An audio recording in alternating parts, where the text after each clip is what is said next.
years away from home, my eyes opened, and now I've come to claim life. Never let it go. These wings carry me. Live this fantasy. Running through the fire, fire. Gonna let it burn. I am the Messiah. Gonna let it burn. Running through the fire, fire. Gonna let it burn. I am the Messiah. Gonna let it burn. Gonna let it burn. Gonna let it burn. Gonna let it burn. Gonna let it burn. Found me in the darkness. Now they see me shining. Calling me a goddess. Thunder and the lightning. I'm falling, I'm faster. Making my way back, I'm close to home. I'm fighting harder, because I've come to claim my throne. Never let it go. These wings carry me. Live this fantasy. Running through the fire, fire. Gonna let it burn. I am the Messiah.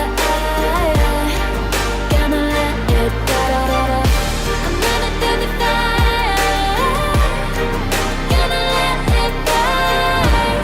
I am the Messiah.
we can do.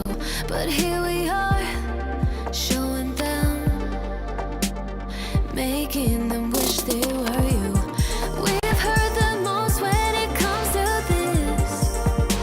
Yeah, every shade of blue, but don't even care what they all say. They think we're out of control. Yeah, truth be told, we know it. It's just the way we live. We own it. Can't stop, we love the thrill. We know it. It's just the way we live. We're grown-up kids.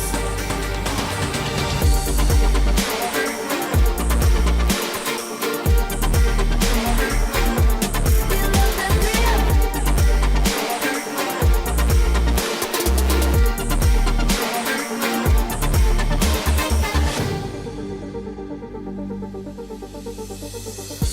They're looking at us, an audience. Keep telling us what we can do. But here we are, showing them, making them wish they were you. We've heard the most when it comes to this. Yeah, every shade of blue, but don't even care what they all say. They think we're out of control. Yeah, truth be told, we know it. It's just the way we live. We own it. Can't stop, we love the thrill. We know it. It's just the way we live. We're grown-up kids.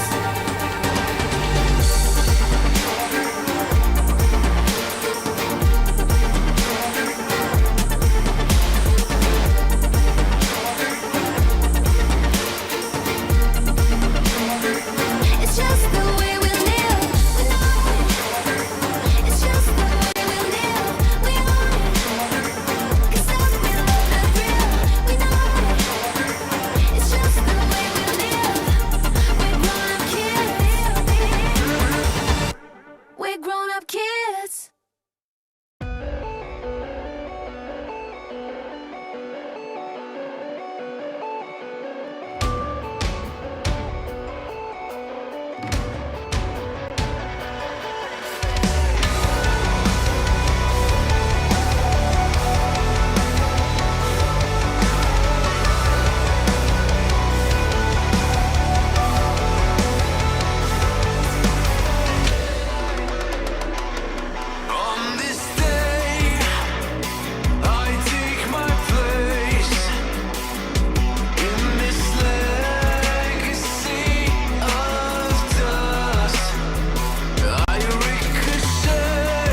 call my bluff for the last time. This ain't a song, it's a battle cry. No life, I see the clue between the strobe lights. I'm haunted, black face, hey, follow me around, okay, black face, hey, follow me around, okay, used to want it bad, used to want it bad, but I can't taste it, I can't help you now, okay, follow me around, okay, black face, hey, follow me around, okay, get push, follow me around, okay, black face, hey, follow me around, okay, get push.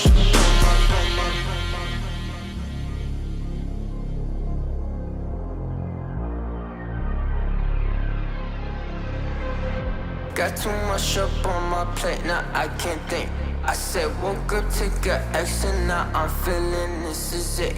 Want the money, want the rest, I do purse, not no cess. They say Donis, why you sad? I said I just need to think. Red tape, got too close, I hate the city, black face, show you everything you need till you fornicate it bad.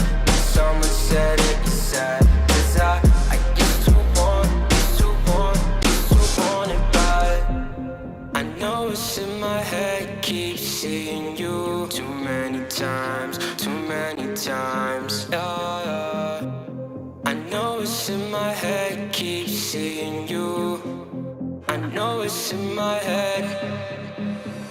Follow me around, okay, black face, hey, follow me around, okay, got too much up on my, follow me around, okay, black face, hey, follow me around, okay, got too much up on my, follow me around, okay, black face, hey, follow me around, okay, got too much up on my, follow me around, okay, black face, hey, follow me around, okay, got too much up on my, follow me around, okay, black face, hey, follow me around, okay, got too much up on my, follow me around, okay, black face, hey, follow me around, okay, got too much up on my.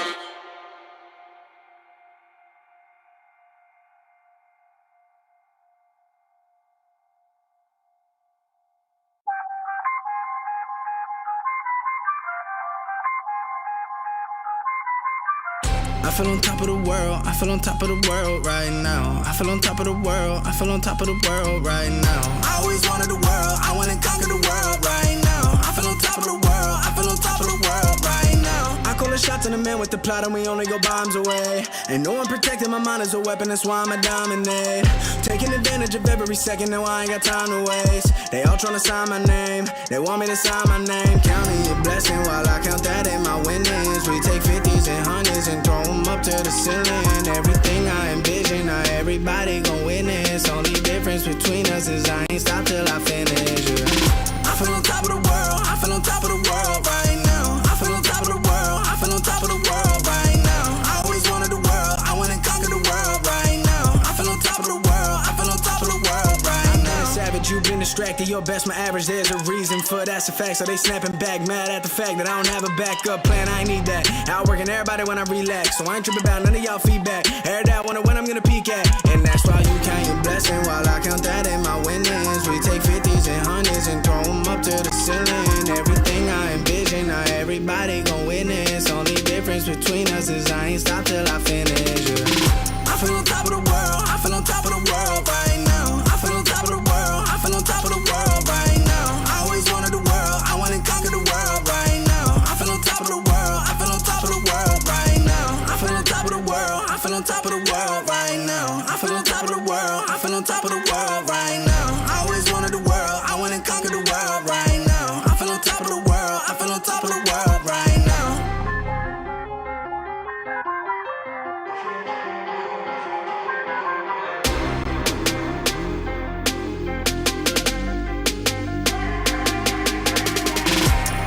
shots on the man with the plot and we only go bombs away. Ain't no one protecting my mind as a weapon, that's why I'm a dominate.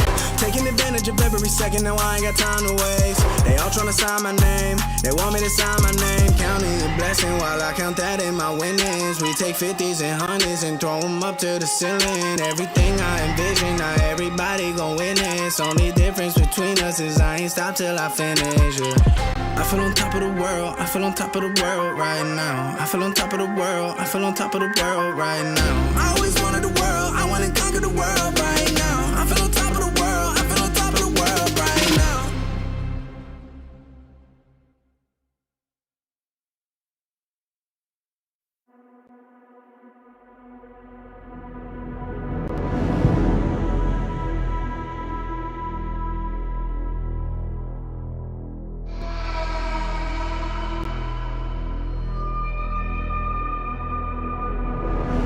I fell apart when I saw you look at me that way. It broke my heart to see. It was a moment of darkness, a moment in time that I regret for being so heartless. It was a moment of darkness.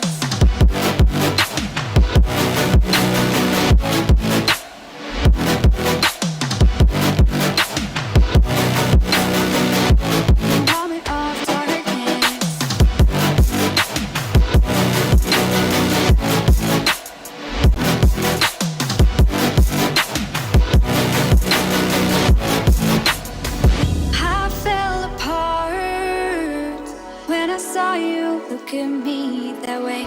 It broke my heart to see. It's too hard, it don't come easy. I went dark, I lost it right away. And when it starts, God knows what I'll say. In my head, I had good reason. I went red so unexpectedly. I should have said that sometimes happens to me.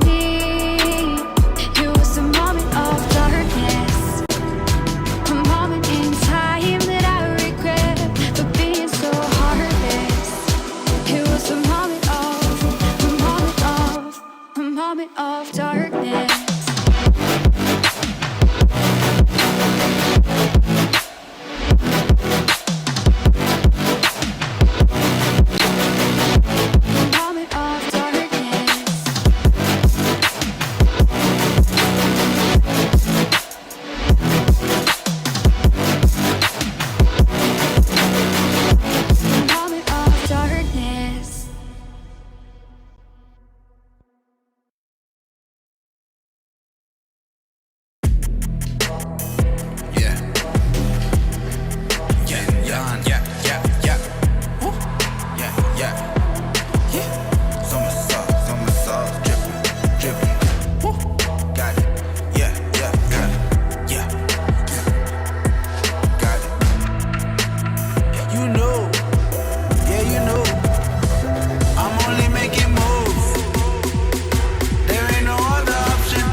chatting. I just step up and make it happen. It's a lifestyle.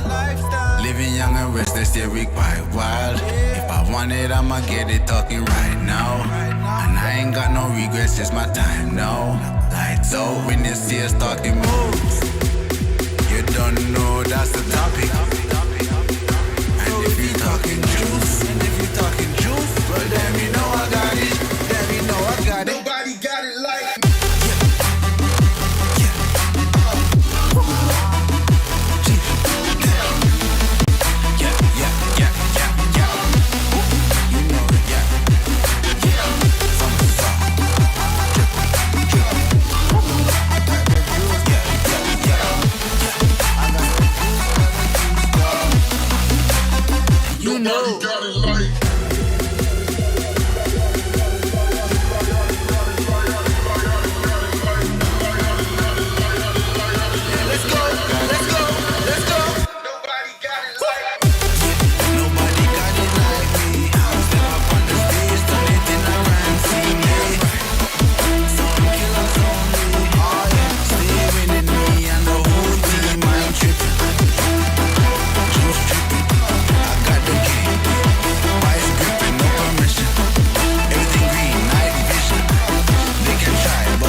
can try, but can do it like Vinny. Yeah, no permission.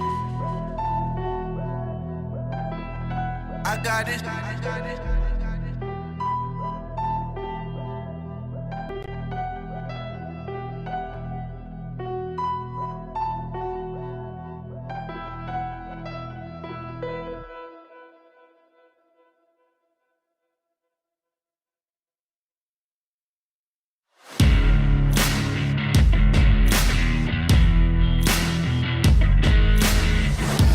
Embrace your destiny, slay your enemy, raise a legacy.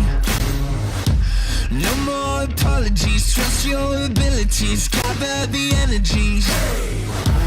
Pull yourself back together, been staying off track forever. Child of the nation, go seek redemption, time for salvation. Today is meant to be day of victory, time for history. Reverse the tendency, fight the entropy, channel your rivalry. You're praying for fortune to come, you're hearing the sound of the drums. It's too late to backtrack, go back, you're back now. Keep your feet on the ground and stand up. You've got what it takes to fight back.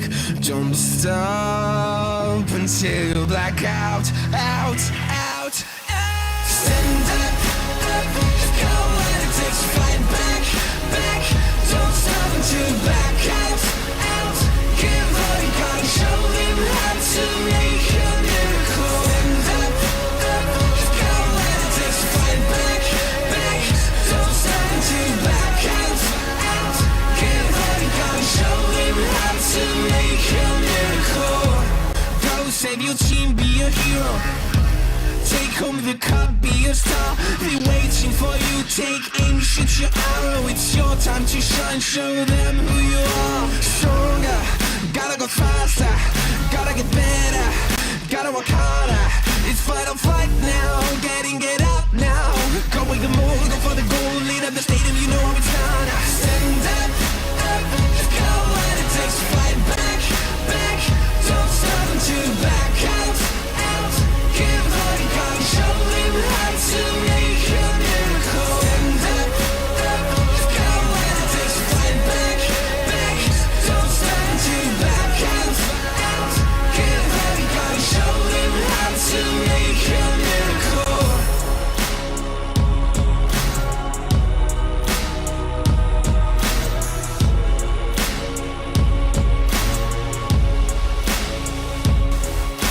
Stand up, you've got what it takes to fight back. Don't stop until you black out, out, out. Stand up, up, you've got what it takes to fight back, back. Don't stop until you black out, out.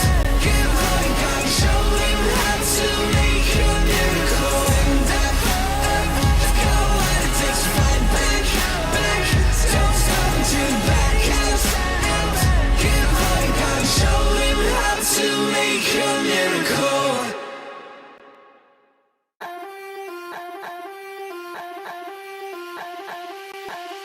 Don't you know I'm a bad little mama? I got moves like Madonna. Don't tell me cause I move when I'm gonna. I'm not afraid to lose, I am a prima donna. Don't you see I'm a winner, I'm a queen. I cause no scene if you work with me. Don't stop me cause I fight when I wanna. I'm not afraid to lose, I am a prima donna. Step out as a motivator. Let them know that the weight's up. That's how we know when we level up. Hey, that's how we know when we level up. Level up. All we know about is level up. Are we ready not to level up? You know we fall and we get up. Level up. All we know about is level up. Are we ready not to level up? It's time, get up. Back against the wall, still I'm standing tall. Know about the ball, I got my fan with me. All we know is ball to empty out the mouths. The chosen one they call, I take my fan with me. Know about it if you tell, know you're breaking codes. What your credibility and all fall like dominoes. Can you really take a stance, all I wanna know. Need me real ones when it's time to go. Stepping in, elevator, deuces to all the haters. That's all we know when we level up. Yeah, that's all we know when we level up. Level up. All we know about is level up. Are we ready not to level up? You know we fall and we get up. Level up. All we know about is level up. Are we ready not to level up? It's time, get up. I found out I'm not alone, 'cause I'm just like you. We are fearless when we fight and not afraid to level up. All we know about is level up. Are we ready not to level up? You know we fall and we get up. Level up. All we know about is level up. Are we ready not to level up? It's time, get up.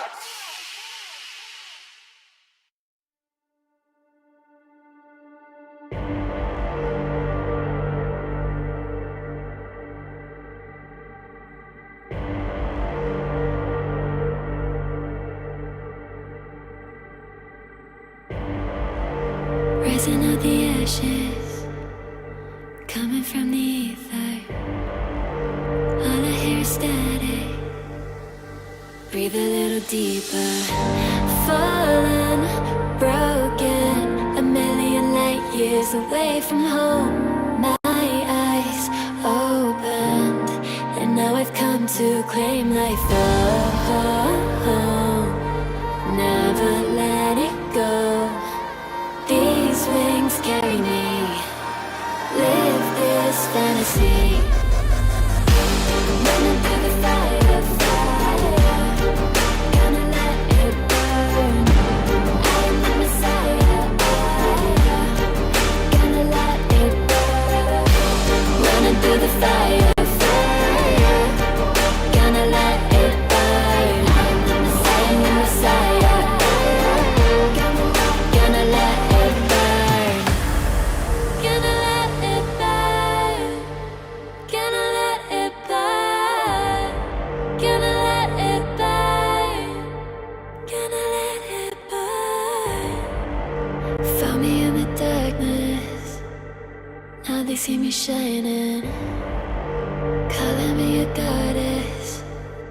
Thunder and the lightning. I'm falling.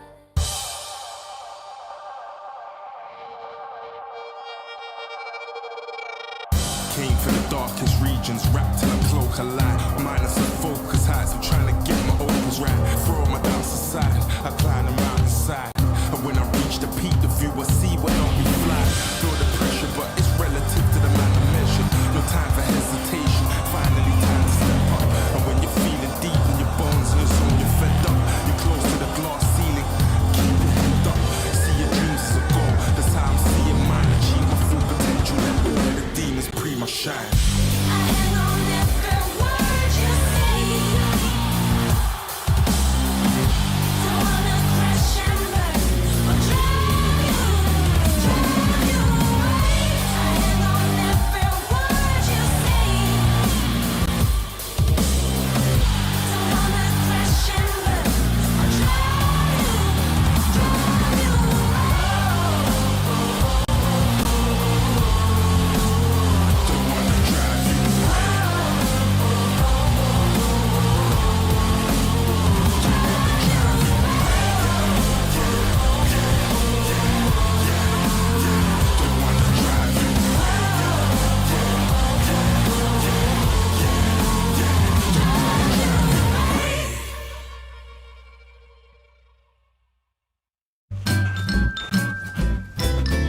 You ready? Huh? Hey, easy boy, huh? You ready? Huh?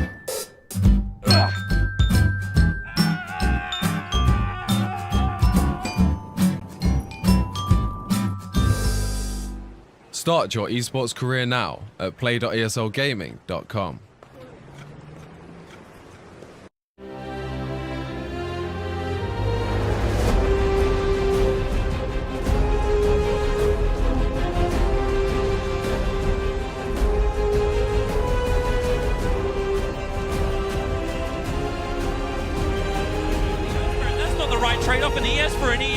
find the kill for the sniper. That's the big one. Falls up 1 and 2 in the back. 3 men back in the ball. Tips on the back.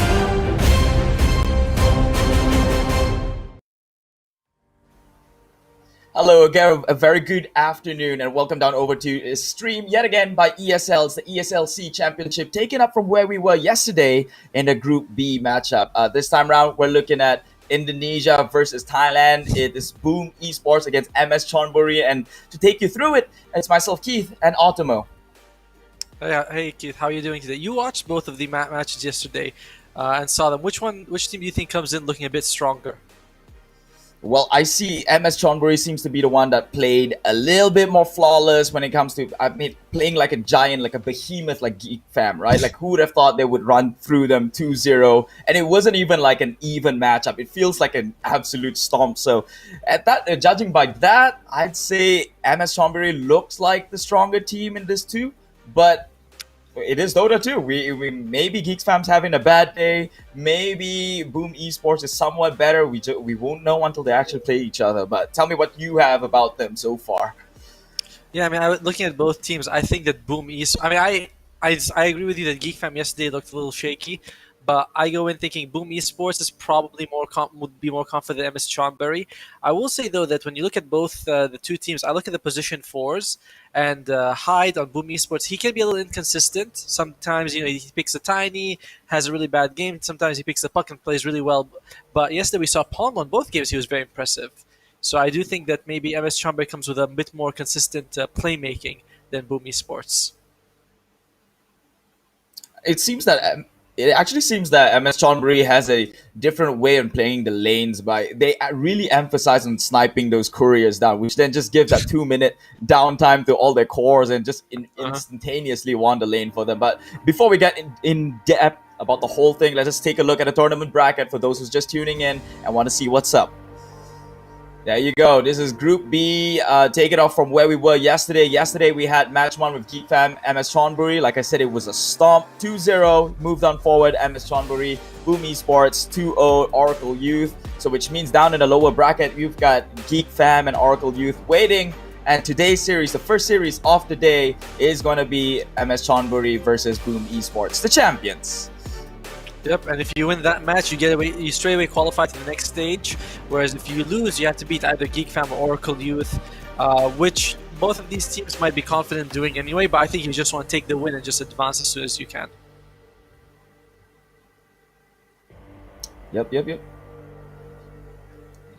Now, let us take a look at today's matches, the lineup, the teams. Now we can get more in-depth about it. There we go. MS Chonburi, Boom Esports. Now, bear in mind that this is all a best of 3 here. Best of 3 in the upper, best of 3 in the lower. Do you think that's in a way, it's probably a good thing for the lower bracket. It's probably better for the upper bracket as well because, you can play it a bit more creatively. But we've seen Oracle.Youth playing the creative way yesterday, actually drafting the carry, Dazzle. Do you think that's something to risk in this kind of tournament event? I mean, Oracle.Youth, when we look about them, I mean, they're called Oracle.Youth for a reason. They're pretty new compared to the other 3 teams. They don't have as much LAN experience. They have like 20 competitive games played total. So I do think that maybe they want to experiment, find their own style. It's okay to come and lose as long as you come and learn as well. So I'm okay with them being very adventurous.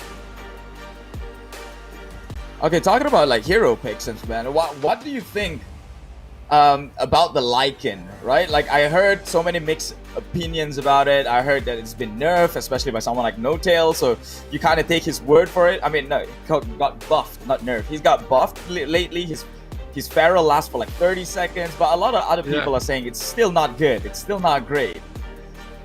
I mean, the stats speak for itself. He's picked in or banned most competitive matches. He has the highest win rate in Immortal games.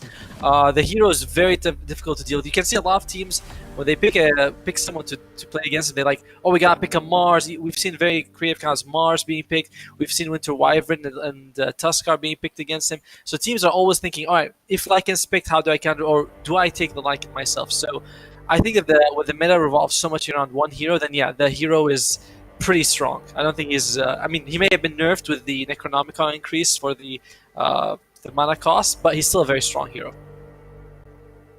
You think it's a bit of a not glass cannon per se, because that means something else, but do you think it's more of a time bomb? We've seen how Oracle.Youth tried to play the super fast tempo yesterday, and it just crumbled upon them with one mistake.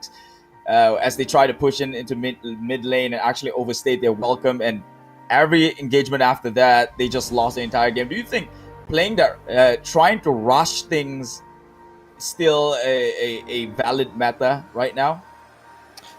We've seen. I mean, yeah. Teams play. It just comes down to how if you win, everything is valid, and when you lose, it looks like, oh, that was just the bad thing to do. So, if you see a lot of Death Prophet, when Death Prophet's picked and they play with the ulti really well, she wins, and when they don't, they lose, and you're like, oh, well, Death Prophet was the problem. So, I think right now the meta, you can play a lot of different styles, but there are a few heroes that are very top tier. Mars, Lycan, Ember and Storm Spirit, Void Spirit. These heroes are almost always picked, and I think that's really what we're going to see. I think that experimenting too much can be a problem. Like if you go way too far out of the meta and you're not very confident with your heroes, maybe sticking to the best heroes is easier to play. There's a reason these heroes are always picked.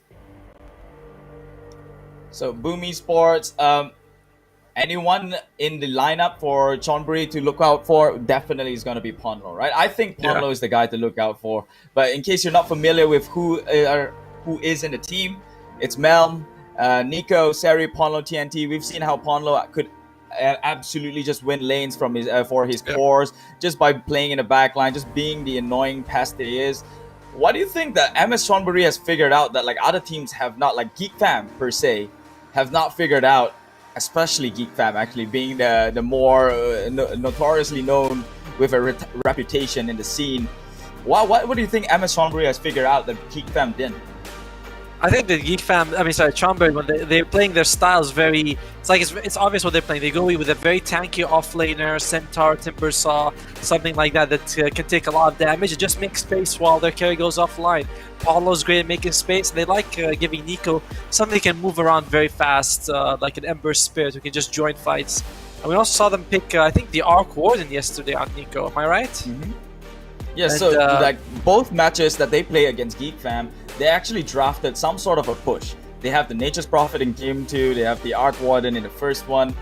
Like, what's up here? Like, is that Dota 2 in 2020? You have a push and a team fight potential, which covers all the grounds at the same time. Yeah, I mean, when you pick a Nature's Prophet position 5, it's something that you see in pubs as well, but it's pretty high level. It's hard to do because the hero doesn't have stun. His stats aren't amazing, but TNT was able to play it, and I think that they're very flexible. MS Chonburi, you go against them, you're not quite sure what they're going to throw at you, and that's what makes them difficult to play against. So I like what they're doing. They're creative, and it's very fun to watch. Just in case you missed that one, Ponlo pulled off a Weaver position 4. But enough about MS Chonburi. They've proven their worth. Let's take a look at the second team, the team that they're up against, Boom Esports, and see who the members are that carries the banner of the Wolf. Dreamocell, Mikoto, FBZ, Hyde, and Kez-Cute. Give me some dirt on these players, man. I know Hyde because he always plays something very flashy, but sometimes he falls a little flat on his face when he, like we talked about, his tank can be inconsistent, but when he picks Puck, maybe he looks really good with that. That's how they were able to beat Fnatic the other day on the back of his Puck. Mikoto also likes to play he plays Void Spirit, Ember Spirit, something very mobile, elusive in the mid lane, and that's something that maybe him and Chonburi will have a problem with. They both want Ember Spirit, so I expect that to be something that we're looking for. As for the safe lane, Dreamocell, he likes to take his time to get online, not the first like a Monkey King who fights all the time, but more like a PL or a Lifesteal. It gives him a little. It takes a little 15 minutes to get ready to fight. You gotta get the diffuser or something, but they rely more on their position 4 to make space. That's for sure. Yeah, so there we go. Boom Esports representing Indonesia. MS Chonburi representing Thailand. This is really Southeast Asian Dota in the ESL C Championship. And again, MS Chonburi, they're covered with so many mysteries right now. There's a veil upon them. Nobody knows what they're up to until they actually showed up and showed Geek Fam that they have what it takes to actually play at that tier level of Dota 2. Meanwhile, Boom Esports is somewhat of a team that already has a reputation. We know that they're somewhat capable, but if you were to compare these two teams head on, with just the info right there, like knowing that MS Chonburi is a wild card and Boom Esports being the powerhouse, if you were to go for, we were to make some sort of a predictions, it's not a prediction, but like what do you think the coin flips to the most? I think when you go in with one team known, one team less known, I think you always go with the better team. That's like Boom Esports has so much more going for it. MS Chonburi, the last time I saw them, they were in Parabellum, where they did like a decent run in the lower bracket, but Boom Esports has so much more. They did very well against Fnatic in ESL just now. They were able to get rid of Geek Fam, so they come in a lot stronger. If no draft, right, we're just talking about the teams and the players, I would go put my money on Boom Esports. DreamerCell definitely has some history behind his name. He was one of those players who played up there against the Raven, against the others, but yeah. And so we definitely know that but I'm really actually hoping for MS Chonburi to pull up something as amazing right now. It's like not being biased at all. The moment I saw like a Weaver 4 and just the way they play their lanes, they don't even care about like laning matchups. They know how to get the condition, and that is by just delaying your courier from giving any sort of sustain in the lane, and that's like 2 minutes downtime. And like, who would have thought, right? The one way to win the lane is just delay the resources. I mean, when you talk about like that, especially about taking couriers, and yeah, Mirana, Leap can, got 3 charges, you can get the courier. Weaver, fastest hero, one of the fastest heroes in the game, also really good at taking out the courier. So I imagine if they continue that style, we'll see similar heroes coming out. Maybe something like a bounty hunter as well, just to also get sniper couriers some more. So it's very interesting. Like you say, they can't hunt couriers because it doesn't matter if you're 5k gold ahead. If you don't have the item that you just bought, what's the point? You don't have any benefit from it.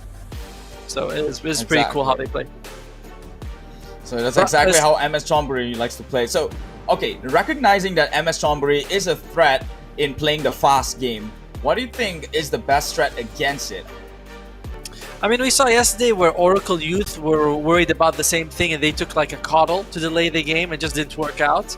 So I think that you kind of want to make sure that the person, if they leave the lane, you punish them. You can't let them play one guy hunting couriers and then you still can't punish the lane. So you want to go something very powerful like an Ursa and a Lich, where the enemy can't run away, or something with like a Slark, so that if they do try to hunt couriers, the guy who's left in the lane, he's dead, no matter what. So that's one of the ways you can make it force them around. Because Weaver as a position for, he's okay in the lane, but he doesn't have a stun. He's just good at chasing. Same thing with the Miran. If she misses the arrow, she's completely useless. So you make sure you have very strong lanes where you can just take the hits. Make sure the enemy team feels forced. I have to stay here. I can't go around throwing arrows. If I leave the lane, my carry, my offlaner is dead. So fight fire with fire. I like that. Real classic, effective. Yeah. So what about Ursa? Yeah, you mentioned Ursa. Like it was one of the more aggressive laners, but I don't see it get picked up very often. What do you think fell off from him? That people just shy away from the hero in competitive.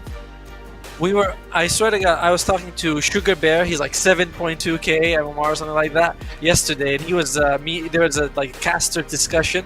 We were talking about Lycan versus Ursa. Why are we seeing? How's the laning stage go? So Ursa in the beginning, the first like 5 levels, Ursa's better because he can jump on Lycan and just kill him.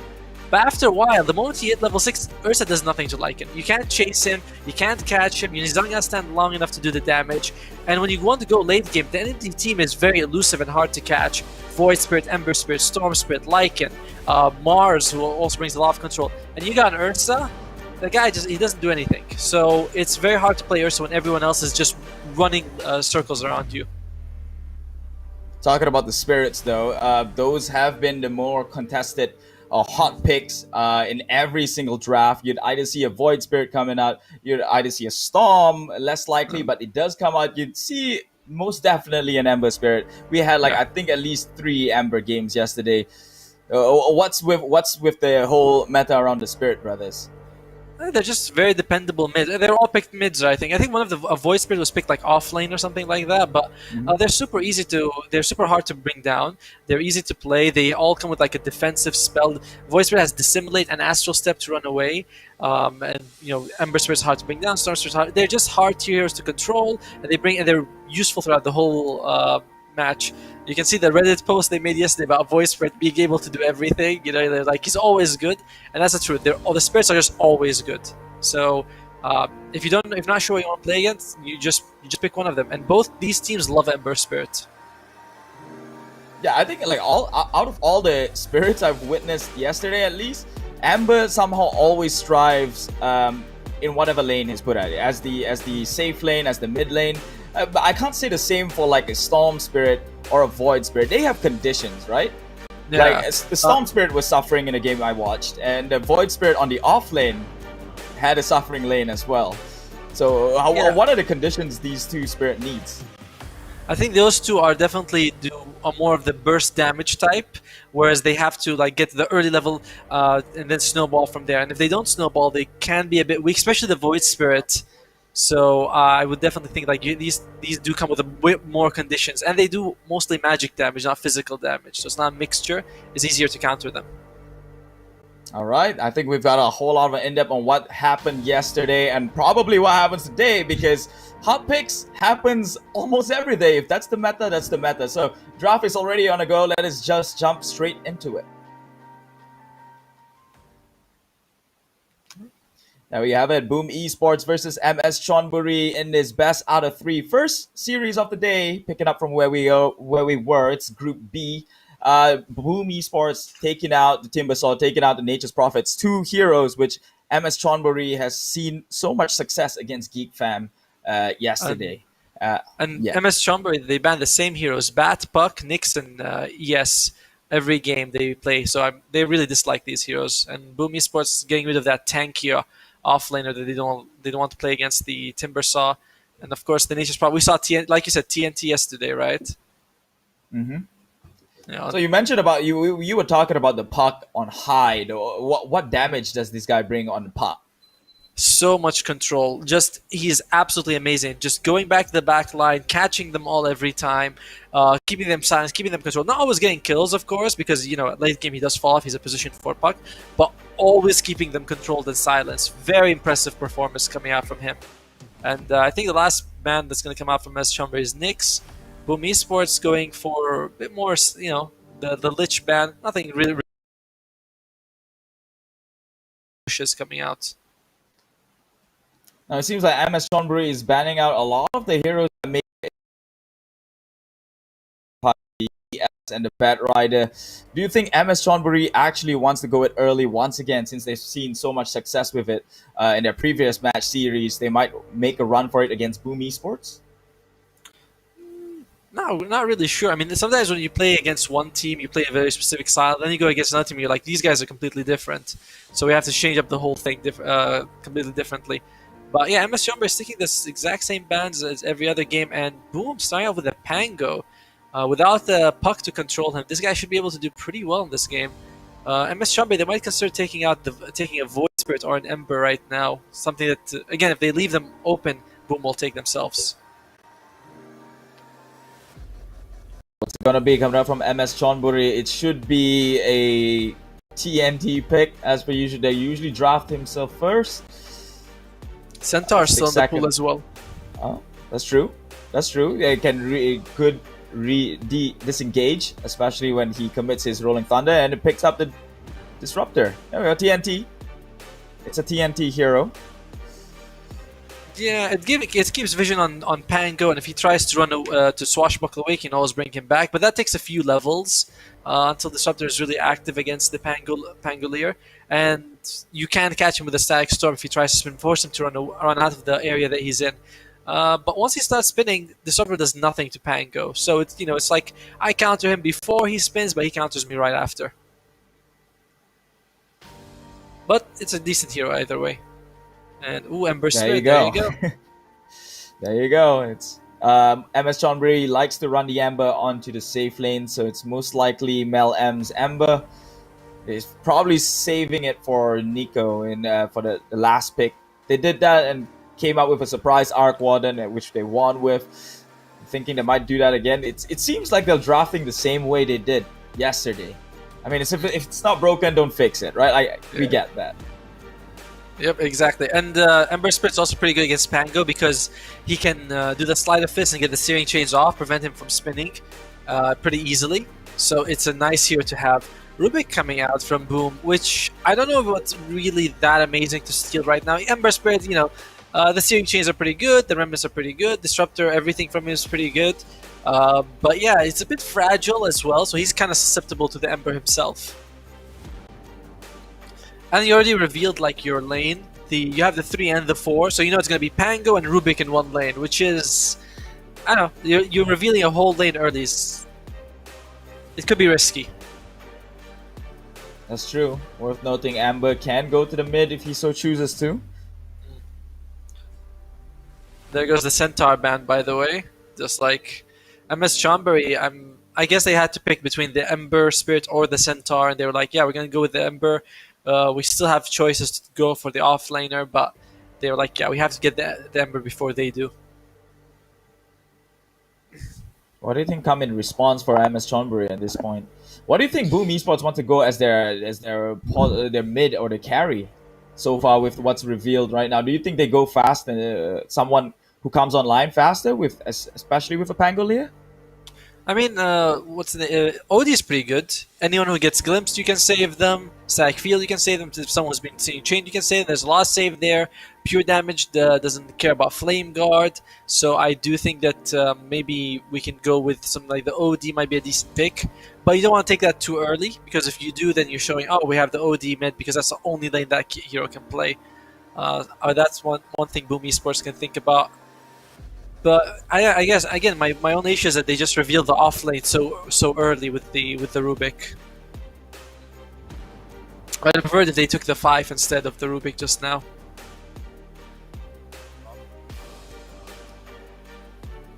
They are taking the time here. 1 minute now into reserve. MS Chonburi wants to thread lightly here.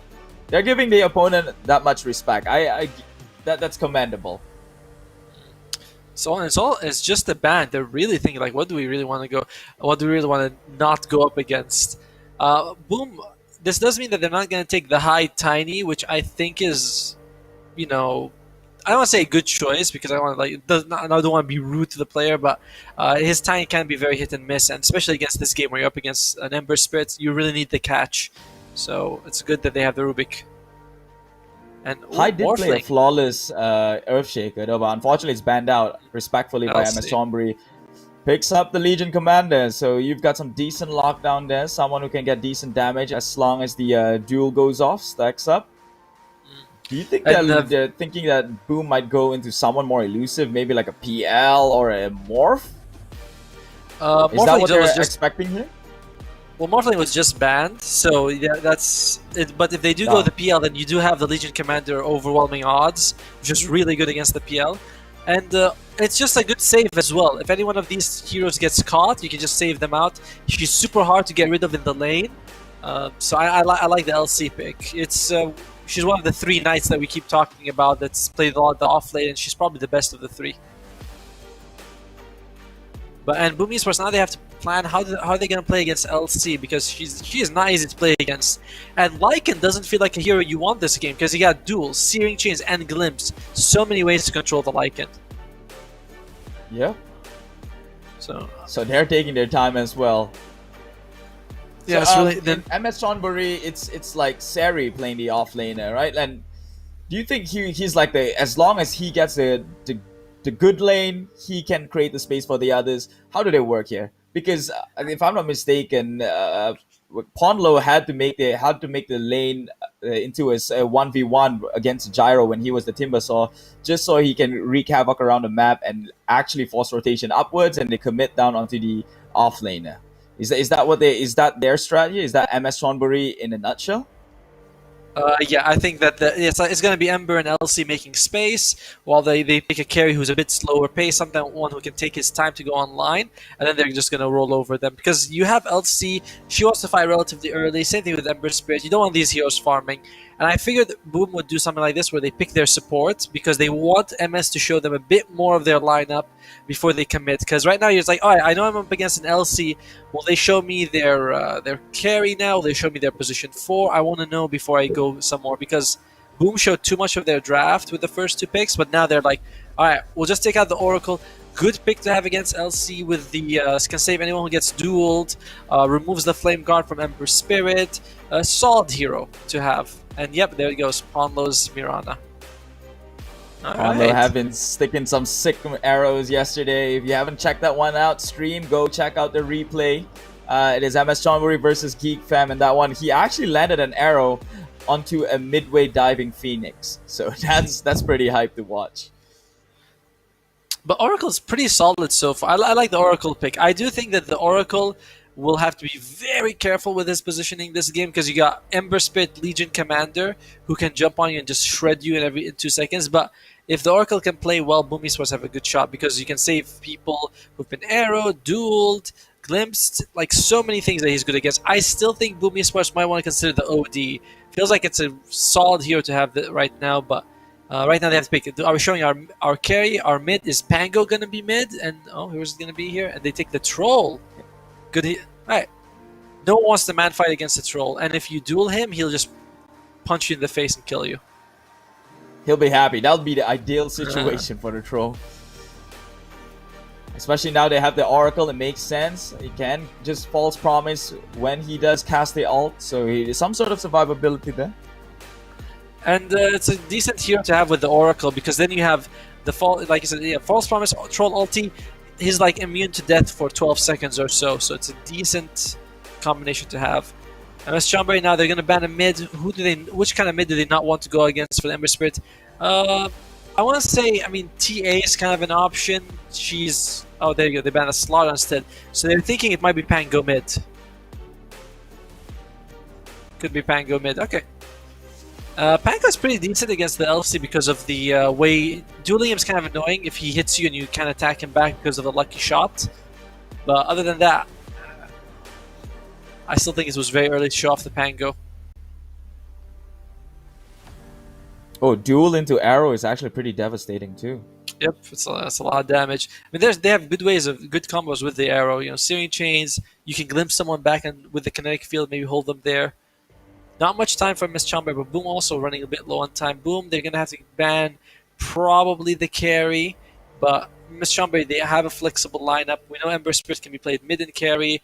Mirana might surprise and be played as a core, so it is it's a bit of an open draft, but I think that's it's going to be 3 Legion, 2 Ember, 4 Mirana, 5 Disruptor, and we're just going to have to see that carry come out next.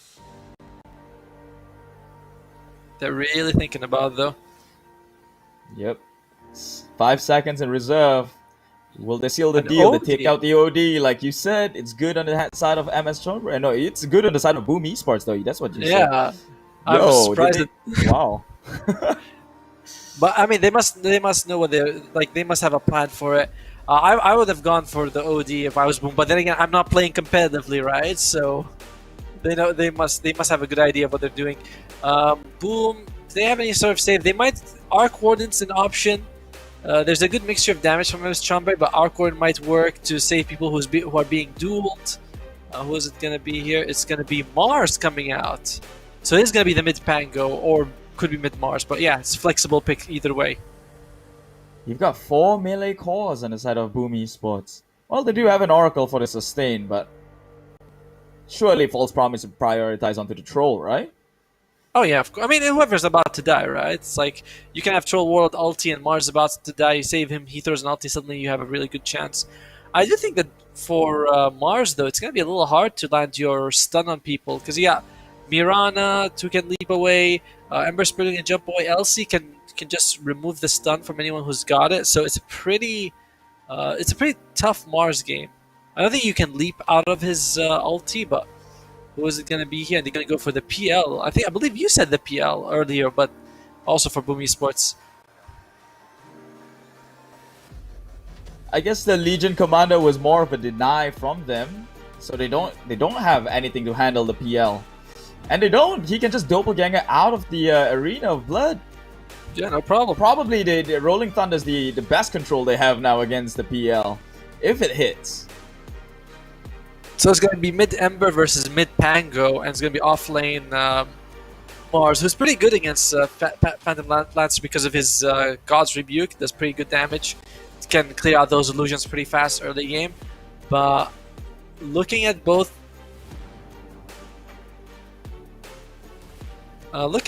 drafts, I do think that it's a little bit easier to play Boom Esports draft. Oh yeah, I mean Mars will have trouble, but the rest of the heroes are relatively, you can play them pretty easily. For MS Chonburi, again, Paulo has to do a lot with the arrows, and yeah, you got the duel to help you set up, but other than that, it's gonna be a bit tough. Searing Chains is okay.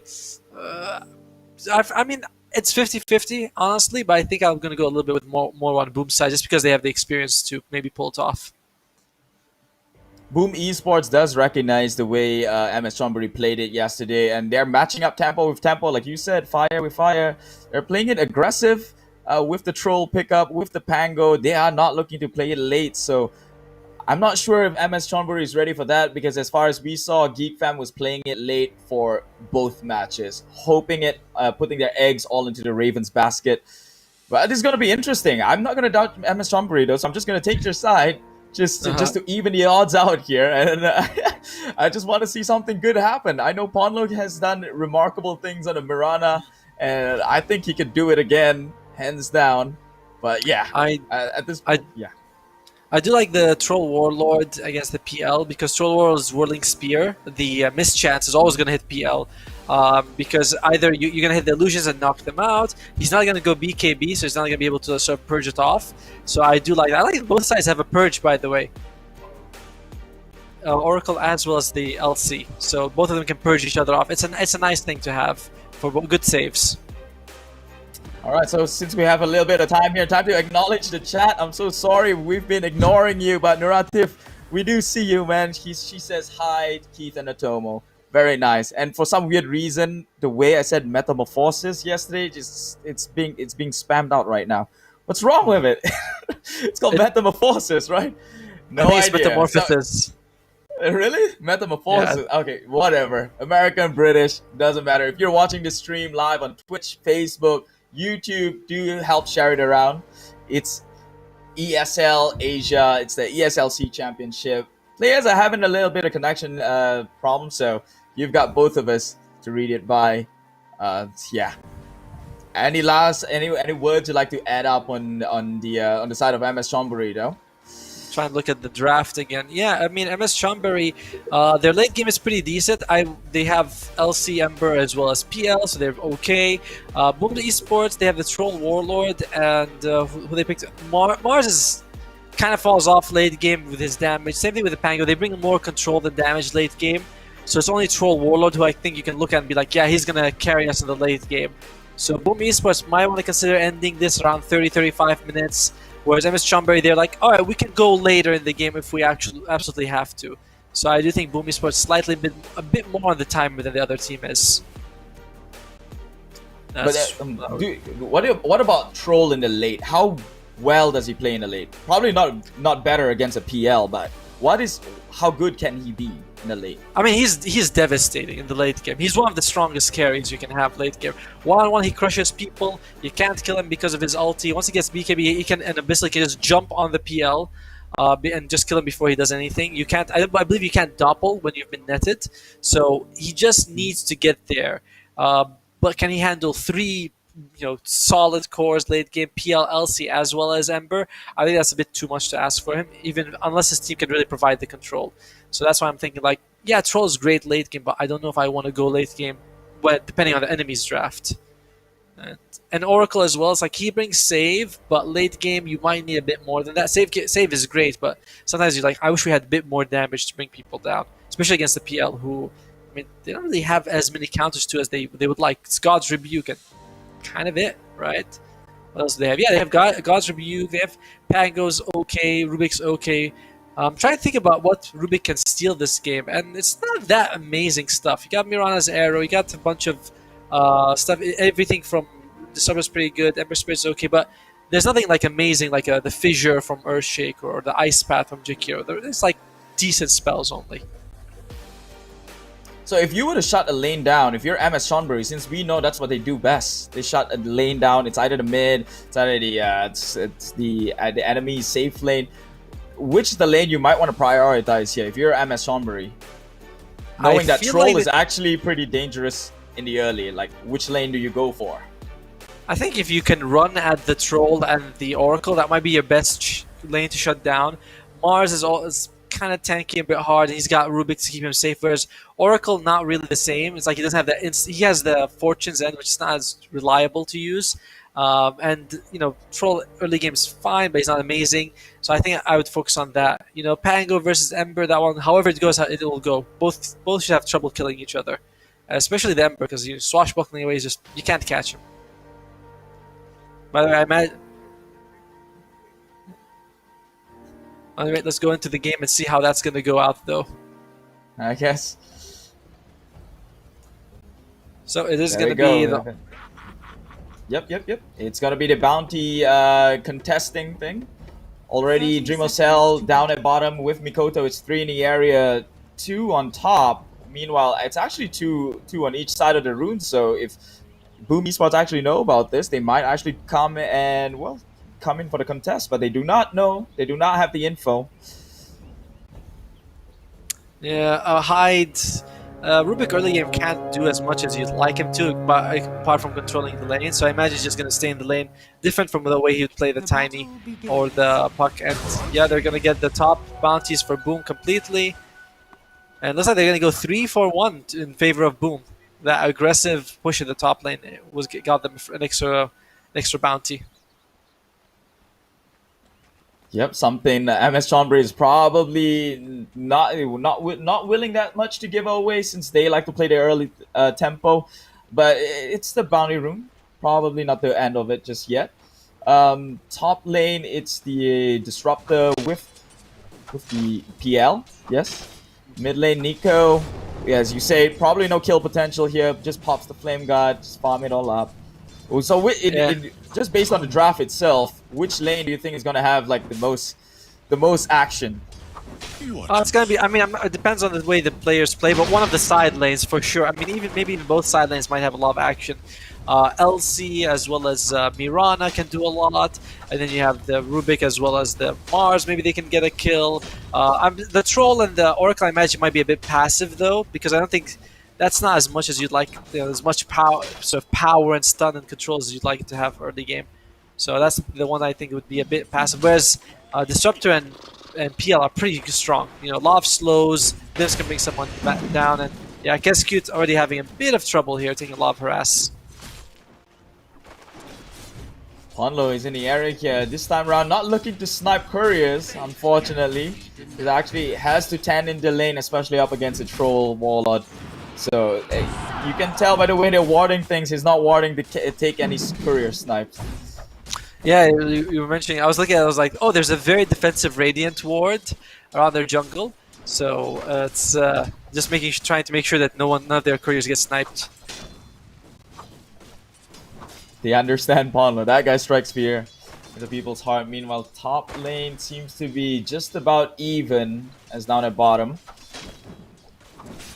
Ultimately, who do you think hits a power spike faster? On the side of Boom or on the side of MS Chonburi? That's hard to tell. Is it going to be Pango Spin and Mars Arena, or is it going to be Ember as well as LC? It's like they both... At level 6, there's a lot of power, but I do think that the Arena of Blood is better than the dual early game to secure kills. So I guess I'll go for Boom Esports. They just have slightly better heroes to hit that at level 6. Ponlo waiting around the area. If only he had the ward set up for the courier snipe. He could have seen 2 couriers now crossing the path. Oh, gets the root onto Seri. Purges it all off with the Prestige attack. Will walk away. Yeah. Great sustain, you said. He's a very hard hero to kill. The TNT is running low on mana though. Has the Thunderclap on Hyde, but it does little to no damage at level 1. Hyde's just gonna zone him out. Just keep which means his carry is pretty much outnumbered. Oh. Yeah, you're gonna have to decide, do you want to take the arrow from the Mirana, or do you want to let them give them the range creep every time? And that is not a fun thing to have to pick from. Just for the viewers, what makes the range creep and a melee creep different? Go, Otomo. I think the range creep gives you about 3 times the experience of a melee creep. So when the creep wave comes, the range creep is actually half the experience of the entire creep wave. So if it gets denied, you're losing a ton of EXP. Whereas it's like a melee creep being denied, yeah, who cares? But range creep, that's a big deal because you are losing almost half the experience from the lane already. Oh, gets the searing chain. Just pop in some sort of harass. Again, you said no kill potential there. Nothing too interesting to look at though. It's gonna be at least a stalemate until minute. What are you expecting here? 5th minute? Maybe when it comes for the rune time? Until the mids get their ultimates. Maybe there might be an Invis ruin that you can just take, or a haste ruin. But if it's an illusion ruin, I think both mids are just gonna be like, alright, let's just wait level 6 and we can make space. And you can see it's Ember Spirit slightly doing better job here. 21 and 5 to the 18 and 2. So I think Ember Spirit might come online and just go around creating space, and that might be the thing that wins them the early game. Oh, they spot out the stack. It's a 2-stack creep camp, and he pulls in the creep wave as well. So Sari's just gonna farm this one up. Ponlo in the area waiting to shoot an arrow from the high ground, but they do have a ward, so they should spot him out. Yeah, Sari, he's gone. They can't really get him out. Like he's gonna be there forever. Oh, nice, really cool nice kinetic field. Yeah. TNT. That the small thing is a small victory. He actually secures the rune for his team, but he might pay it with his life. The lift has already been committed. Hyde just pouring in the right click. He does have a fairy fire. Just popped it. Kinetic field once again goes for the TP. Brilliantly done. TNT secures both top rune actually. Oh, that's an arrow. That's a kill. First blood. Yep, mid lane already catches an arrow onto his face and will go down with a sleight of fist. Nico. Again, Ponlo, this guy's just securing lanes for either his mid or his carry. He's just doing what he has to do. Sari now individually just pulling creep waves on his own. Self-sustainable, especially if they press the attack. Ponlo still in the area. Kescu. No mana. Gotta be careful. And we kind of mentioned this, that Rubik can't really rotate. You know, he's got to stick in the lane. He can't really move around. He's just got to stick there. Whereas Ponlo, like you saw, can go out, lands an arrow, that's a kill. Doesn't land an arrow, whatever. You know, at least I was creating some pressure, and he secures the team the first blood for the Ember Spirit. Illusion. Although PL having to jungle really be suffering in this game. 50 and 4 to the 30 and 8. On the Mars. Ponlo still in the area. Well, we've seen PL struggle in the lane, but if they can actually secure the space somewhat once they get their ultimate, like you said, which unfortunately Nico died in the mid lane, maybe they can provide the space for this PL to somewhat catch back up. But Boom Esports recognizing that, playing it super fast, already knocking onto the tier 1 up at the top lane. It's pretty much a lost lane for MS Chonburi up top now. Yeah, it's PL is gonna have to find some way to recover. And it's gonna become up a lot on Nico and Sari to make space for him. I'm worried a little bit for the PL, but he should be okay. There you go, Nico. Immediately the spear to push him away, but the kinetic field is there to hold all of them in one single location. Nico commits all the Remnant to burst him one down, but now he's low on mana. FBZ going back against him. Thankfully for the glimpse, he will be safe. It's a good kill for Ember. I mean, this is what he was gonna do at level 6. Yeah, he only got the Rubik, but you want to keep the Rubik delayed up to level 6 because once he gets level 6, he becomes a lot more of a nuisance. For now, delaying him by a couple of minutes is gonna make a big difference for them. But I imagine he would have loved it if he could have gotten a double kill. Oh, he might and actually. steering chains. No, that cannot commit. Gets pushed back by the spear. But he's actually diving in real deep. Remnant 1 already out. Oh, pops the ring. Gets a little bit of mana, but now he's falling low. Will he actually get out of there? He will. Oracle comes in. Kescu in with the heals. Man, the arena. Force out the arena as well, which means that they don't have to worry about coming out in any lane and getting a kill. So I like it. There's a bit of a commitment for Nico, a bit risky bottom lane though. Yep, Sari now in trouble. The whirling axes are there. Dream of Cell just running him down, but no root. So Ponlo goes down with the swashbuckle. Bursted by Mikoto himself. Troll is able to actually man fight the LC now. A little earlier than I thought. I thought it'd take a little longer, but like Troll, you just do not want to go up against that guy. and both teams giving their position 5 in the mid lane. Oh, top lane though. Spears onto the trees is held in place. Nico got bursted into his like 1% HP, but will tick down eventually. Mikoto comes in with a swashbuckle that damages. Wow, that was disgusting. Yeah, both teams gave their mid lane to the position 5 just so they can run out and make space. You can see Mikoto and Nico, this is what they have to do. And Siri though, I don't think this is the way LC really wants to play. She's got a great set. She's actually the highest on her team, but I imagine at this point you kind of want to pressure a bit more if you could. Seems that Boom is the one applying all the pressure, especially on top of that lane, in that top lane. Now Nico has died at least 2 times now, once or twice. Radiant's bottom tower is under attack. They want to get Kesku at level 6 and this and TNT. Meanwhile, they just trade the top tower. So good speed coming out from Boom Esports. 2k ahead at the 10-minute mark is not bad. Especially when you've got like the Rubik who takes time to get online, still doesn't have the level 6. They did lose their tier 1 tower 9 minutes into the game, almost 10. Might want to look to contest for the runes. Coming out even on the outpost, and is FBZ gonna try and kill Seri? He can't. I don't think he can do this alone. It'll be a bit difficult. The prize is mine.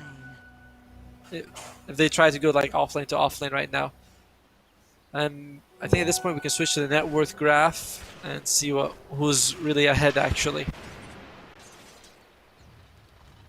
There's 1k going the side of Boom Esports. The kills are still only 3-2, so things are pretty much just about even.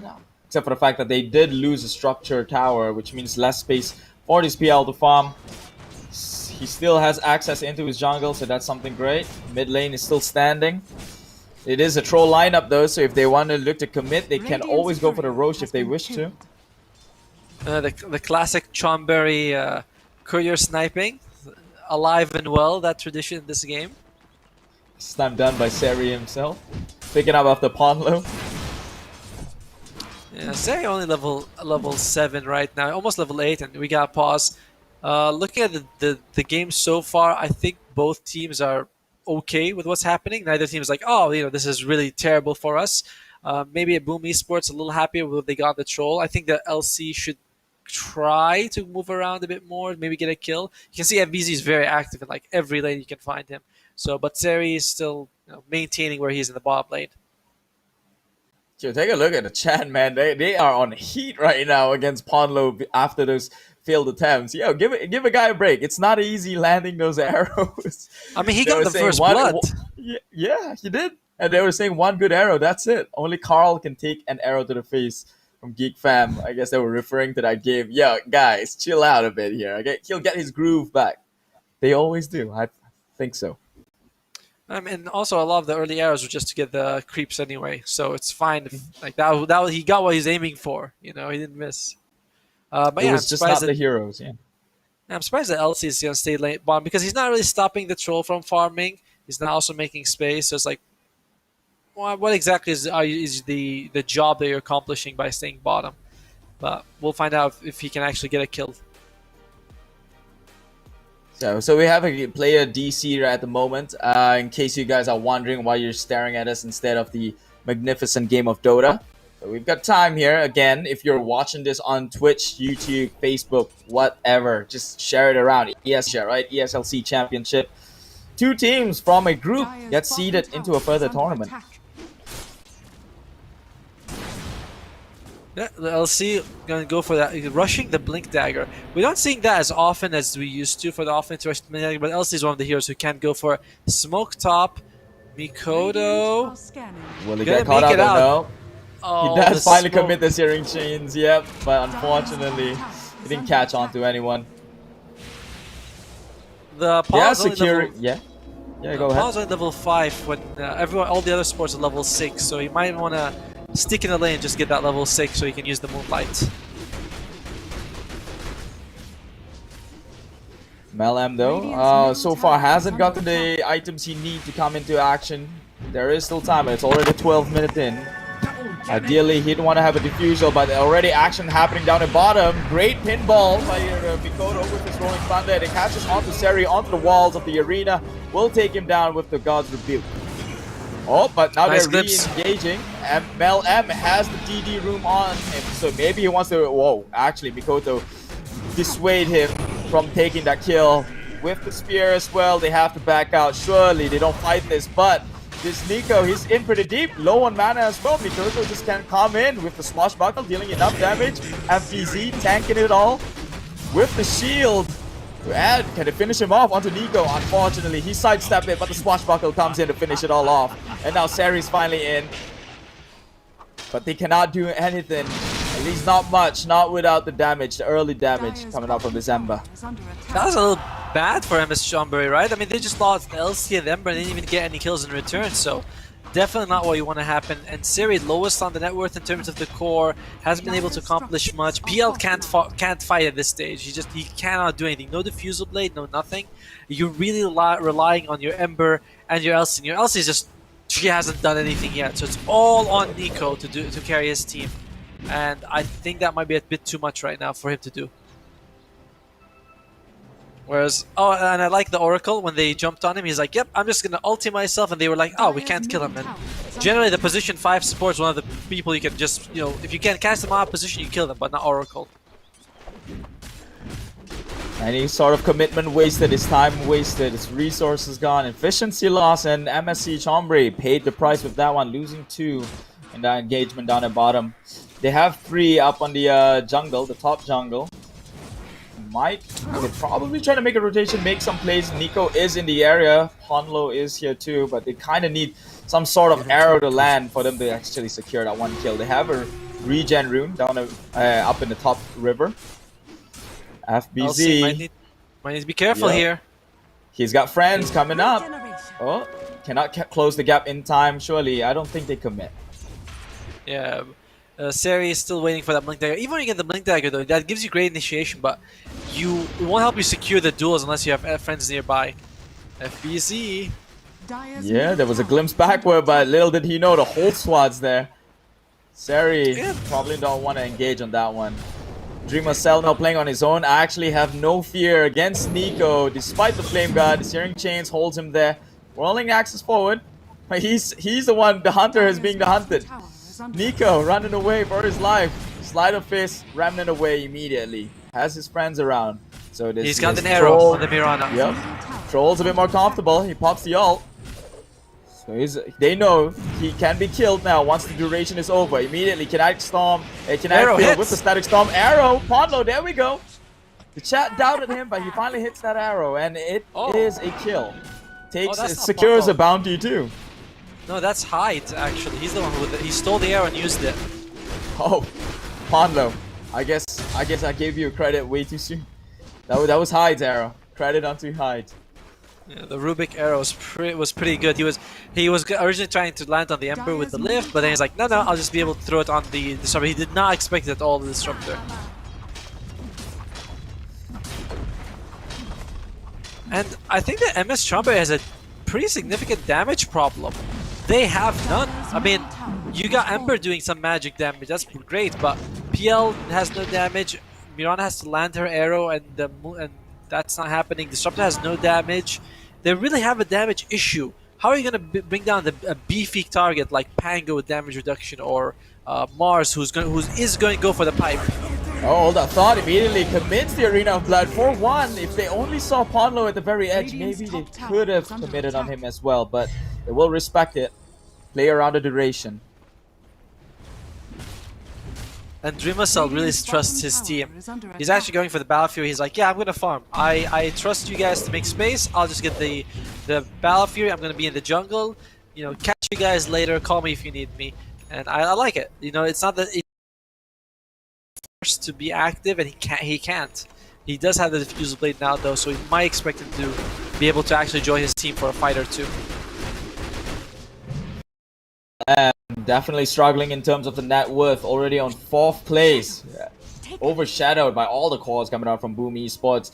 They're going to have to do something drastic here, and they are smoked up. Probably looking for the gank. Try to swing the net worth their way a little bit, but can they find them though? Someone has the room, but he's already in a Roche pit. It is a Troll Warlord lineup. They did oversee that, and now an Aegis has been secured. There's no way they're going to take that engagement. Mikoto, though, commits the Rolling Thunder, but FBC just jumps straight in, and it connects. The Rolling Thunder catches onto Nico. Nico's down, and now TNT can fall with. They're just rolling over the side of MSC Chonburi. This tempo is something they were not ready for. It was usually them with the faster pace, but this time round, fire eats fire. It was a really smart positioning by Hyde as well. They saw the Moonlight come out, so they sent Hyde to the mid lane. So if a kill happens, he will protect them. He had the leap and he just leaped away. Meantime, Siri gets a courier, but he has 0 dual kills 18 minutes in. This is extremely bad if you're LC. I mean, it's not like he's saved anyone. He's just lowest net worth of the course. That's it. He's got nothing. So no dual damage, no nothing. It's not a scary LC at all. Ponlo trying to delay, but the lift is there, pulls him back. The whole squad's here. Mikoto gets used up. It was defensively used. The root is there, but unfortunately, oh, the stolen arrow. Getting shot by your own gun. Yeah, that's the issue with the blink on LC, is that it's not scary if LC can't do anything. You know, that's why I was thinking he might go like a defensive item like a pipe just to help his team, but even that might not be enough. Can Mel M split push fast enough?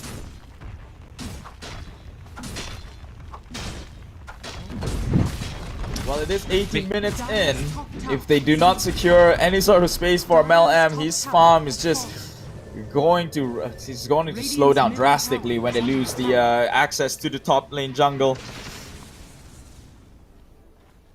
Aghanim's finished on the Pango as well, so that's a lot of damage coming out of him. It's so much burst damage that they have. And if you look at the Disruptor, one of the things that this hero is really good at is that you can never take an even fight, because if you take an even fight, Disruptor brings someone back at the end, you get an extra kill, the Glimpse is amazing. But if you're losing, Glimpse is just a useless ability, it does nothing. So it is unfortunate that they have this Disruptor who he can't contribute anything to his team right now. He's trying his best, sticking around Mel M, but eats an arrow to his face. That's a long duration one. Fate Bolt is there and still has enough time to rotate in, comes in with the lift and spears him onto a tree, but will go down eventually with that right click. Drops a GG plant. That's the second time Hyde arrows Disruptor for full. It's like poor TNT, man. 2 times he's like, dude, can you stop giving? Oh dear. Oh, Mikoto nearly got a kill on him, but the false promise is there. Man, it is annoying to have this Oracle against you, and Mikoto's just gonna walk away just fine. Especially with that Rolling Thunder, he was impervious. If you're MS Chonburi, it's. I mean, I'm really wondering what you're supposed to do right now to win this game. Mirana, please use the shovel. You have a shovel. Well, he doesn't want to. This is a hard push. Yeah. They do realize Ember and Legion is down. Not that they're afraid of the Legion, because I don't think he's got a single duel out just yet. So they're just gonna chomp down this tier 3. A lot of space gone already for the side of Mel M. For the side, yeah, Mel M. PL. So it's unfortunate he has. Yep. Only a diffusal at like 20 minutes in. I mean, he's going to go for the Manta, but again, it doesn't solve the overwhelming problems that the enemy team has a lot of burst damage, and you don't have burst damage nor sustain to control it. So what is the solution here? Do you want to try and peel the enemy off of each other? You know, you want to keep Boom Esports apart, try to get the 1 or 2 and maybe get pickoffs to get yourself back in the game, but it's a tough one, you know? You got Oracle, you got Pango, you got the Mars tanky heroes that aren't going to fall very easily. Well, not Oracle, as you said, talk about, pick off. It's Nico who becomes the victim here, catches him with the lift and immediately with the root. But unfortunately, not enough damage to take him down before he ramblings away. So, slight victory. Another arrow, gets the range creep. That's been Ponlo's biggest contribution this game. Wow. I mean, when you put it that way, well, immediately he's dead. So you're kind of right. He got one arrow off in a single engagement and lost his life. Nico, probably the next target in line, has to force the buyback from Ponlo. Mel M is in. Do they look to commit though? The glimpse backward, but he just rolling thunders. Meanwhile, in the back line, gets the duel onto Cascute, but the save from the Footholds promise. He does not get a duel off, and now they turn this one around. Takes down the Legion, takes down Amber already. Forces another buyback coming up from there, and MSC Chonburi, they are desperate and they gotta get something going their way. FBC is falling pretty low, but can they even kill him? TNT is the one who's dying, and they will secure the double kill for Dreamercell. Dreamercell's just fighting comfortably in his own arena, and the rest cannot join Nico. He bought back for this. He has to play it a bit more careful. Oh, that duel was unfortunate. Oracle actually got out alive, and now they can just re-engage with all the sustain. They take down Amber, 70 seconds, no buyback. Backlines though, stole something from this Legion commander. I mean, I think that's just your base right now. Without Ember to defend, it's going to be pretty difficult for them to do anything. Dreamercell just stands and takes it, that's all. Yep, and Mel M, he's just standing and fighting and about to take the hit as well. As Mikoto just runs down at him. Does run out of mana though because of the defusal. GG's has been called. 23 minutes in game number 1. It's 19-2. Boom Esports ran over MSC Chonburi, who seemed to be the David and Goliath when they fought against Geek Fam, but unfortunately this time around they're the ones who fall. Yeah, I mean, it wasn't even close in any way. Like everything that Boom Esports wanted to happen, they were able to do very well in the mid lane. I thought that might be a bit more 50-50, but I mean, Ember had to rotate, and when Pango rotated, he was able to counter him. Top lane went really well for them with the Mars, and bottom lane, I thought we might get a little bit more out of the LC. LC just stayed there for like 15 minutes, doing absolutely nothing, not shutting down the troll, nor getting dual kills. Do you see that last fight with the Oracle? Oracle was like 2 or 3 HP, so if he had one dual victory, he would have killed him.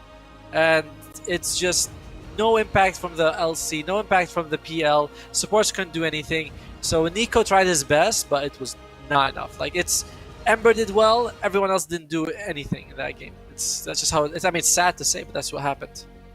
I'm pretty sure the LC didn't get a single duel off. Do you remember a single duel? No. Oh, I remember he dueled, but I never remember him winning a duel, right? Yeah, I mean winning a duel. What is his duel victory? No, 0. He got nothing. He dueled Oracle, and he couldn't get any. The only duel I saw was when he dueled Oracle, and he lost that one. But really nice props to everyone on Boom Esports. They played so well. Really like the Agnim's Maelstrom on the Pango. Mikoto he cleared out all the illusions straight away from PL. FBZ did well, and so many nice steals from Hyde. He stole the arrow and killed 4 people with it. That's well done, well done.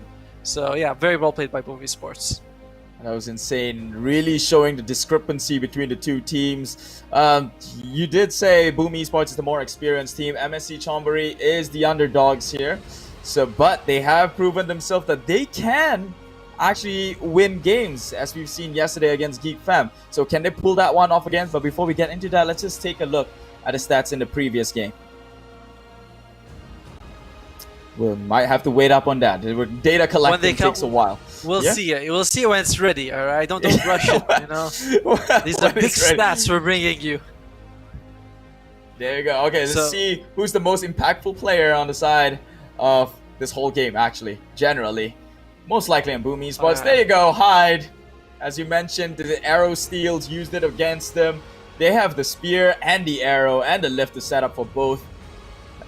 It was just disgusting to watch, man. Yeah, he played so well, and I think a lot of it goes to when you look at the supports on both sides. On one side, you have Oracle and Rubik. Rubik is a bit of an X factor. He can really be good or really bad depending on the spells he can steal. But you know what you're getting with Oracle. But Disruptor, you have to be winning for him to be useful. And Mirana, it's either it's land an arrow, be useful, or don't land an arrow. You just do nothing in most of these fights.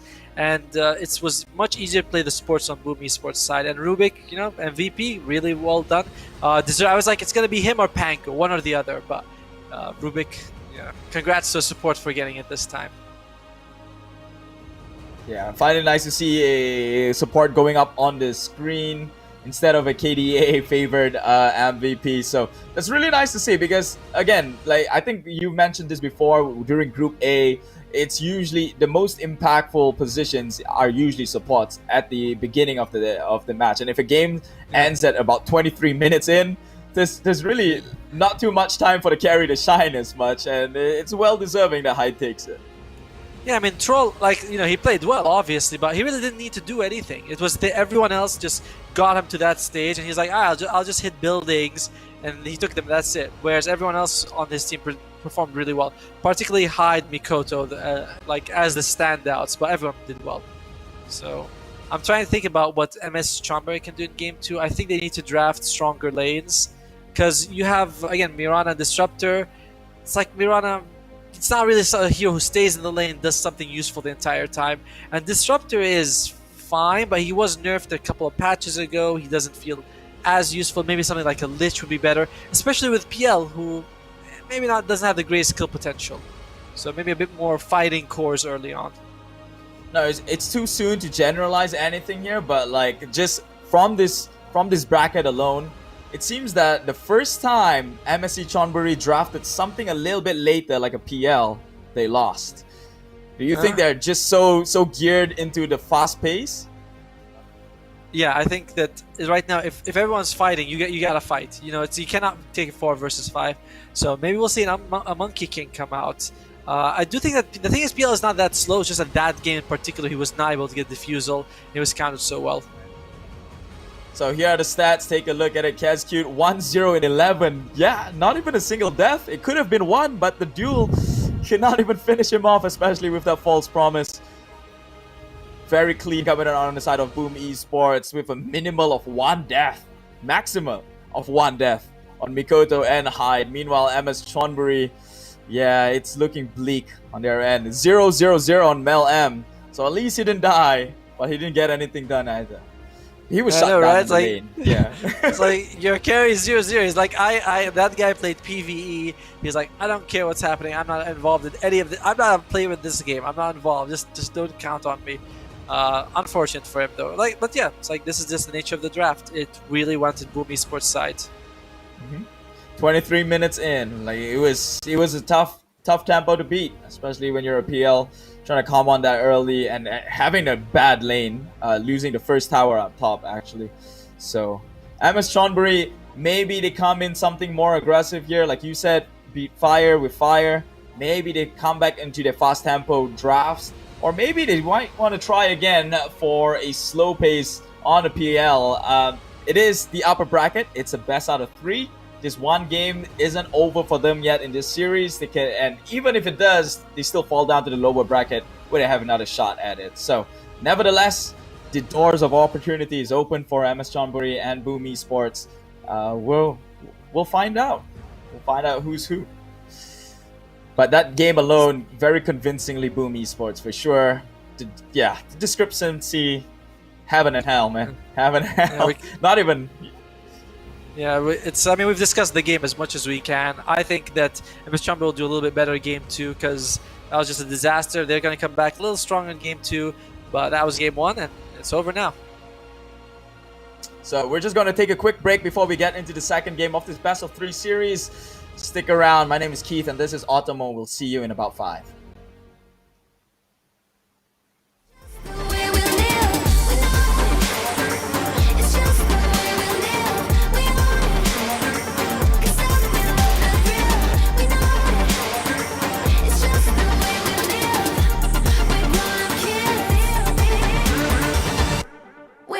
Kids.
call my bluff for the last time. This ain't a song, it's a battle cry.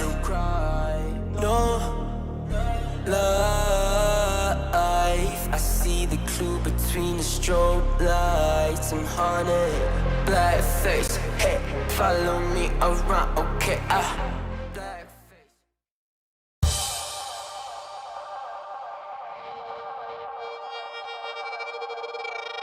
Came from the darkest regions, wrapped in a cloak of light. Minus the focus heights, I'm trying to get my opens right.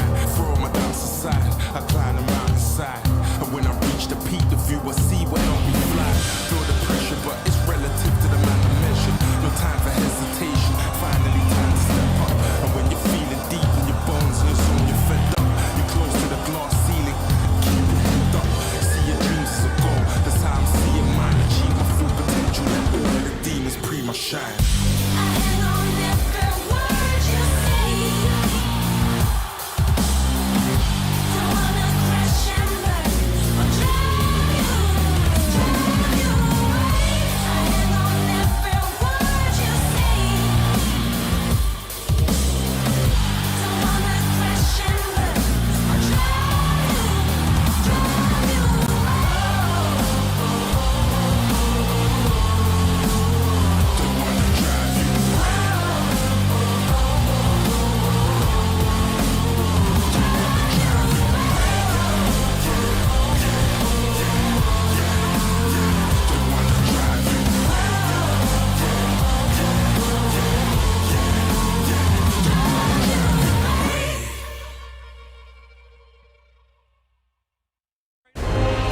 He can't even find the kill, but the sniper, that's the big one, falls off.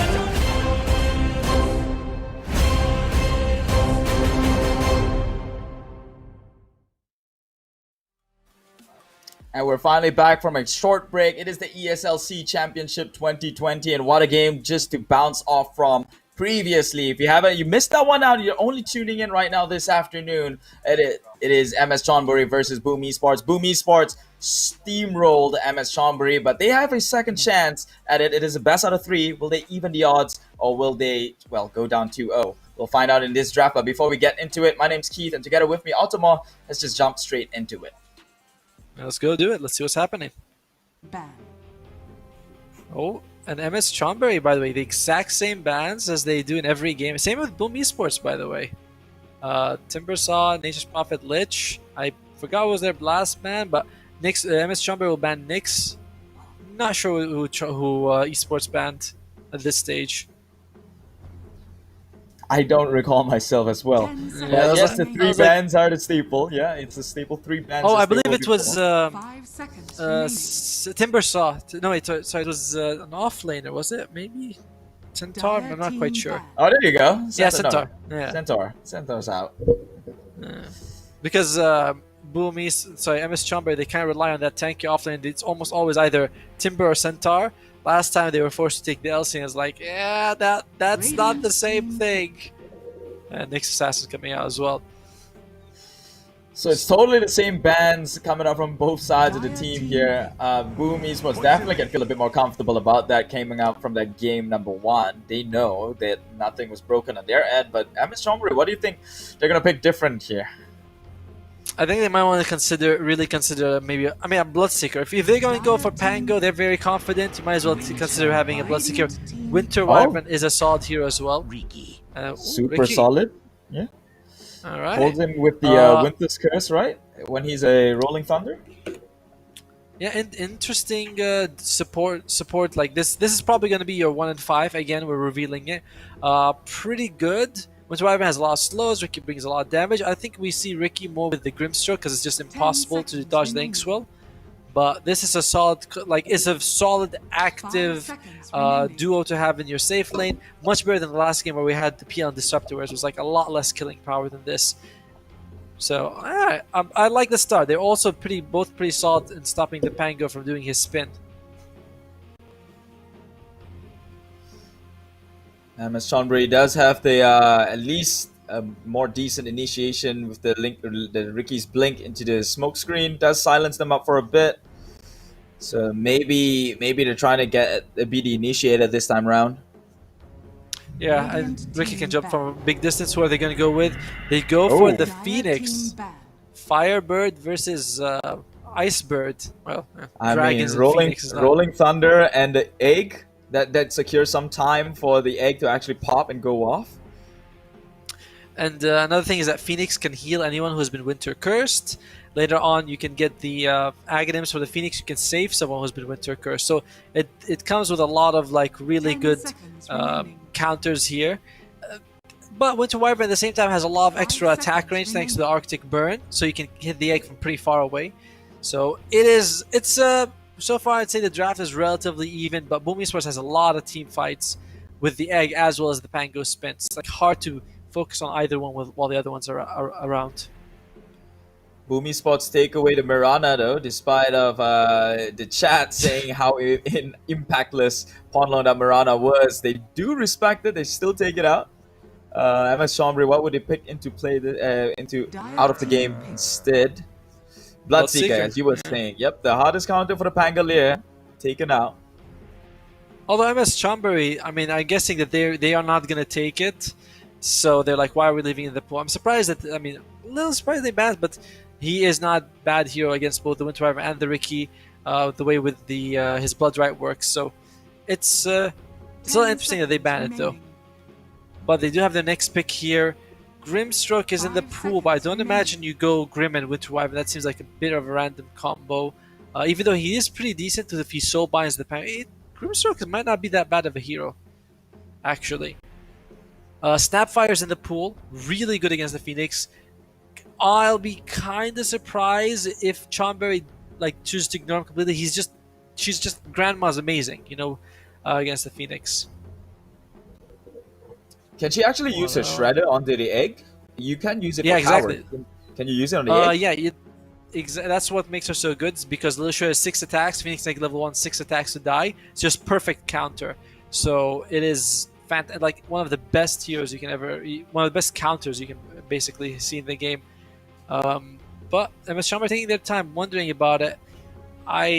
It is one of the heroes that maybe if you don't play it so much, you might feel a little overwhelmed. Her ulti is a little bit hard to aim sometimes, so I can see why MS Chonburi might be really thinking about it. They still have a lot of heroes to take out, 3 more, and the next pick will reveal a lot of their draft, which is why I still think Snapfire is good, because it doesn't show so much. Yeah, that's a solid point to point out here. The Grandma, he's usually banned out first phase, but recently they are actually just allowing her into the pool. People have found ways to deal with her. So, and her ulti just doesn't do enough damage like it used to. Like before, her ulti felt like like artillery. Like wow, this really hurts. But now, losing 20% of its damage is a big deal. And who's it gonna be? It's gonna be the Slardar. All right. Pango can remove and Phoenix can both remove the minus armor, and they are pretty elusive heroes as well. But Slardar is very strong in the lane, which is what we talked about last game. They needed stronger lanes, and they do have stronger lanes. Slardar far more active than the LC and doesn't require the early duels to start snowballing. Slardar can still be useful even if he doesn't get those. But not really sure I'd like him. Yeah, do you think it's a deny pick though for the Ricky? They don't want it on the hands of Boom Esports, and they already used the ban, so they had to have something that fills out the boxes. Strong laner, you don't favor him as much, but in a sense that it doesn't give the reveal on the Ricky, so you can't use Corrosive Haze on their end on Boom Esports. That's a really good point, honestly, because you will not. I mean, are you gonna take the bounty? Yeah, you're not gonna bounty hunter. You already have the Phoenix position 4. Do you want to take Bounty Hunter offlane against a Slardar Ricky? I don't know about that. So you're right. Slardar would have been a really nice fit for Boom Esports, but they go for the Morphling, another hero who is pretty decent against the Slardar. High armor, range, waveforms away. Elusive hero. They're pretty elusive heroes on Boom Esports side. You got 3 heroes with escape mechanics, along with tanking abilities on the Morphling and the Pango. So MS Chonburi, they have Ricky who can chase, but they need a bit more. What is it here? Snapfire. Oh, there you go. I really like this pick, but I do think that Chonburi needs to consider getting an Ember Spirit and giving him a Vessel, because you're up against Morphling. If you play against Morphling and you don't have Spirit Vessel, life's hard. It just is. So, and they can't take the AA. They had to pick sort of between taking an AA, countering the Morphling, taking the Snapfire, countering the Phoenix. I like the Snapfire pick, but you're kind of now you need something to deal with Morphling. Yeah, they do not have a decent lockdown. That is a fair point. Besides the Slytherin Crush, that's about it. Unless you want to expand the Winter's Curse on him, probably I not. mean, they have the cookie. It's a little bit less about the lockdown, more about that you need a Spirit Vessel carrier. True, someone to stop the regen. Yeah. And none of these heroes, none of these 4 heroes in particular goes for Spirit Vessel. I imagine Snapfire can farm it the best, better than Winter Wyvern, but her skill build, item build is relatively standard. You know, Greaves, then you get whatever your team needs. I like that. I like the Tidehunter pick. So much team fight from Boom Esports. Pango Spin, Phoenix Egg, Tidehunter Ravage. It's nice. It's a lot. It could be, by the way, Phoenix 5, Pango 4, and we still haven't even seen the mid. And you can see Chonburi is thinking that. 5 seconds remaining. That's a scary lineup to go against Boom Esports. But they are on the heavy cooldowns, though, especially on the Ravage. Not really so much with the Rolling Thunder or the Egg. But the Tidehunter is what's going to turn the tides, quite literally. Yeah. If Tidehunter doesn't have his ulti, I mean, the problem is there's still a lot of teamfight even without the Tidehunter. Tidehunter just so much. And Snapfire won't have as many opportunities to sit around and throw her ulti. Pango can spin into her, Tidehunter can Ravage, and she might have to cancel her ulti just to go to Phoenix and use the little Shredder, which is always worth it, but it's kind of like, oh great, I just wasted my ulti and got nothing out of it. So, still, Chonburi's lane's still very powerful. Snap and Slaughdar is a lot of stuns, even if you put Snap and Ricky or Slaughdar with Winter, it's still very powerful. I still think Chonburi will want that, the Ember Spirit. I feel like Ember Spirit should be the hero that they look for. Storm Spirit's also really good, actually. Storm Spirit is one of the amazing counter against Phoenix as well. And not much... Oh, interesting. Huskar bans. Not much catch on Boom Esports' side, by the way. I mean, like, if you're running away, they can't really catch you as well. Same thing with MS Chonburi, though. But both teams can be kind of elusive right now.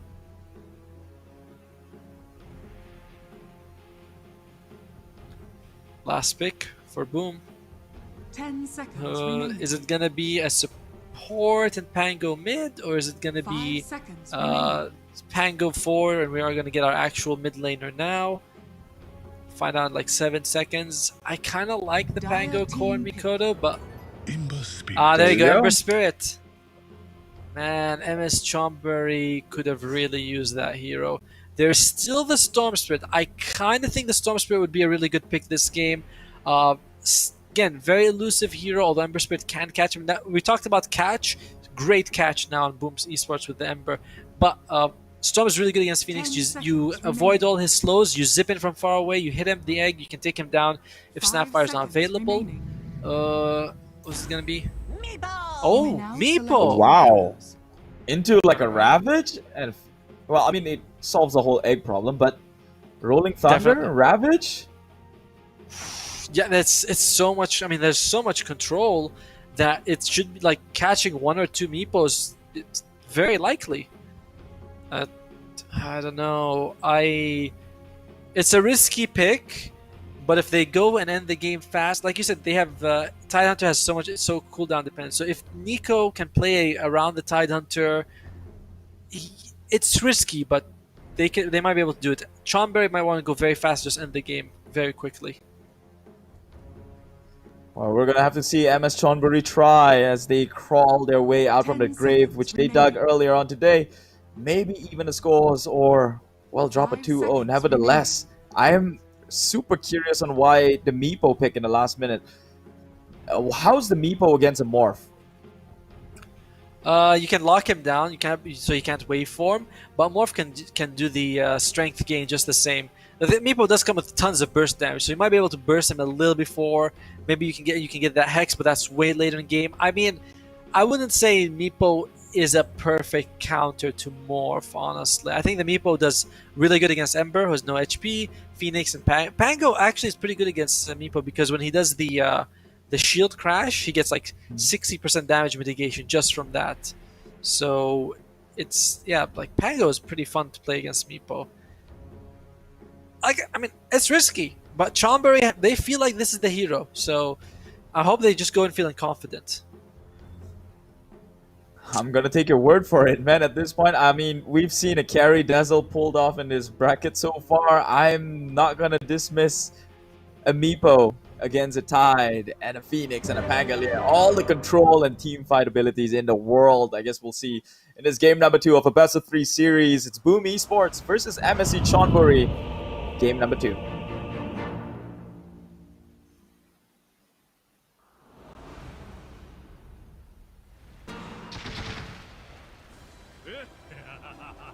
So it is going to be the position 5 Phoenix. Prepare I know we for talked battle. about position 4 Pango, but I don't know if I've seen many position 5 Phoenixes. Seems like he's a little bit more greedy than that. But Nico, yeah, 5 wins in a row as a Meepo. That must be pretty good, you know? That's promising. Stats don't lie. Numbers don't lie, I think. But yeah, I think the Phoenix job here is completely just they make sure he gets his ult off at a perfect position, right? At this sense, if they're running him on the 5th position, they're not expecting him to get as much farm as you would have him traditionally on the 4th. Yeah. Yeah, I mean, honestly, I think when they saw that the Snapfire was picked, they're like, listen, you're gonna get the Phoenix is countered. You know, it's unfortunate, but the Phoenix is countered. We might as well not give him too many items and be like, oh, get him all this farm, and then he still gets countered by the same skill regardless. Mid-air Pango. Look at that mustache. Dashing. Mid-air too. Very. A great That's pause. pretty. Really looks like Looks a like midget he's got at this point. He looks like he's got the telescope, you know? Oh the yeah. neutral item. Yeah, it looks like he has it equipped. Not sure how I feel about this mask for Meepo. I thought this whole Zulu set mask. was cool. Yeah, the whole voodoo theme. Especially on Witch Doctor. His set was cool. Well, I think Siri has a lot to do this game. It's gonna be Meepo can make space, Slaughter can make space. You got Snapfire, you got Winter Wyvern. Those are good heroes to have in fights. But again, Boom's lineup, man, there's so much team fight. I mean, again, it's cooldown dependent a little bit. It's so much team fight. Nico already going for the early outpost capture. Being super annoying. Later on in the lanes, just forces them to address it. While top Ponlo on his own. They do drop an observer. They see him there. That was kind of a weird observer to put down. Because, I mean, he was right there. They might have actually just seen it and can just de-award it in a bit. Not sure how I feel about it. Oh, Nico, he knows there's a ward. Yep. Yeah. He scouts it out. Yeah, that's a mechanic that it's so rarely being abused. I mean, you could, like, pros are really good at finding out these ward spots. They're like, oh yeah, there's a ward here. Although it's a little bit greedy of the Ember to put it there. Begins. It's like Boom will get all the top and MS Chonburi will get all the bottom. So slightly better start for MS Chonburi. Last game they started with only one. This time they get both of the bounty ruins. So yeah, small thing, but it's nice. So what is the timing do you see MSC Chonburi hits here? Since they drafted a Meepo, how early do they have to close the game? The problem it's like Ricky can fight pretty early as well. Like he's quite similar to PL. He also needs a diffusal, but after that their items really differ. But he also like wants an item before he can fight. But he is a little bit more active. I don't know how much of a late game you want to give to MS Chonburi. Meepo definitely falls off. Slaughter's kind of a big tank. Ricky is their big damage dealer, but is he enough to go through a Morphling? I don't know, but Morphling's HP is actually kind of low right now. So he was taking some harass. Is he salving up or something? Yeah. TNT took a lot of a harass. decent amount of harass damage. from the early stages. Don't know what happened, but the crush is there. No, well, the damage is enough though. They will take him down. First blood on the side of MSC. For a sec, I thought I owned a wingdom. I played. Melem actually jumps onto Ponlo. Pretty close to FBZ. Could have been punished there. Hard lane for Melem. You go closed, anchor smash. You got the minus armor. You got swashbuck. A lot of damage coming out. But yeah, Snapfire loves being with Slardar. Slardar is this big tanky guy. You can feed him cookies. He runs in a straight line. 3 stuns with the bash, the crush, and the cookie. So much damage. I mean, I played like a couple hundred games of Snapfire. One of my best allies to go with is always a Slardar. Someone who wants to front the lines. Yeah, basically. And in this game, where you're either going to have a low HP Morphling or a very squishy Phoenix, one or the other, you can't burst them down in the time of the cookie. So I like this line. It's very aggressive. Seri in this game has more kills than he had in the entire last game. So I'm happy for him, you know. One. It makes a difference, man. It makes a huge difference there. And it's a first blood kill too, so more props to the guy. Oh. I mean, it goes to TNT, but he assisted, you know. He was there. Yeah, it's better than what he was earlier on. He's got a better lane now. Oh, a kill secured up at top. FBZ gets one onto Ponlo. Yeah, just as much as bottom lane favors the Dire, top lane favors the Radiant. And, you know, it's like, again, Riki cannot do much in the top lane. And oh, look at that. Yeah, I mean, it's just a small stun, but keeping him on his toes, you know. And Morphling is suffering in the CS. 7-0 compared to the 11-2. And again, he's the carry, so he should be getting a lot of CS, but he can't. Mel M actually has at least 12-1 in the last attempt denies compared to the 10-0 of this Morphling. Oh, it's got to be careful. He's on AG. He comes close, and you can see just stun after stun, control, damage. You want to expand all your money buying tankers. And there's they have a lot of like damage that doesn't care about armor, so just don't care. TNT scouts out the pool. Yeah, very well played. Just clearing up the camp. Probably might want to leave the one creep there so it doesn't spawn anymore. Maybe. Or maybe he's gonna try and take it for himself and just block it with his body. I think that might be another thing. I think TNT is just gonna block it with his body and take the creep. Mid lane, Mikoto is level 5, getting close to that level 6. He might want to consider rotating around, going bottom. Kill it. You can kill a Snapfire pretty easily if you're Ember Spirit.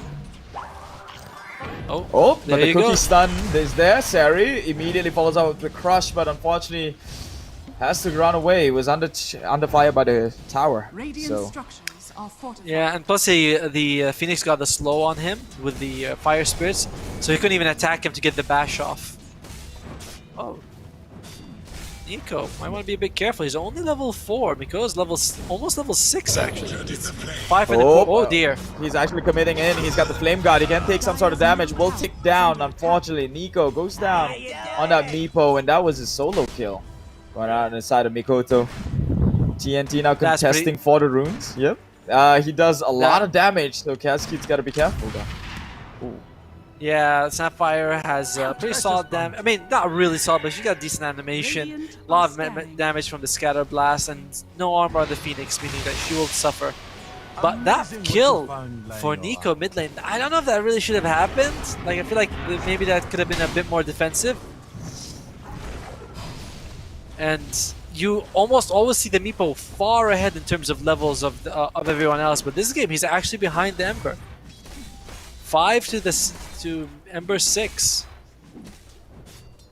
I don't like that. That is just really unfortunate.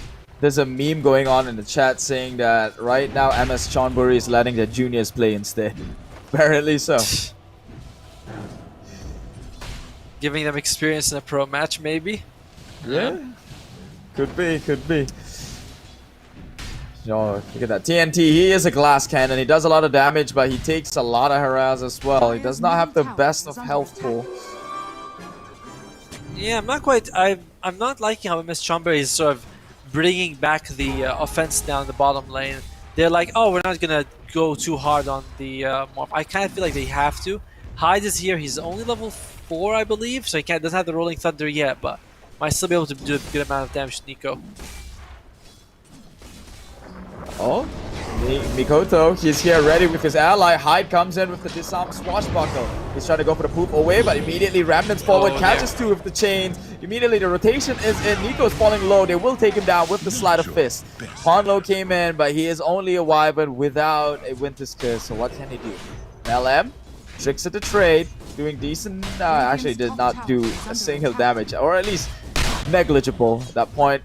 FBC is just gonna farm it up, but Hyde is in. Swashbuckles again. Can he get the blink off onto an ally though? He is disarmed though, so this is going to be quite the issue. Oh, Anchor Smash finishes it all off. Oh, mid lane once again. Wow. Boom Esports playing the tempo. They don't need a Ravage. This is kind of, I mean, I'm kind of scared from MS Chonburi. Like, oh, that's a courier. That's nice.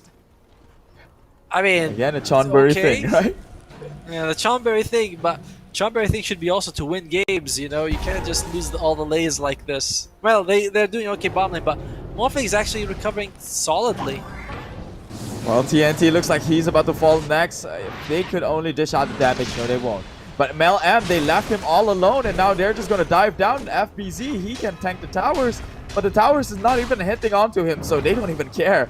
Mikoto now is just going to go for Ponlo, gets the chain, holds him there. Ponlo, oh, Splinter Blast, but only to just get a decent amount of farm before he loses it on the way of Mikoto. I feel like Mikoto's... Yeah. Mikoto's on his way to being MVP this game, because he is just doing so much. Shutting down the Meepo, getting 2 kills and 1 solo kill, by the way. Then getting another team kill, going around the map, creating space like this. He's doing so much for his team right now.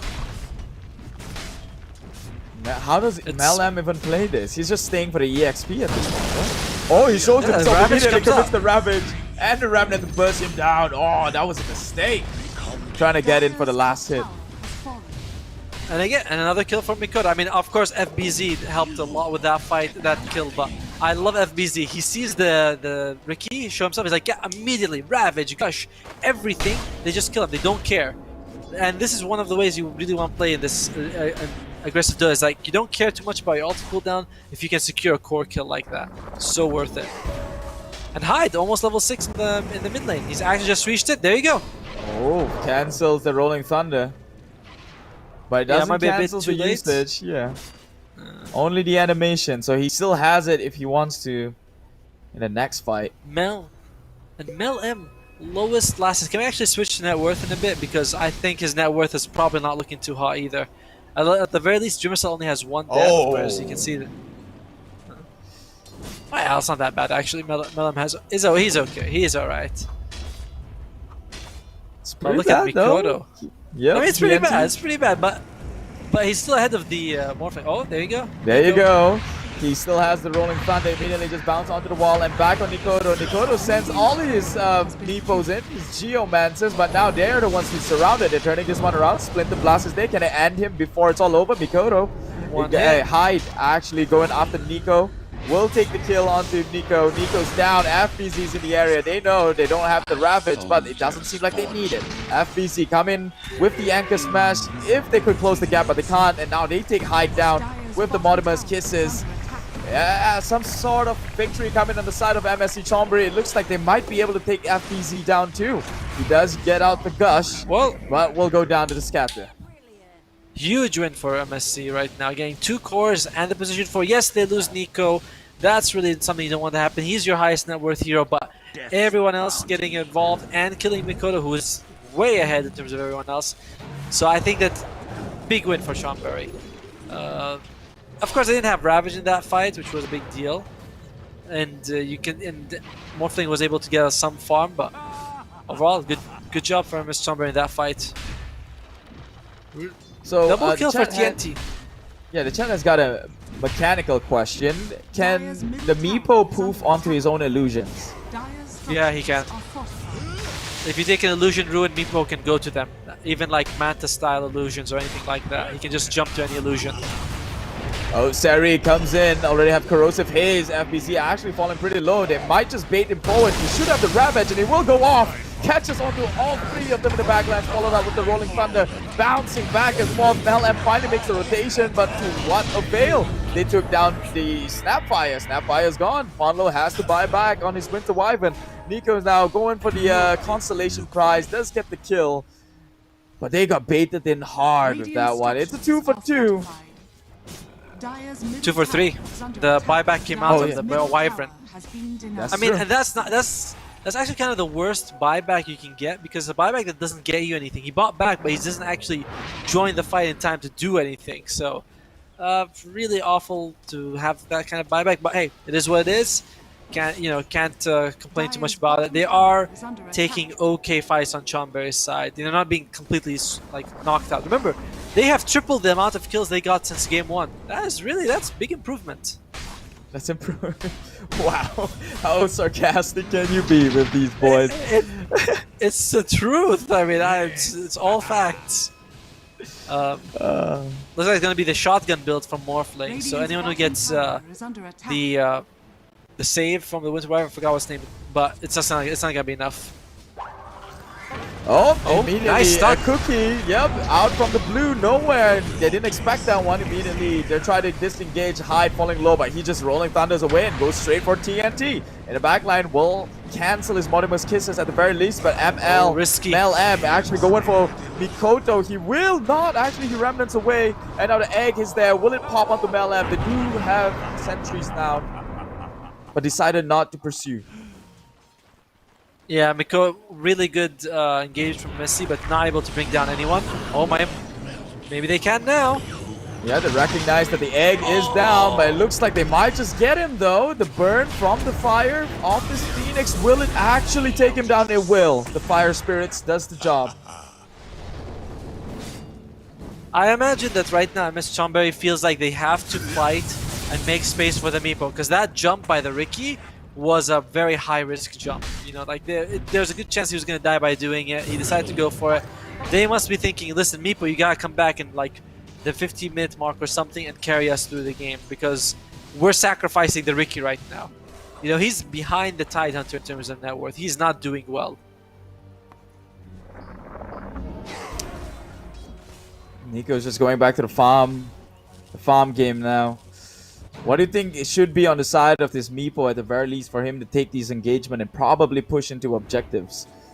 I think he's going for the Ethereal Blade. I'm not sure if we can click on him and see that, but probably going to Ethereal Blade, try to burst people down, and then, you know, maybe get racks by the 25-minute mark. Because your Ricky is not, he's not scaling. You're making him go fight. He's not going to get farm time. Now he's farming, thank God, but he's pretty far from the Diffusal Blade. So you are looking at Meepo to make space. Whereas Boom ID, they're like, yeah, they'll just fight non-stop. We got Mikoto, we got Pango, you know, we got Tidehunter. Let's just go fight. It's scary when the enemy team has so much team fight ready. JDC illusion. Could be a bait. Yep. It was a bait, they know. Yeah, I mean, when you walk near an outpost, you're revealed anyway. So it's like they know he's not real. It's too obvious. Well, they're smoked out. Boom Esports actually going for the hunt. They do have all the cooldowns up and available, but they're gonna walk into Ponlo. Yep, Ponlo is the kill. They kill him. There's no one else to disrupt their team fight. Could be pretty crucial. Decided not to have no vision. Yeah. I like how Snapfire gets bugged. If she eats a cookie, she gets this weird stuck animation where she looks like she's midair the whole time. That's hilarious. Wait, is she on mid-air right now? Or no, but she looks like she's in the air. If we can look at Snapfire for a moment, if you look at her, she's bugged out. But no, we don't want to. We don't want to show you that. That looks. Oh yeah, there we go. She's floating. And Hai just makes it out. They will shred the tower though with TNT on their end. Should be able to trade, but do they really want to lose a tier 2 up at top for this tier 1 down at bottom? They're all committing in. They think they know Nico's in the area. He does try and go for it, forces him out of the lane. Morphling getting real close to that E-Blade. He'll be able to just burst people down with it. And there's a lot of pretty squishy people. Even the Ricky is just a lot of armor, not a lot of HP. Oh! Winter's Curse committed though, just to hold him there for a while, but the Phoenix Eggs forces no engagement. And now the Ravages comes in to turn the tide around. Cascade comes in, Sunrays, everyone just trying to melt this Meepo one after another. But here comes the Mortimer's Kisses. They are playing under his flames. They will go down. Boom Esports now in trouble, has to back off. They do finish the job on this Meepo. Can they get more? TNT finally goes down, but it's this Morph. Will he move up? No, he will not. Splinter Blast to end it all.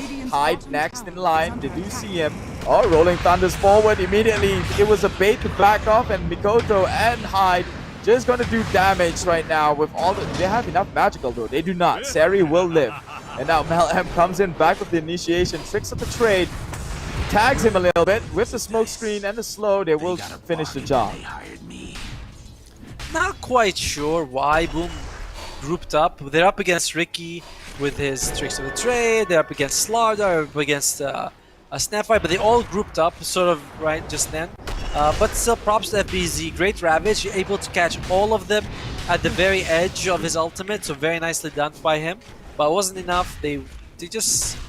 MS Chonburi a little bit stronger than we gave them credit for right now. They take a pretty good fight.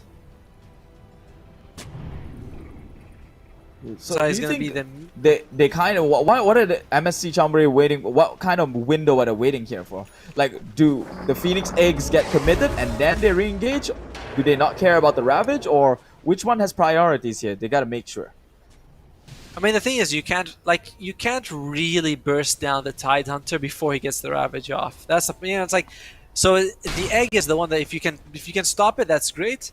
If you can't, then it's like the one you want to aim to stop if you have a choice in anything, because it's the one that you can, if it goes off, you can still break it with the Meepo. Meepo is great against Phoenix, but Tide bursting him down is a hard thing.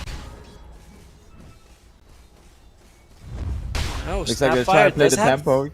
Yep. Has the smoke. They realize that all those ultimates has been expended. They might go for the next engagement. He's down in the low ground. Cascade does not see it.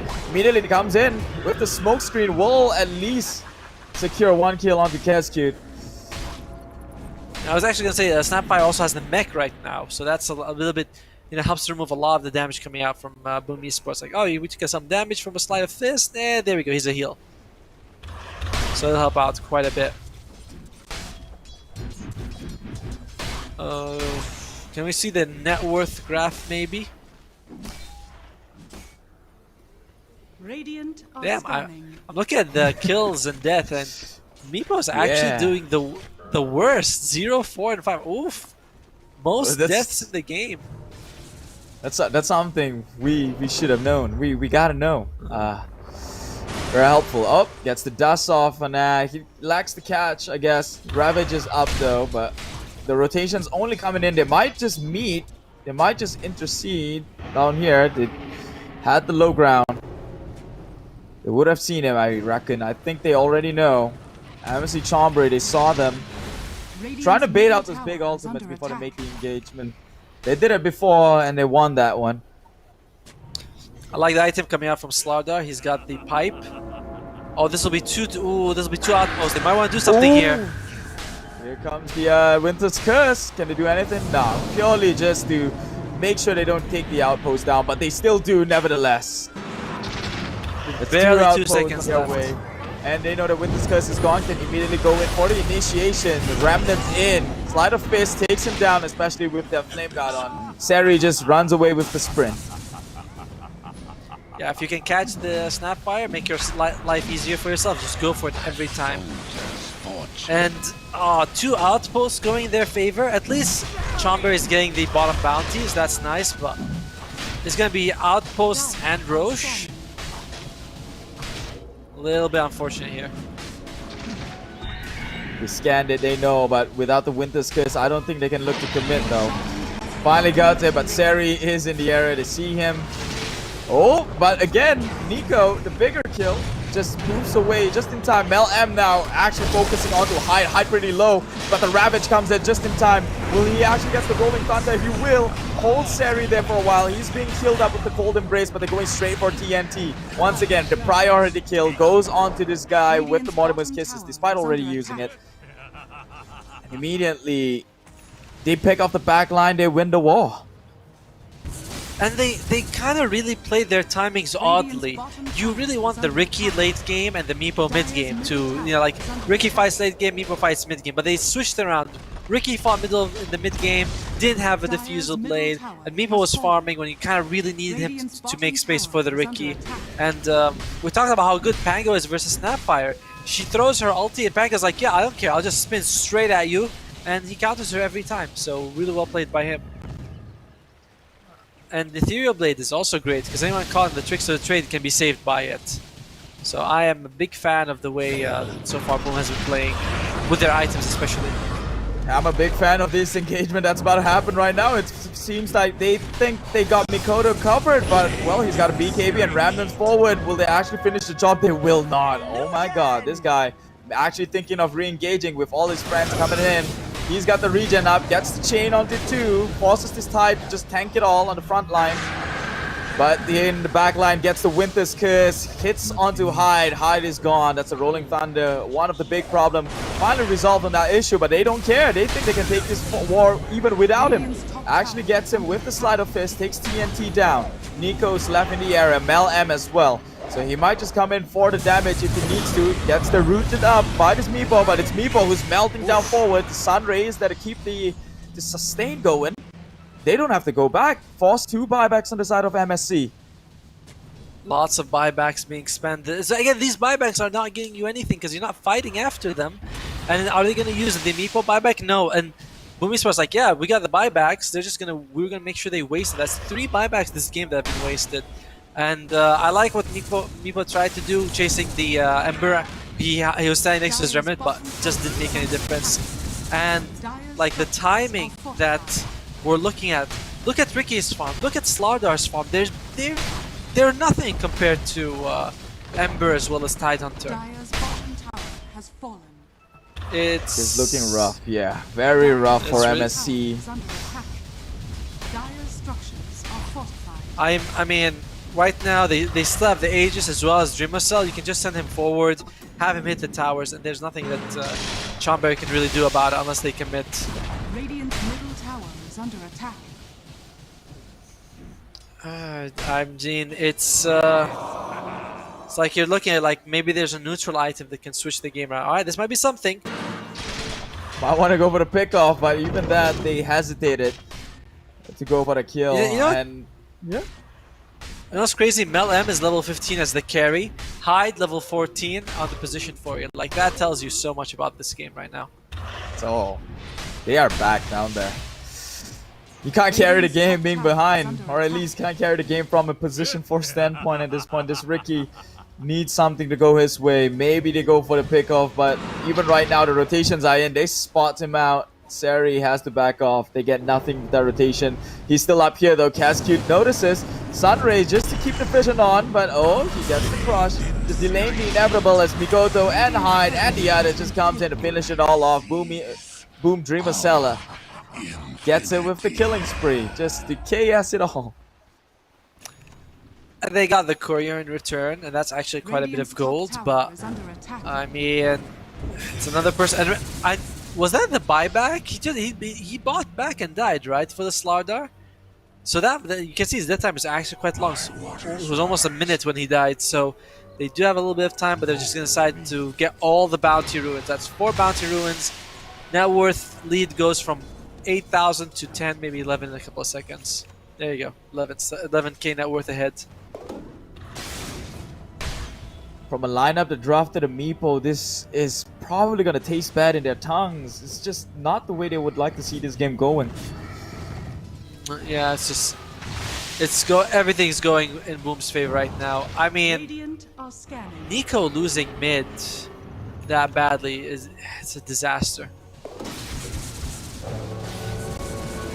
Well, Aegis expired, so they can kill Dreamercell if they can catch him. The question is how.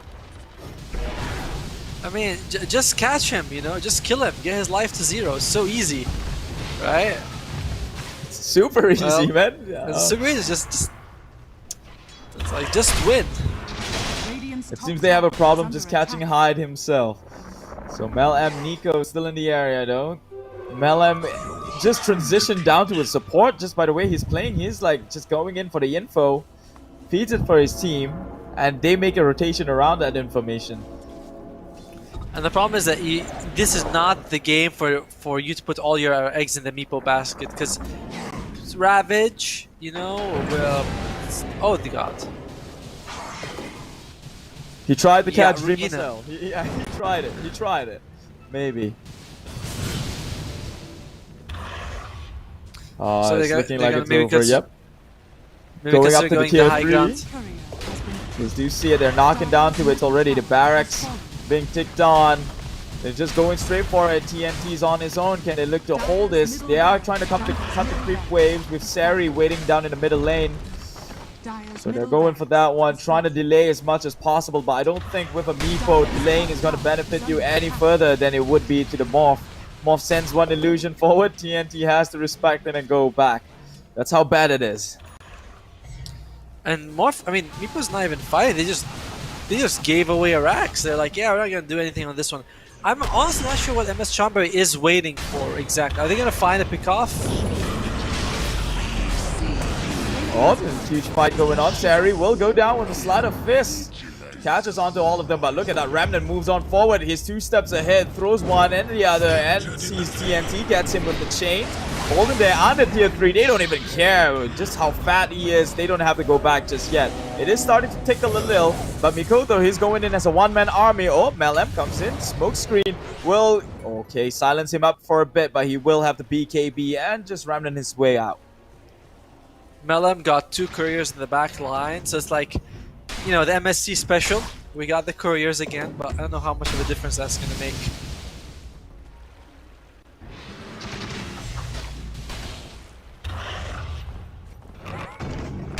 I don't even know what item or what opportunity MSC can look forward to at least decently bring them back into the game, and I'm gonna hold that thought because Kezcute immediately comes in, pops the egg. He is under all the Meepo, but here comes the Rolling Thunder. This is how you stop the egg from cracking up. They will crack, but they also lose the Meepo in the process. And Kezcute immediately is like, yeah, go ahead. Like, yeah, I'll just buy back. You know, I don't care. If they force a Meepo buyback for a Phoenix buyback, they'll be happy with that. And they're already 1 Rax ahead. So I was like, are you really gonna give a second pair of Rax? Yeah, that was definitely not the trade they were looking for, but FBC is falling pretty low.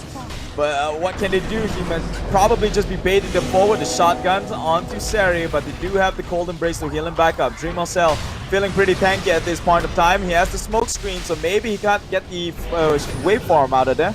And he's turning this one around. In fact, he's going to use it aggressively with this curse to hold him there.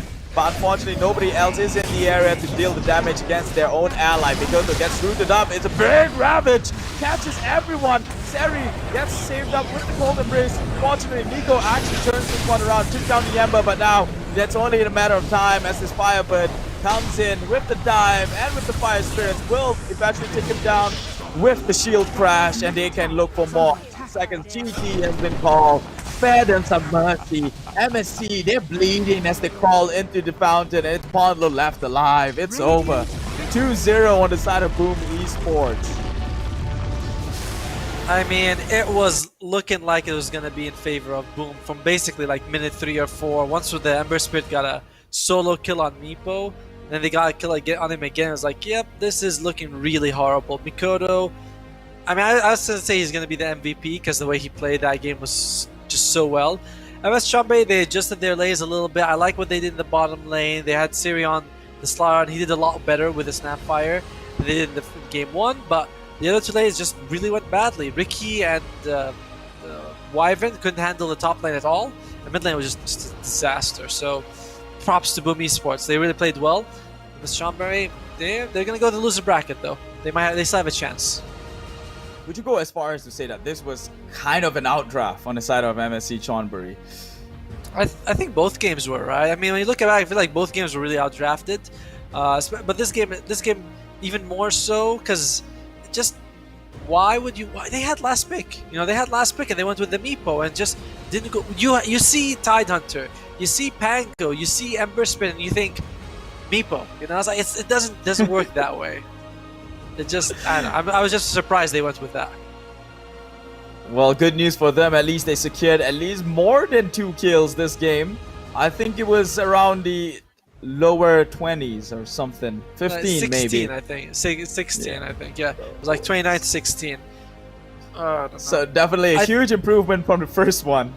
We can give them that. We can give them that. But yes, it's looking like they're 2 very different teams from when they played previously with Geek Fam. The tempo is different. The way they play it is different. And it just seems like they do not have a grip on themselves. They're not flawless as they were before. But it also could be because Boom Esports executed so well that it made them look like they couldn't play a game. I'm just surprised by their decision to have the Ricky fight mid-game and the Meepo to fight late game. That was very strange to me. And now actually we were both wrong. It's not 15 or 16, it's 14. So, well, they did what they could. I'm just very surprised by the way they had the Meepo farm. They're like, yeah, you farm, Ricky, you fight. And I was like, that's really risky. So I think that came back to bite them a lot at the end. Yeah, it's looking rough. 2-7-5 on Nico's Meepo. Only get 1 tower, and I don't believe that was the mid. Was that the mid tower? No. Might have been the bottom, I think, when they pushed it was the in bottom. pretty aggressive. It was the bottom, I think, yeah. Because I remember Snapfire was a... Finish your sentence. Well, yeah, I'm so sorry. Sorry, because it's like we have a bit of a delay, so sometimes when I'm talking, he's talking. It's like, oh, crap. Yeah, I remember Snapfire used Little Shredder on the bottom tower, and they were able to kill it. So that's all I want to say. Yeah, so even his own lane couldn't even get a single objective. I mean, if you're drafting the Meepo, you're probably looking to at least just end the game early, get as much objectives as you can, just snowball the whole thing. But, well, it's definitely not working out for MS Chonburi, especially against a lineup that Boom Esports has. So let's take a look at who the most valuable player in this game number 2 alone. There we go. Well, Mikoto. Big shocker. You called it. You called it. 11, you 2, cannot and give 14. Yeah. Yeah, you cannot. I mean, the guy couldn't have done more for his team. App wins Meepo mid, keeps the team alive for the whole game. Dreamcell 2 games, I feel like he's kind of like on vacation. He's like, yeah, guys, you guys do whatever you want. I'm just gonna rest here and whatever. I'll join you guys later. So really well played by Mikoto. Both games. This game even more so. It's showing Boom Esports definitely playing on another level. I think the chat agrees as well. They're saying that Boom is way ahead of Geek Fam. That's their words, not mine. I'm just reading whatever comes out there. There's a lot of salty stuff too, which I won't get into it. But one of the more confusing one is, just to put it to the rest, Boom Esports is Indonesian. Their organization is Indonesian. People are thinking that Boom ID was India. Well, they're not. They're Indonesian. Oh, so there you have it. Yeah, there you have it. I'm sure people know where Boom Esports is from. I think they're just they're having fun with it. So I mean, that's the match, right? Congrats to Boom Esports. They make it to a pass in Group B. They 2-0'd their way through. So just a very flawless performance by them. Yeah, I don't think there's anything to add on to that. Congratulations, Boom Esports. 2-0 in this upper bracket, which means MSC Chonburi going down into the lowers, who will be up against whoever wins Geek Fam versus Oracle.Youth, which is the next series of the day. And before we get into that one, we're going to take a quick break. Actually, no, we have time, so we will go through the chat that's going on right now. Apparently, there are some people who actually believe that the Meepo draft could have worked. They said the moment the Meepo counters the Phoenix, that's when they win the game. Do you see it working that favor? Yeah, I mean, when you look at the draft, let's take a step back. What if Meepo didn't die first, twice in the mid lane? and he's ahead in levels of Mikoto. It's like only because Mikoto played so well that Meepo didn't do so well. So if your hero, the hero that you are looking for to make space gets countered, suddenly your whole draft falls apart. Because they're like, oh, Meepo's gonna make space, Ricky's gonna come late game, we're gonna win this. Meepo can't make space, Ricky can't make space, the whole thing falls apart. If Ember Spirit had 0 farm that game, we would say, oh, Ember Spirit was a bad pick. But I still think I don't like the Meepo pick very much, but it could have worked for sure. It's just Mikoto just played out of his mind, and that goes to Boom Esports being so good. Alright, nevertheless, I think we are going to go straight for a break before we get into the next series of the day, which is going to be Geek Fam versus Oracle.Youth. Stick around for that. And once again, my name is Keith, and together with me, Otomo. We'll see you in the next one. Actually, he'll see you with Danelie.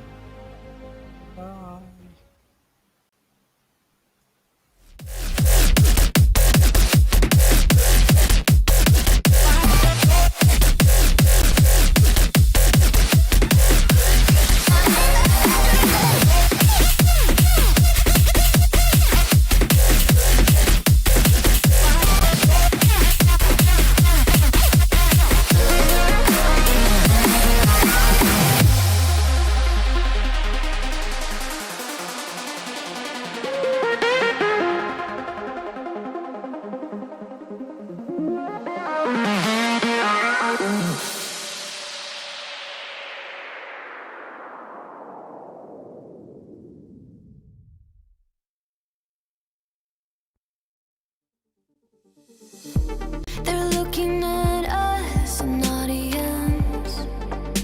Keep telling us what we can do, but here we are, showing them, making them wish they were you. We've heard the most when it comes to this. Yeah, every shade of blue, but don't even care what they all say. They think we're out of control. Yeah, truth be told, we know it. It's just the way we live. We own it. 'Cause that we love the thrill. We know it.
came from the darkest regions, wrapped in a cloak of light. Minus the focus heights, I'm trying to get my opens right. Throw my doubts aside, I climb the mountainside.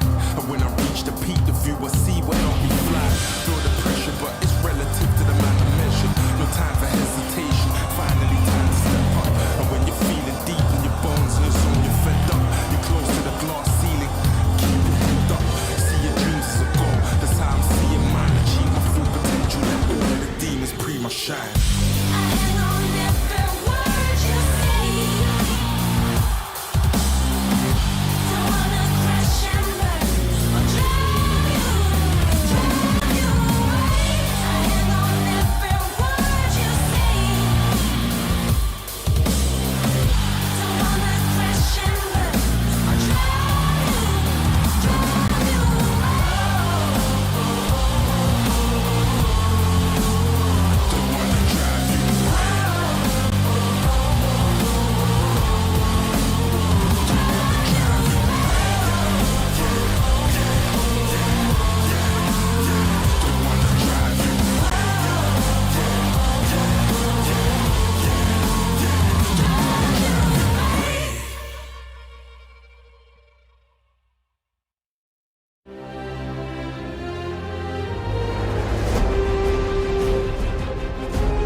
Trade-off an ES for an ES, he can't even find the kill, but the sniper, that's the bigger one, falls off, 1 and 2 in the back, 3 men back in the ball, Tim's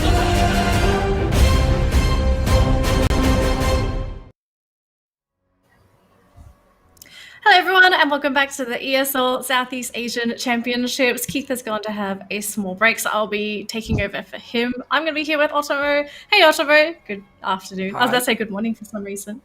Quarantine time. It feels like morning because you wake up at like 2 and you're like, I'm awake, it's morning now. Wait, are you telling me you just woke up at 2 o'clock? No, I woke up at 10:30, I think.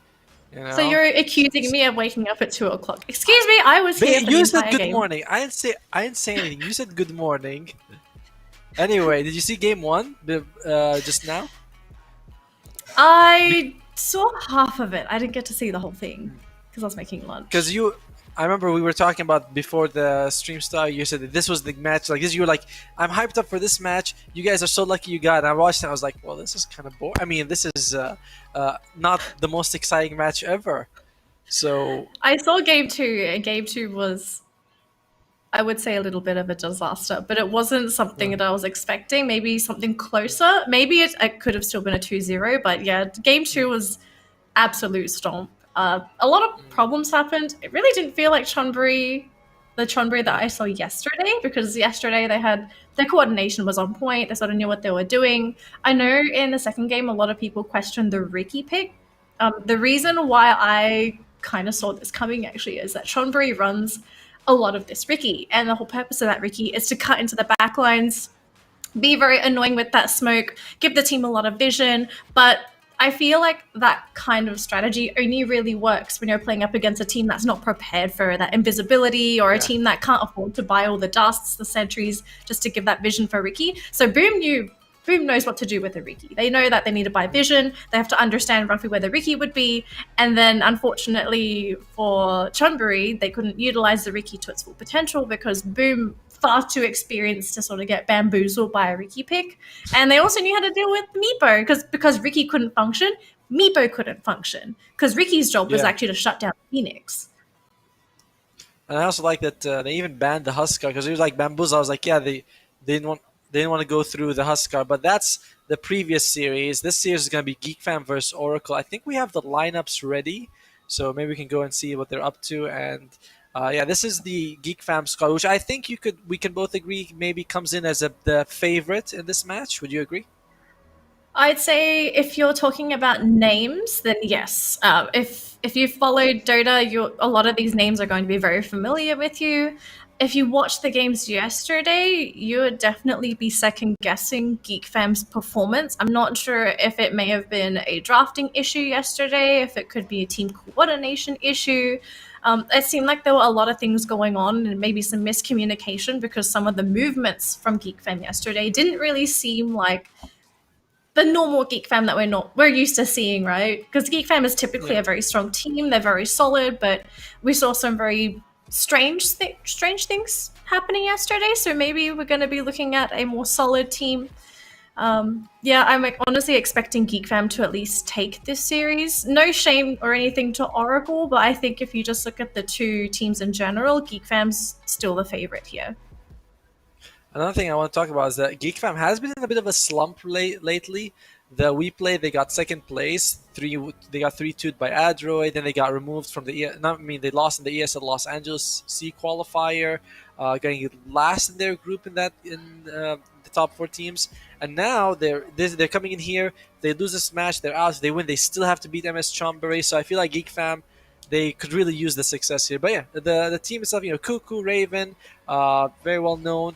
Little bit new to Carl, Zephyr, and Whitemon, but I've seen the names before. But this is Geek Fam. I also agree that they're stronger. Can we look at Oracle.Youth and see what they're up against in this match? Yep. So we have Azure, Facehugger, Calvin, QWE, and Ramley. I don't think you saw these games yesterday, Otomo. So Oracle was the team that ended up running the Carry Dazzle Meepo. They almost won their match with it, but unfortunately getting a little bit too antsy in that situation, thinking that they could fight within the enemy base. Normally not the best situation. And they kind of got baited by Boom, thinking, oh, we're actually very strong here. Let's try and take the game. But they sort of threw everything away and the game went downhill from there. So Oracle probably having a couple of communication issues here. And I think the biggest problem would be some of the decision making when it comes to these very situational team fights, because I feel like the most experienced teams, I don't know if you agree with this, the most experienced teams know when to pick their fights. They don't simply fight when they see 1 or 2 heroes. They have to anticipate, where is everyone else? Do we have vision on them? Do we know where they were? Do we have the items to fight as well? So Oracle, less experienced. They do have potential, but I think their main issue so far has been communication. Another thing is that they also picked, I was looking at the records, they also picked Chen in both games, so they really wanted to push fast and end the games as soon as they could, which I think might come when you're feeling a little anxious. You're like, I just want to end the game. I just want to end the game fast. I don't want to go late game against a team with more experience. So Geek Fam could play around that with their draft, which are actually ready. So how about we go into the draft and see what they're going with? Let's do it. Best of 3. I'm really excited for this. I wonder if Geek Fam will ban the Riki. They hate playing against Riki and Snapfire. I think they're like their most banned heroes, and Death Prophet, which is something Oracle might want. The Death Prophet, she's been kind of popular lately. 10 seconds. Yeah, I think we've seen Death Prophet banned out yesterday. We were quite puzzled as well because no one really picked up the Death Prophet in the series. So yeah, she could be picked up. Strangely enough, for yesterday, I think one of our most highly contested heroes was actually Meepo, because we got 2 Meepo games yesterday. Was it 2 Meepo games? Yeah, we got 2 Meepo games. Pretty interesting. I like how... Anyways. One thing I really like about Facehugger is that he has LFT in his name tag. So it's like, I don't know if this guy's staying around for a long time with Oracle.Youth. It's like, I'm already looking for another team, guys. But Timbersaw being banned, as well as a Nyx Assassin. This is kind of cool because Nyx does counter Timbersaw with the break for his ulti. It only gives you like 4 seconds to kill him, but interesting to see that Oracle's like they ban. Nyx has been banned every game so far. I wasn't aware the hero was. Sorry, continue on your point. You continue. You continue. No, ladies first. Okay, fine. Okay. I was just going to say that Nyx in general, he is just very, very annoying to deal with in the team fights because he is a very big counter to any lineups that have a lot of AoE, especially if you're running a team that actually has a hero very dependent on mana. The mana burn can really hurt if you're playing an OD. You don't really want to have your mana burn. Timbersaw as well also suffers from the mana burn. A Spike Carapace, just very strong at disrupting heroes in the middle of a team fight. You think that you're going to be able to throw a stun and then maybe, for example, you want to chase, but then suddenly you're stuck in place because you're hit by the Spike Carapace, because Spike Carapace triggers from any source of damage. So yeah, I think and also Vision. Let's not forget the Vendetta Vision. So good. Vision's so key in Dota nowadays. Another thing is that he's really good against all the spirits because they all have like remnants or something he can walk into. Flame Guard. Also mana dependent. So back onto that point so too. He's good against all of those. And by the way, Oracle banning the exact same heroes that we saw, not Chonburi, the previous team play against just now. So they, the Nyx, the Puck, ES. Yeah, boom. Thank you very much. I was like, I just casted that game. I have amnesia. I wonder if they're going to ban the Bat Rider as well. Bat Rider, I think we've seen him banned a couple of times. No one's really picked him up yet, though. But I can absolutely understand the Shaker being banned out, the Puck, these heroes just really strong. Surprised Geek Fam's not a big fan of Riki. But to be fair, Riki is very annoying in the right hands, and Oracle likely having someone that specializes in playing that core Riki role. Ancient Apparition getting banned out by Oracle. We saw this yesterday. This actually led to a Morphling pickup, so Oracle could be looking to grab the Morphling. If they don't want to go for the Morphling, maybe they're trying to condition Geek Fam to pick up the Morphling themselves, making Geek Fam think, okay, or AA is banned. People don't normally play AA. Why do you ban AA? Morphling. Or Alchemist. Yeah. Alchemist is also an option. Seconds remaining. I haven't seen a lot of Alchemists recently, which I mean, when you see a hero a lot in every game, and then you go away, you're like, I miss them, but I don't really miss them. Like, I miss seeing Alchemist, but I also hate the hero because he's so annoying to play against. Winter says Alchemist is really good, so I'm not 100% sure why teams aren't picking up Alchemist. Maybe they haven't trained enough with the Alch pick in general, because Alch sort of functions similarly to Meepo, right? You need a high net worth to really make use of that Alchemist. But I think that one of the things about him is that he does take longer to fight. I mean, kind of longer. He does need like the Radiance and he kind of need the BKB. But first pick for Oracle, it's going to be the Winter Wyvern. Alright, solid hero to have a good with the ultimate. It also discourages the Lycan from being picked up. So I feel like it's very early to pick up the Winter Wyvern though, because you're showing your opponents that, oh, okay, they're going to have Cold Embrace, they're going to have Winter's Curse. What kind of defensive spells can we get to possibly protect someone if they get caught in these spells? And biggest counter I feel like to Wyvern is actually OD, because he practically counters her in every single way. I mean, I agree with you that Winter Wyverns, I won't take it necessarily first pick. And Snapfire is not bad against it, because if you heal someone, she'll be like, oh, perfect. Yeah. Mortimer, that area, like screw that area in particular. We'll be throwing 15 Mortimer kisses there. So the cookie you can also, I mean, it's not exactly a save, but you can move someone in the air for a couple of seconds. Might have the heal on talent as well. So yeah, I do like the, I like the Snapfire pick in general. I do think it was a bit early with the Winter Wyvern. Void Spirit, there we go. Void Spirit, I've seen him a lot over these past 2 days, and I don't blame teams for picking him up. He is so incredibly good. He does, honestly, I think Void Spirit is still way too broken. And so far, the #1 counter to Void Spirit pickups have been Ember Spirit, as long as he's been available in the pool. So we're likely looking at our mid matchups here, although we have seen safe lane Void Spirit, and I think on some rare occasions, off lane Void Spirit's a thing as well. Not very ideal, but in some situations it could work. 10 seconds remaining. Oh, I love Void Spirit's entrance, by the way, with the whole portal that he steps through. It's like, oh, that's really cool. But yeah, not Void just Spirit that, and then when he like gently bends his leg into, a really awesome pose. You talked about heroes that are really good against the Winter Wyvern, and OD is bad. One of the things about OD, you mentioned the save. I'm just going to build on that and say that also the Arcane Orb is really good, because you are able to stack it. So that against anyone who's being protected. So there you go. Even more reason to ban the hero. Voicebit, I think we've seen him played a bit in the offlane as well, so there was still potential that Geek Fam could take him mid. Yep. We'll have to see first, because we don't know if it's priority, it's banned out by Oracle, so I think they're realizing that OD too strong of a threat to leave in the pool, so understandable ban. No Chen, says Geek Fam. Yeah, no more heals for you guys. We saw your games yesterday, you're not going to have all of this, HP regen coming on through. I really don't feel like the Chen was successful in the previous matches that we saw from Oracle, so I'm not sure if they were thinking of picking him up, because when they picked the Chen, they first picked him, I believe, in both games. So they did prioritize him back then. Maybe they weren't thinking about it. It could have just been we're going to pretend to really want Chen, but you can ban him today. We're going to go for the Wyvern instead. She does something similar to Chen. Just no creeps, but you get a lot more lockdown. And better in the late game, honestly, if you have a Winter Wyvern, because the Winter's Curse can win games. It can be whereas Chen, you have to do so much work for the first 20 minutes, then you just fall off and you become useless.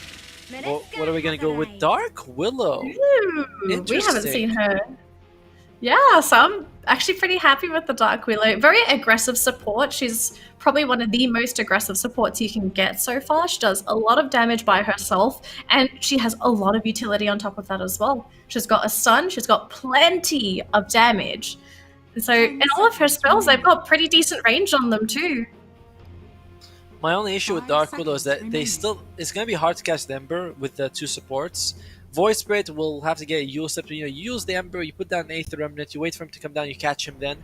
But Willow and Snapfire by themselves cannot really catch the Ember Spirit at all. So I like them. I mean, I really do, but I do wonder how effective they're going to be against the Ember in particular.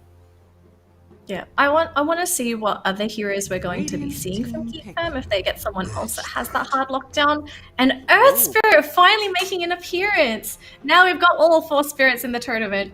Every single one has finally been played. But I want Storm. Please pick Storm. Oh, I want to see Storm Spirits so badly this game, so we have every spirit in one game. That would have been so much fun. It would have been Void and Storm. Yeah, it would have been nice. There's no way they could fit it on Geek Fam unless they put Safe Lane, Monkey King, Off Lane, Void, and Midstorm. But they'll be way too greedy. Their draft would be way too squishy. I mean, they'd have disables, but they all require way too much farm. Oracle, are they really? Oh, you're actually going to see Core Dazzle again. It has to be, because it's Earth Spirit 4 with Wyvern 5. So Dazzle's going to be either playing 1 or 2, and Ember's playing the other role. Okay, how about this big ore? What if Earth Spirit's offlane? I mean, we have seen I've seen Earth Spirit even mid.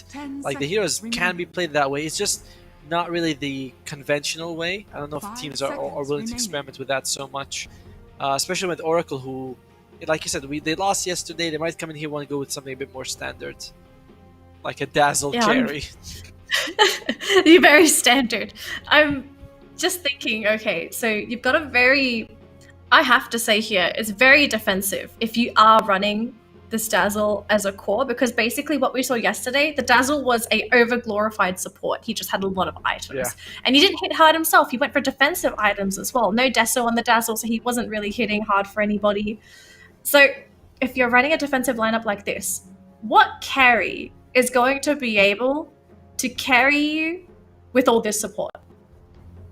Because you can't pick something that goes too late game. For Oracle, because Oracle, yesterday, what they were trying to do was they were trying to snowball with Amiibo. I mean, right now it feels like Oracle is going to have to play a fast game as well, right? Because Dazzle's not exactly the best late gamer. Oftentimes I see them go Necro 3 and Guardian Greaves, and that's kind of like their peak. Because after that, there's just no item that they can get that's as good. The Burst Spirit is kind of similar. So you're right. Like, will they go with?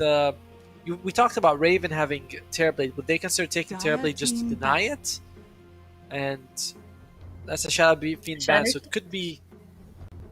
Shadow Fiend would have been really nice with Oracle. I'm just wondering how Oracle are gonna lane this. Whereas Geek Fam is a little bit more standard. You kind of know the Monkey King is gonna go carry. So for Oracle, are you initiating with the Earth Spirit? I guess Ember Spirit to a certain degree could also start the fights off, but just looking at what they have right now, they don't have a safe way to enter the fights. I mean, it's gonna have Because to be Ember Spirit yesterday, and Earth. yeah, because if we looked at yesterday's matches, how Boom managed with this was whoever the carry was, they just ignored the carry. They went to the back lines. They went for the white. They went for the Dazzle. They went for, I believe, who was it? The other support. I think it was Oracle. They just went for the backline supports. And once the supports were gone, then they went back to kill the Meepo because the Meepo never hit critical mass. So if you're Oracle, you have to pick something that's so threatening that if it's targeting one of your heroes, you have to kill them. Dire team pick. I'm also looking at one of the things about Geek Fam though is that they're really. Oh, here we go. Quick pick from Oracle. Silencer. I mean, it could be. It has to be a mid silencer. Every time I've seen silencer as a core, it's almost always mid. The hero has to get a very fast laning stage. But he has Oracle. I don't know if he's got a good laning stage though, because Geek Fam's got really strong heroes. 10 seconds remaining. He does do good damage against all of them though, like the pure damage against Monkey. Monkey gets a lot of armor from the Wukong, so you can catch him there. The global silence is pretty good. You can stop the Snapfire and the Dark Willow when they're channeling their ultis. I mean, don't get me wrong. We're talking about Oracle being more conventional today when they have Silencer and Dazzle cores, or possibly even Earth Spirit core and the other one of the other two support. It is a freaky lineup from Oracle, to be honest. So looking at this, are we looking at offlane Dazzle with Earth Spirit? Feels more likely. Offlane Dazzle, carry or mid Ember, and the other one Silencer. Geek Fam 10 seconds. Oh, and I love that Raven has the Monkey King. I really like him on the Monkey King Centaur coming out as the last pick, just so that you can run away. Oh no! You don't even have to run away. You can even use this Stampede into Oracle, because what you want to do with your Oracle is to keep them away. But now Geek Fam have the perfect solution to this. If there's no global silence, you just run into Oracle, and then what are they going to do? The thing is, Geek Fam has a really good area fighting. You can throw the Dark Willow Brambles and the Wukong. So once they reach Geek Fam, once the Geek Fam reaches Oracle's base, it's very hard for Oracle to go engage on them because you can't. You just cannot walk into that. So looking at the draft, I mean, I was gonna say Geek Fam is gonna take this either way, just because they come in with so much, more pedigree. But I'm backing them again. I think the draft is also better for Geek Fam. I'm going to be honest. I also am looking at Geek Fam's lineup. It's got everything that they have everything that they need to deal with all of these shenanigans coming out from Oracle. Oracle are relying on a gimmick now. This is, I think, the unfortunate truth with their lineup. If the global silence isn't enough for them to kill off 1 to 2 heroes in a team fight, there is absolutely no way they're going to win those fights. They don't have the bulk, they don't have the survivability, and I'm a bit worried too because they don't really have burst either. Whereas if you take a look at what Geek Fam have, they can survive for very long team fights because they've got all these heroes with mobility that can reposition. They've got really good supports that can create space as well. So as much as I would love to go against you and say that Oracle has a good chance of coming back, I'm a bit skeptical here, and I have to say Geek Fam too. Yeah, I mean, remember we're talking about Raven's Monkey King as well, who is, again, for me, that's his iconic hero used the terribly. But either way, we both agree that he is really good on the Monkey King. So him having that means that he's gonna have a very good lane bottom, and you're gonna have Voice Spirit mid. Cuckoo on the Centaur gives you a lot of ability to engage and disengage. Can't help but think that it is gonna also go for Geek Fam, and yeah, Cuckoo's just gonna go get those tower hits. I feel like they should stop this. It seems so unfair that you can just prepare the retaliate like that. So how would you change it though? Like, would you make it so that damage taken before the game starts doesn't count if it's tower damage? Or maybe like tier 2 only or something. But yeah, yours is more elegant, It's like it should be only. It feels like mine's more tower complicated. I like how did you see that? He actually gets Roshan to aggro. That's so cute. 4 on 3 top lane. This is big. Can Oracle win with these 4 heroes though? They're gonna start going on to the tankiest hero on the side of Geek Fam, but Cuckoo doesn't really have a way to get away as he only has Retaliate skill. Do they have the damage? They've got the bond, and that's going to be it. First blood going in the way of Oracle. I think that's as good as it gets. Yep, and you get the 2 extra int for Facehugger, which means that he should be able to have a slightly easier lane in the middle. The only thing that Facehugger won't get is the creep advantage, because he didn't manage to get a body block off, but with range though, that might be enough to sort of keep Carl at bay. Now, if there's anyone that I need to watch in this game, it's likely going to be Carl. He did seem to tilt in his 2 matches yesterday, so I'm wondering if we might be looking at him with a fresh mindset. Maybe he'll be able to play a lot more stable and be a bigger part of the team, because his last matches, they were not very pretty, and you could definitely tell with how the game was going that he wasn't feeling it.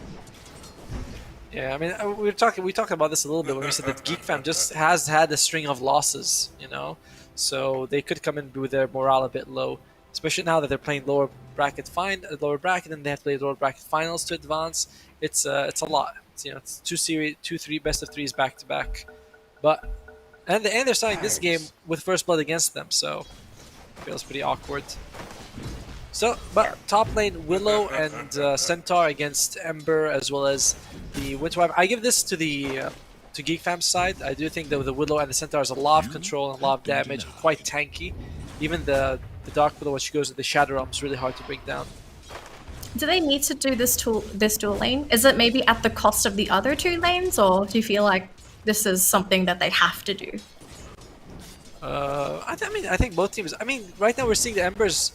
He's suffering a little, but he might be able to recover later. And they can't. I don't know if they'll be able to kill him as well. Mid lane is going for Oracle's side, so they might be like, yeah, we'll stomach the top lane if we can win the other 2 lanes. I think it makes sense though, right? Making sure that Cuckoo has a good start really helps Zephyr though. Being jumped on here by Ramley, he's going to be hit by the Searing Chains. Azure can't get up the body blocks from the creeps, and they couldn't even get it with the Splinter Blast. But Raven, he is having a very fun time in the bottom lane, actually. Getting number 1 in terms of CS, 11 and 2. And oh, this might be a kill actually. Oh, rolls away just in time. Yeah, or the Earth Spirit going to get out safely. That's unfortunate though, because now Earth Spirit going to be at a lower HP threshold. If he's not careful, he could get jumped on again, so you have to sit a little further back. He's going to ferry himself out some regen, so at least he'll be able to stick around in lane. Last thing you want if you're an Earth Spirit is to go back to base to heal. Could we maybe see any rotations from Oracle to help stabilize some of these lanes? I think that they're the team that has to that is kind of like forced to rotate more, you know what I mean? Because Dark Willow is pretty solid in the lane, whereas Earth Spirit is okay, but he's not as impactful. So you want him to go around making space for your team. Because if he stays in the lane, you're not really winning the lane because of him. So very similar to something like a Spirit Breaker who you... Oh, sorry? Sorry, what lanes would you maybe rotate into? Because it looks like Facehugger is really struggling against Carl here. But can you kill? The problem is that Voice Spirit is such a hard kill to get. I think I'd go top if I was ES. Maybe try and kill the Willow. Even Kuko's tanky, but you might be able to kill the Willow instead. It's tough actually. The lanes. I mean, First Blood went for Oracle, but the lanes are really going in Geek Fam's favor now. My gratitude. If anything, this is probably good news. Yeah, they probably know that they're on a timer with their lineup. Oh, they actually threw the cookie out. Calvin's still running away, but that Jingu's gonna proc onto Raven, and Monkey King just gonna do Monkey King things. And the courier is... Oh, poor courier goes down. QWE, is he gonna go down as well? Yep, Jingu procs too, and Raven's lane gonna snap up 2 kills and a courier as well. That is the worst start you could actually hope to get if you're Oracle, because now Raven, on his signature Monkey King, has been fed gold. And not only that, but did you see the way they were holding the courier? They're like, do we send the courier? And he still sent it while they were there. I thought that was really, like, weird. They were like, oh, they're gonna go again though. Yep, this time they're going to go on to Raven. Do they have the damage between these two, though? He is being slowed up by the Poison Touch. Whitemon going to have to try and slow them down with the Scatter Blast. It's going to be enough. And Monkey King does not go down. Maybe Whitemon? No, not going to be able to kill QWE there, but Gonna have to heal up onto Raven. He's fine, he's still got a salve. Forces the ES as well to use his salve, so he had to, like, both had to expand it. And Bathrooms are coming up though. It seems like we might see a rotation for Voice, but he went back to base and being aggressive here with Facehugger. Yep. He can kind of afford to be aggressive. Oh, the denies! White one says no. No rune for you, but there's still one on the dire side. And Geek Fam is going to get at least 2, so it's going to be 2-1. Yep. Quite surprised that Oracle didn't try to go for the runes at all. Up top, Wyvern's still sort of sitting in lane with Azur, but Azur looks completely fine here. I don't think he would... Oh, I'm gonna have to set you down on my thoughts here. Yep, they're gonna pull him in with the Void, Hook Stomp as well, and that's going to be it for Azur. Yep.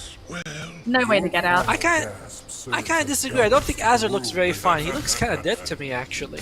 Well, he was fine before he got ganked. I'm just very curious to know what Ramley is hoping to achieve in this top lane, because so far it just seems like he's sitting in the tree lines, but he's not really harassing, he's not pulling the creep wave.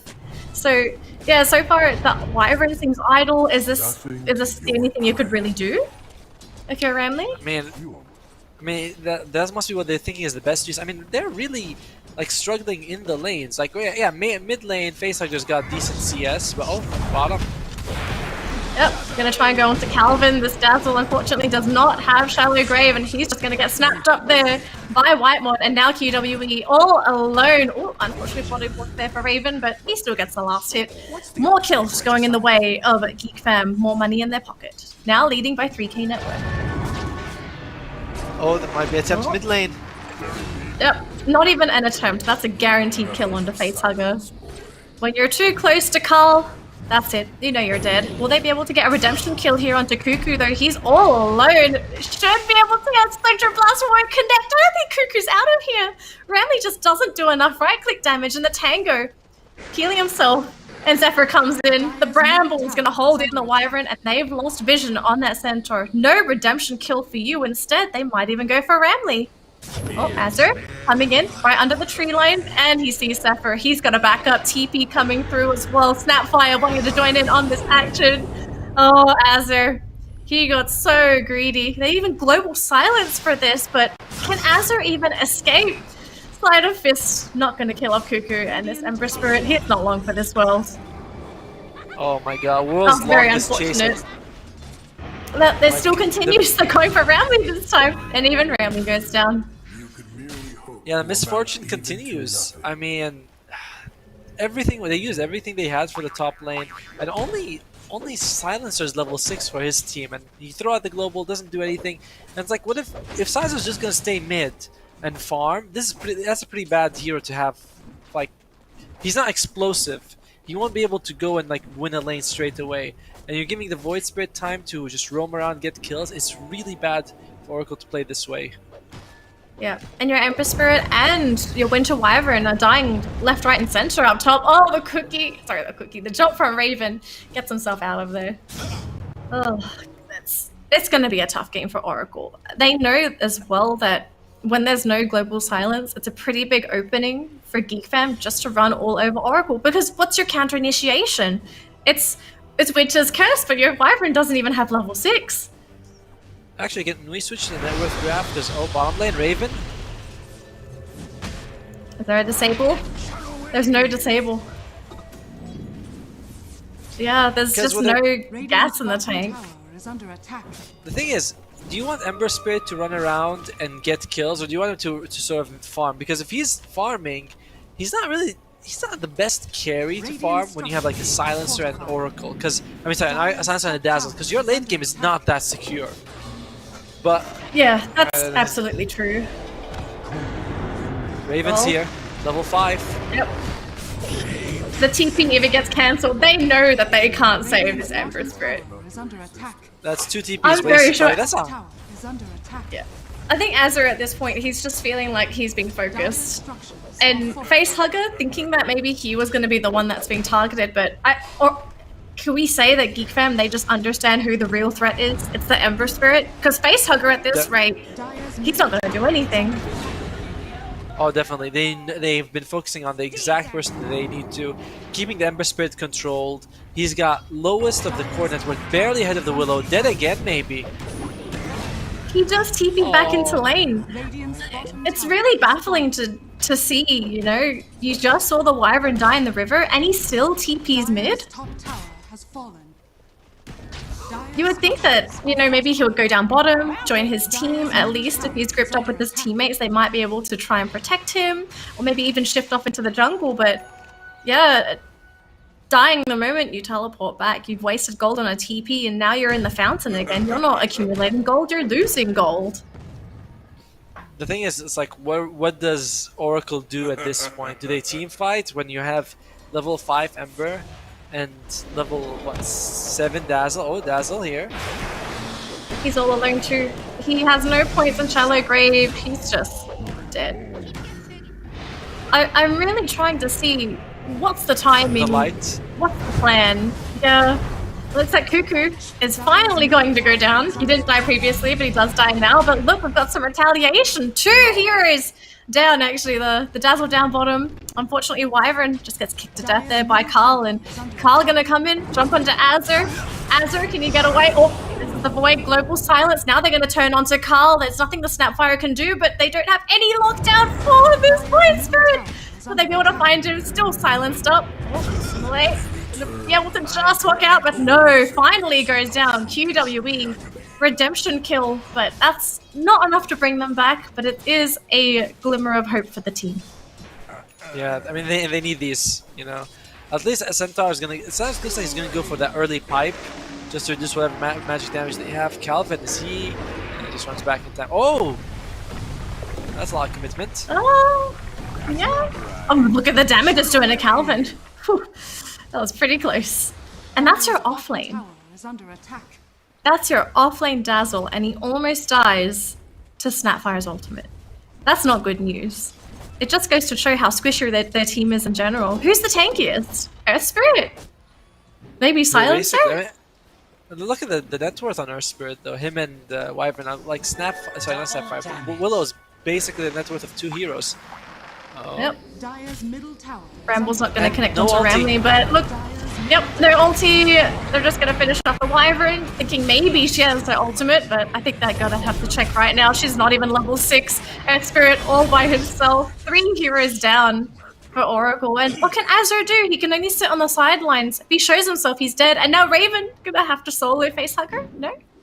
He's thinking about it. Probably was hoping he'd stick around. I think if he had Wukong, he might consider throwing it on top of him. Yeah, he's not skilled it up yet, though. Oh, gonna set up for the team, and Carl's here as well. No way you're getting out of your facehugger. This is a very tough game to solo if you're Oracle. Just absolutely no way to counterplay what Geek Fam has. And the good things with Geek Fam's lineup too is that they're not ultimate reliant. They have very short cooldowns. They are very, very active. Unlike Oracle, who needs the Global Silence, who needs the Winter's Curse, but there's no Winter's Curse. The cooldown on the Silence is so long. So their openings for fighting are just so short. Raven is a god in these fights. Just now, just look at him, he's fighting 3 people. And he took out one of them with the Earth Spirit. Just TP's out, like, how does anyone play that well? Really impressive, of course. The thing is, this is not just a hard game for Oracle to play, it's a hard game for us to cast, because it's just Oracle dying most of the time. Yeah, and it's really hard for them to even create openings to give themselves any kind of comeback, because they're not running a team that has maybe a Spectre as their carry. And, you know, sometimes you hope that you can outlast the late game. You wait for an item, and that item can suddenly turn the team fights in your favor. They don't have those options because, again, they're just relying on these ultimates. And we've seen, like, even with Global Silence, how are you killing Geek Fam? You just don't have the lockdown. Rumley needs to get level 6. It's 14 minutes in, my friend. Yep, Ramley might want to get that courier out of there too. And Monkey King has found him. No TP out for you, he says. And even QWE doesn't want to hang around either. He's like, no, I'm out. I TP'd in, but I'm going out as well. But, and we caught by the curse. Oh, Dazzle cancels the TP. Yeah. Dire's bottom tower. You know you're in trouble when your team just nopes out with a TP. They even see the TP from Azur. They know if he doesn't cancel. Yep, gets pulled in, and are they going to find anything? Looks like they've managed to find one. It's Carl, Global Silence, but again, how big of a commitment was that Global Silence for one pickoff? It's still That was worth it global because it's still for one. I mean, you're still getting a core kill. It's still worth it, but like I agree with you, it's just not enough. You have to be getting so much, but at least you're getting at least something. But when you look at like Raven is just able to run around the map, getting kills, doesn't have to commit a single thing. Just goes in, goes out, fast kills. Yep. Oh, one of his kisses. Face hugger might be fountain kisser in a minute. Oh dang. Zephyr actually goes down though, so Azur and QWE will be having some revenge for face hugger, but again, it's just a support. It's hard to remember that Silencer's also a core. You're like, oh, it's a support for a core. It's like, oh yeah, right, Silencer, he's a core. Yep. And look at this. Oh dang! Carl actually jumped right into the middle of that. He went down immediately, but it doesn't matter. They came in with Cuckoo. They just chopped everybody down. Calvin, Azur, and QWE joining Facehugger in the fountain. The only one that's not there is Ramley, and Ramley is in the fountain as well. It seems he TP back. They just don't feel safe. They show themselves in lane, and they just get spotted out. Look at how good the vision is as well for Oracle. They've got 2 wards in the middle lane. They've got this Monkey King running around, acting as a free ward himself. Getting solo kills. So we've seen small mistakes from Geek Fam too, but you know what do you do here? Please tell me, what do you do?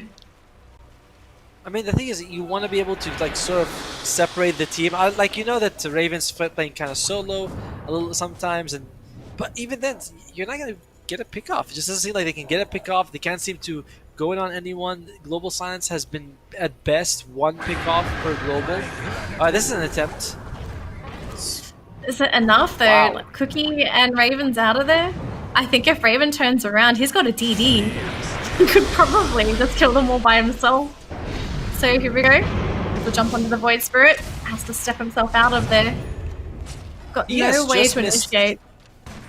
Earth Spirit just missed 2 spells that were pretty like. One of them was a Winter's Curse. Oh, there we go. Now he lands one. Yep. It's onto Moreska. Just hanging around though. Are they trying to bait them in? And they looks like they have found them in the river. Sorry, Global Silence pop. They can't kill Calvin because they can't cast any spells. Facehugger's Global Silence helping out, but it doesn't really matter. It doesn't look like it will because they still lose Calvin. They're going for the Earth Spirit. Cuckoo can't quite finish him off. They're gonna duke out, but no, Moreska comes in, finishes him off as well. 3 heroes down. Global Silence is down. You've only got your Ember as well as your Wyvern, and Azur trying to get away but gets caught in the brambles, and that just might be it for him. He's got no mana left either. 4 heroes down, and the only one left is the Wyvern. Never mind. Not really. I lied. Yep, she's gone too. Alright. Wyvern killer. Cuckoo.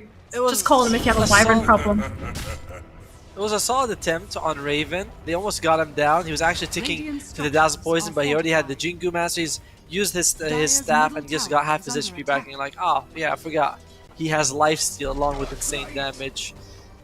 I mean, Oracle, they just commit everything. They didn't even get a single kill, and they got team wiped. Yep. The Global Silence seemed very promising, but I think we spoke about this. They just don't have the follow through.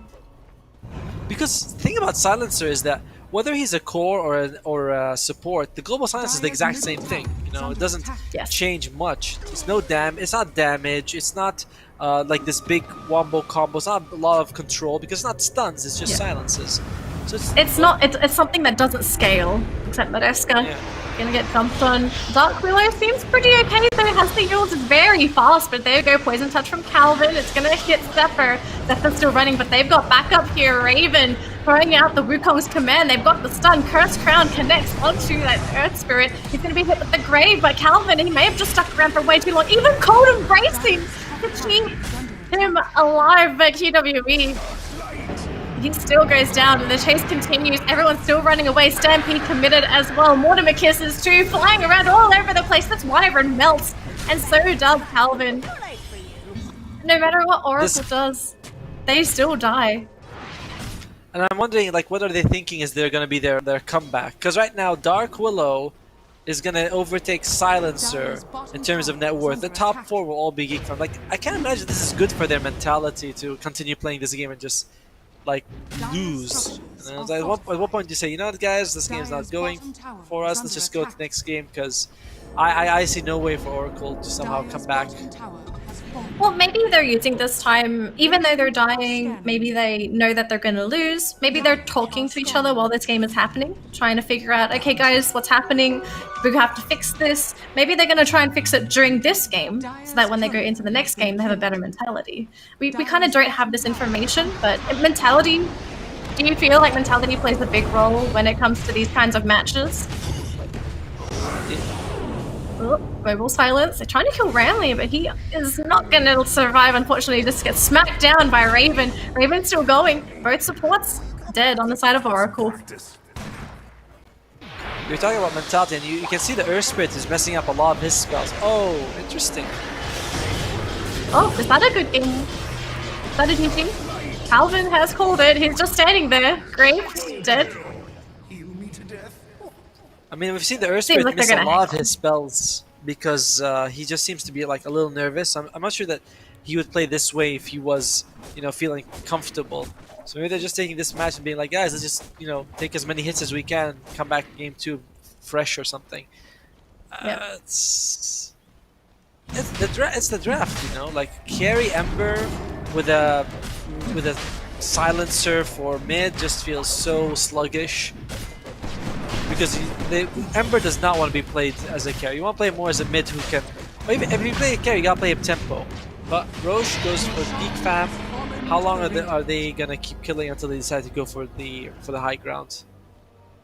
Probably just to be safe. Finish up their main items to push up high ground. Blink Dagger coming up on Zephyr. I think, if anything, you want your BKBs as well. Just so that you can safely go high ground. Raven's got his. He's going for Academic Scepter next.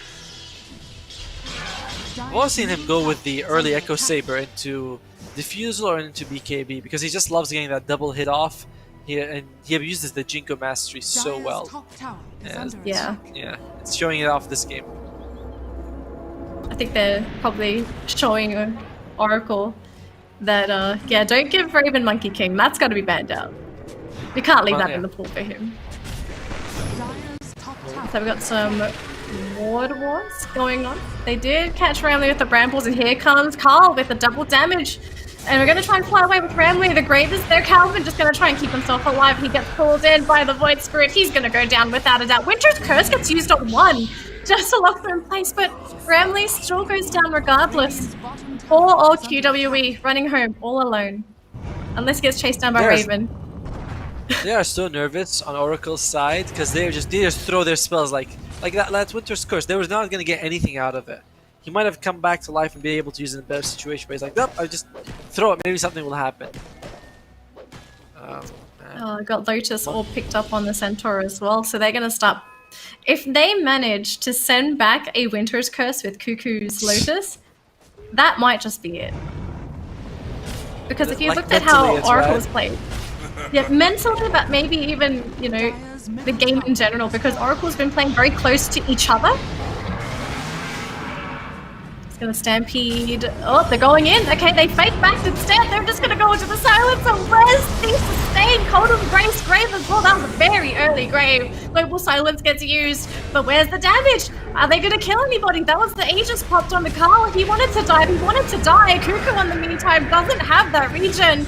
But the fear gets thrown out. No way for Azure to actually retaliate at all. They kill off the Earth Spirit as well. They're gonna back up. Magnetize doesn't really do anything for him either. They don't have any way of finishing off these Geek Fam heroes. Carl gets thrown up in the air, but so what? He's fine. Just uses himself, spins around in the middle of the lane. He ain't afraid. The 24k ahead for Geek Fam. Look at that, look at the cookie, the creep just to get, oh, that's just to be annoying. Oh, what? They're gonna go. Oh, I mean, it works. Azure is dead, so is Ramley in a minute. Calvin, unfortunately, almost died to a support. Your core Dazzle dies to a support. Dark Willow. Oh, QWB gets caught as well. Is he dead though? Are they showing mercy? Mercy for the Earth Spirit, but no mercy for the rest of the team. Calvin even buys back as well. So Aegis got used. Does it really matter though? Because it looks like Geek Fam, they're ready to go high ground. No global silence. Wyvern is coming back, and there is going to be a Winter's Curse available. So it looks like maybe towers. Take all the towers first, get all that gold, and then go high ground. Silencer does have the Dragon Sorry, what's it called? Hurricane Pike. So that gives him a bit of attack range. Maybe he'll be able to, like, in a fight. He hits pretty hard. So if he can just maybe, I don't know. It's like it's one of those things like could happen. Oh, Winter's Curse, but it's only onto one! It doesn't catch on to anyone else, and Remy and Calvin just go down right away. Facehugger, unfortunately, he knows he's pretty much dead. He gets called. They say, alright guys, I think that's it. We've got to reset. We've got to go to game 2. Oh wow. What a... I mean, I just came from a pretty one-sided, two one-sided matches, and even that, this game was just awful. I'm sorry, not that, like I want to be harsh to Oracle. It was a that rough game. That was a terrible game, honestly. Like the supports couldn't do anything the entire game. The Silencer was just there. How many times did Azure die at level 5? He's like level 5 with like 2 EXP away from leveling up. He died like 4 times in that situation. Not exactly 4 times, like 2 or... that was just terrible. Honestly, I don't know what to say because it's such a miserable game to watch. Really, I feel bad for Oracle. I can only hope that they come back with a better, like, everything. Just get better players, or something. But no, it's like I don't know. The dazzle, the whole draft was weird. And the way they played was also weird. Props to Geek Fam, but I think Oracle just dropped the ball so hard. Yeah, it seems that the team in general really likes to use these weird gimmicks. And gimmicks do work, but I feel like you have to set up for the gimmicks first. You have to make sure that you get the lanes, you get your matchups, you know what your plan is, you know what the opponent wants to do, and you align the gimmick with the opponent's playstyle, and you abuse their weaknesses. We'll take a look at the match statistics. It's not going to be very pretty, unfortunately. We've got 1 objective taken, 49 to 8 kills. And Raven, by the way, 17, 0, and 15. That 30. He was involved. What 33? Sorry, 32 of the kills in this game were Raven involved. And that's your carry. Like compare him to Azure, because those 2 heroes, if you're gonna look at them, they play the same way. They're not amazing late game, but they're very strong in the mid game. As carries, they can go for kills or they can go for farm. But Raven, level 18, level 13, 17 kills. The other guy's got 10 deaths. It's what a great game by Raven. And you gotta look at Oracle. He's like, guys, we messed up in everything really. Yeah, you can also maybe contribute, Raven's stats to how well he did in lane. They got multiple kills during the laning stage. And one of the biggest no-nos when you go up against a Monkey King is don't feed the monkey. Every monkey park you ever see in Asia, it says don't feed the monkeys. And this is why. Raven tells us, if you feed the monkeys, you're in a lot of trouble. Let's take a look at our MVP. It might be obvious. Maybe. Who saw that one coming? Or, do I say it again? Don't feed the monkeys.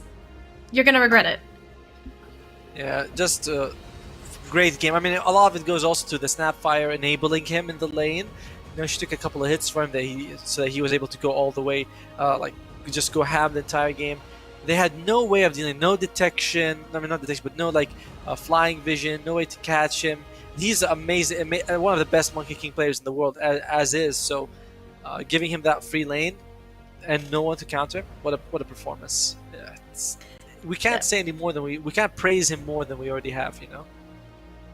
Yeah. So I'm really glad that we're looking at a different kind of Geek Fam today. They seem like they were definitely on the same page. They were a lot more coordinated. They sort of knew what they were doing. And I think maybe the biggest change was giving Raven a more active hero compared to yesterday. Yesterday, he played more of a passive role. He was expecting his team to carry him through, but this time taking the game into his own hands. And we see how good he is when you give him a very early mid-game aggressive hero that can create his own tempo rather than expecting Carl to do all the heavy lifting. So we'll put game one aside. Oh, sorry, continue.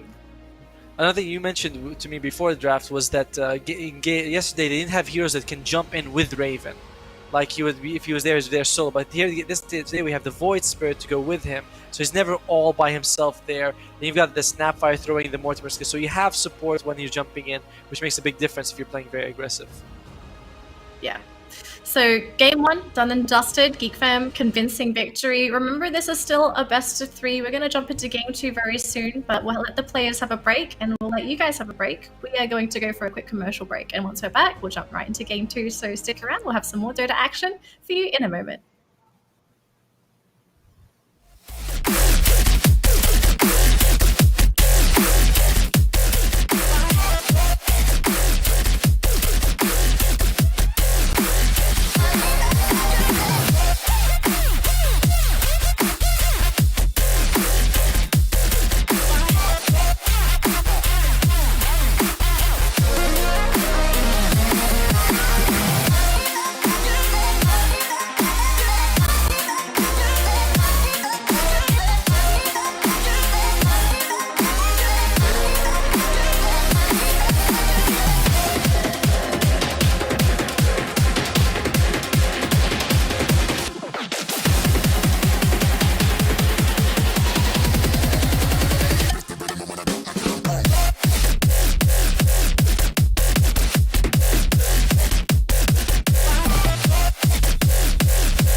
They're looking at us, an audience.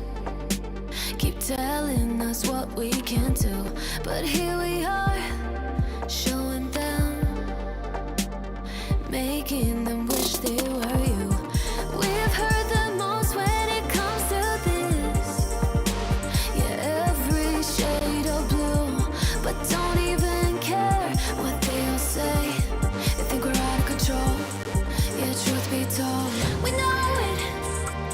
It's just the way we live, we own it.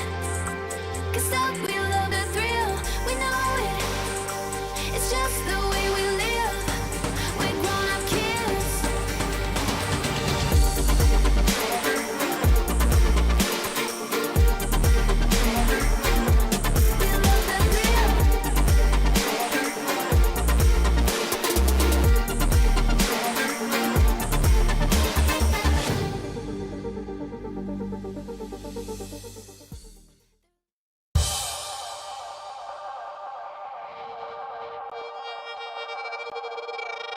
Came from the darkest regions, wrapped in a cloak of light. Minus the focus heights, I'm trying to get my opens right. Throw my doubts aside, I climb the mountainside.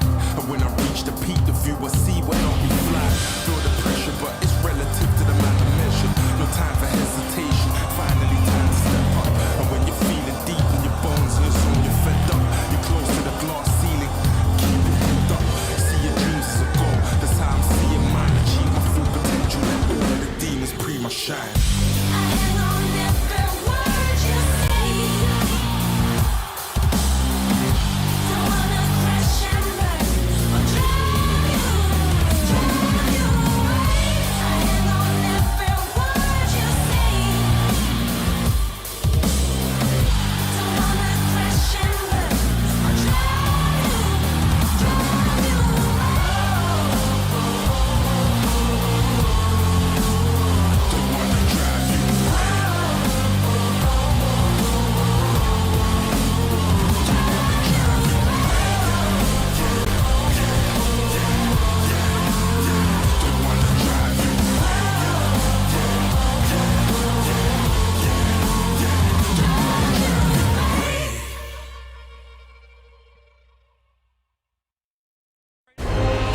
He can't even find the kill, but the sniper, that's the big one, falls off.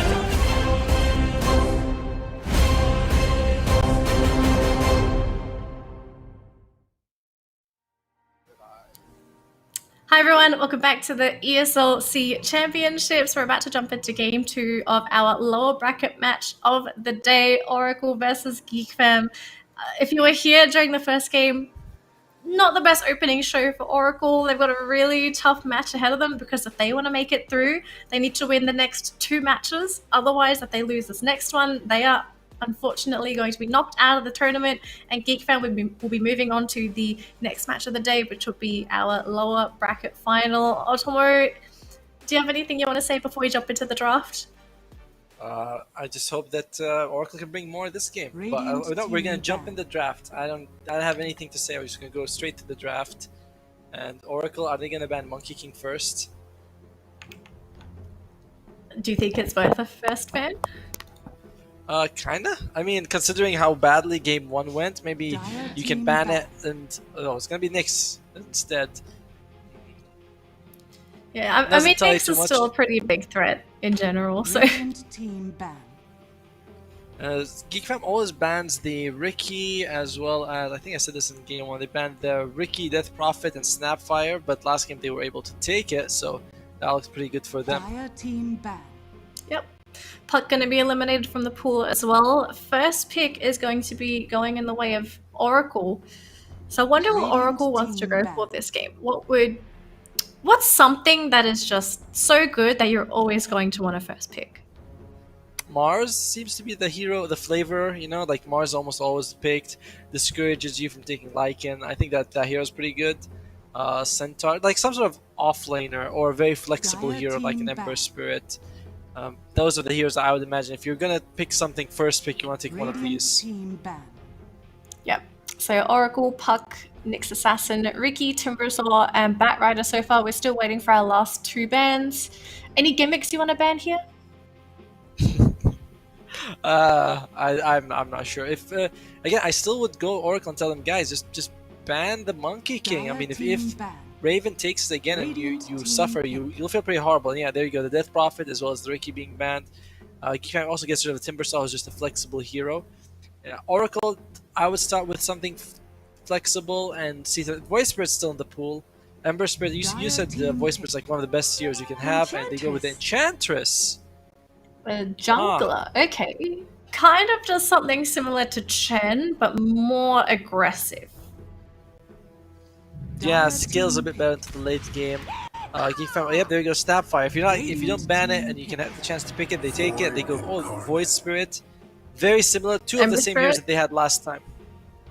Is it Ember Spirit time for Oracle, or do they say no? We're not going to go for Ember this time. If they go and they take an Ember mid, that's okay. It's just that it was an Ember safe lane with the way that game went. It was like super awkward.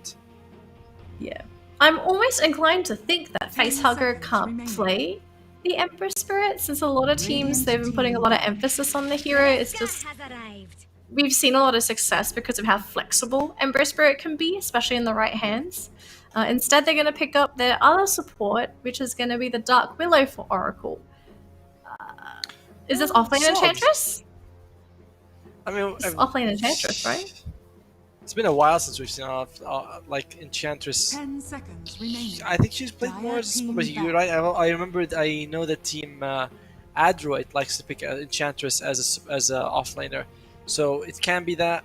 I like the Dark Willow pick, by the way. It does slow the aggression. It's like everyone just go back, reset. The Bramble Maze is pretty good, so I do like that pick so far.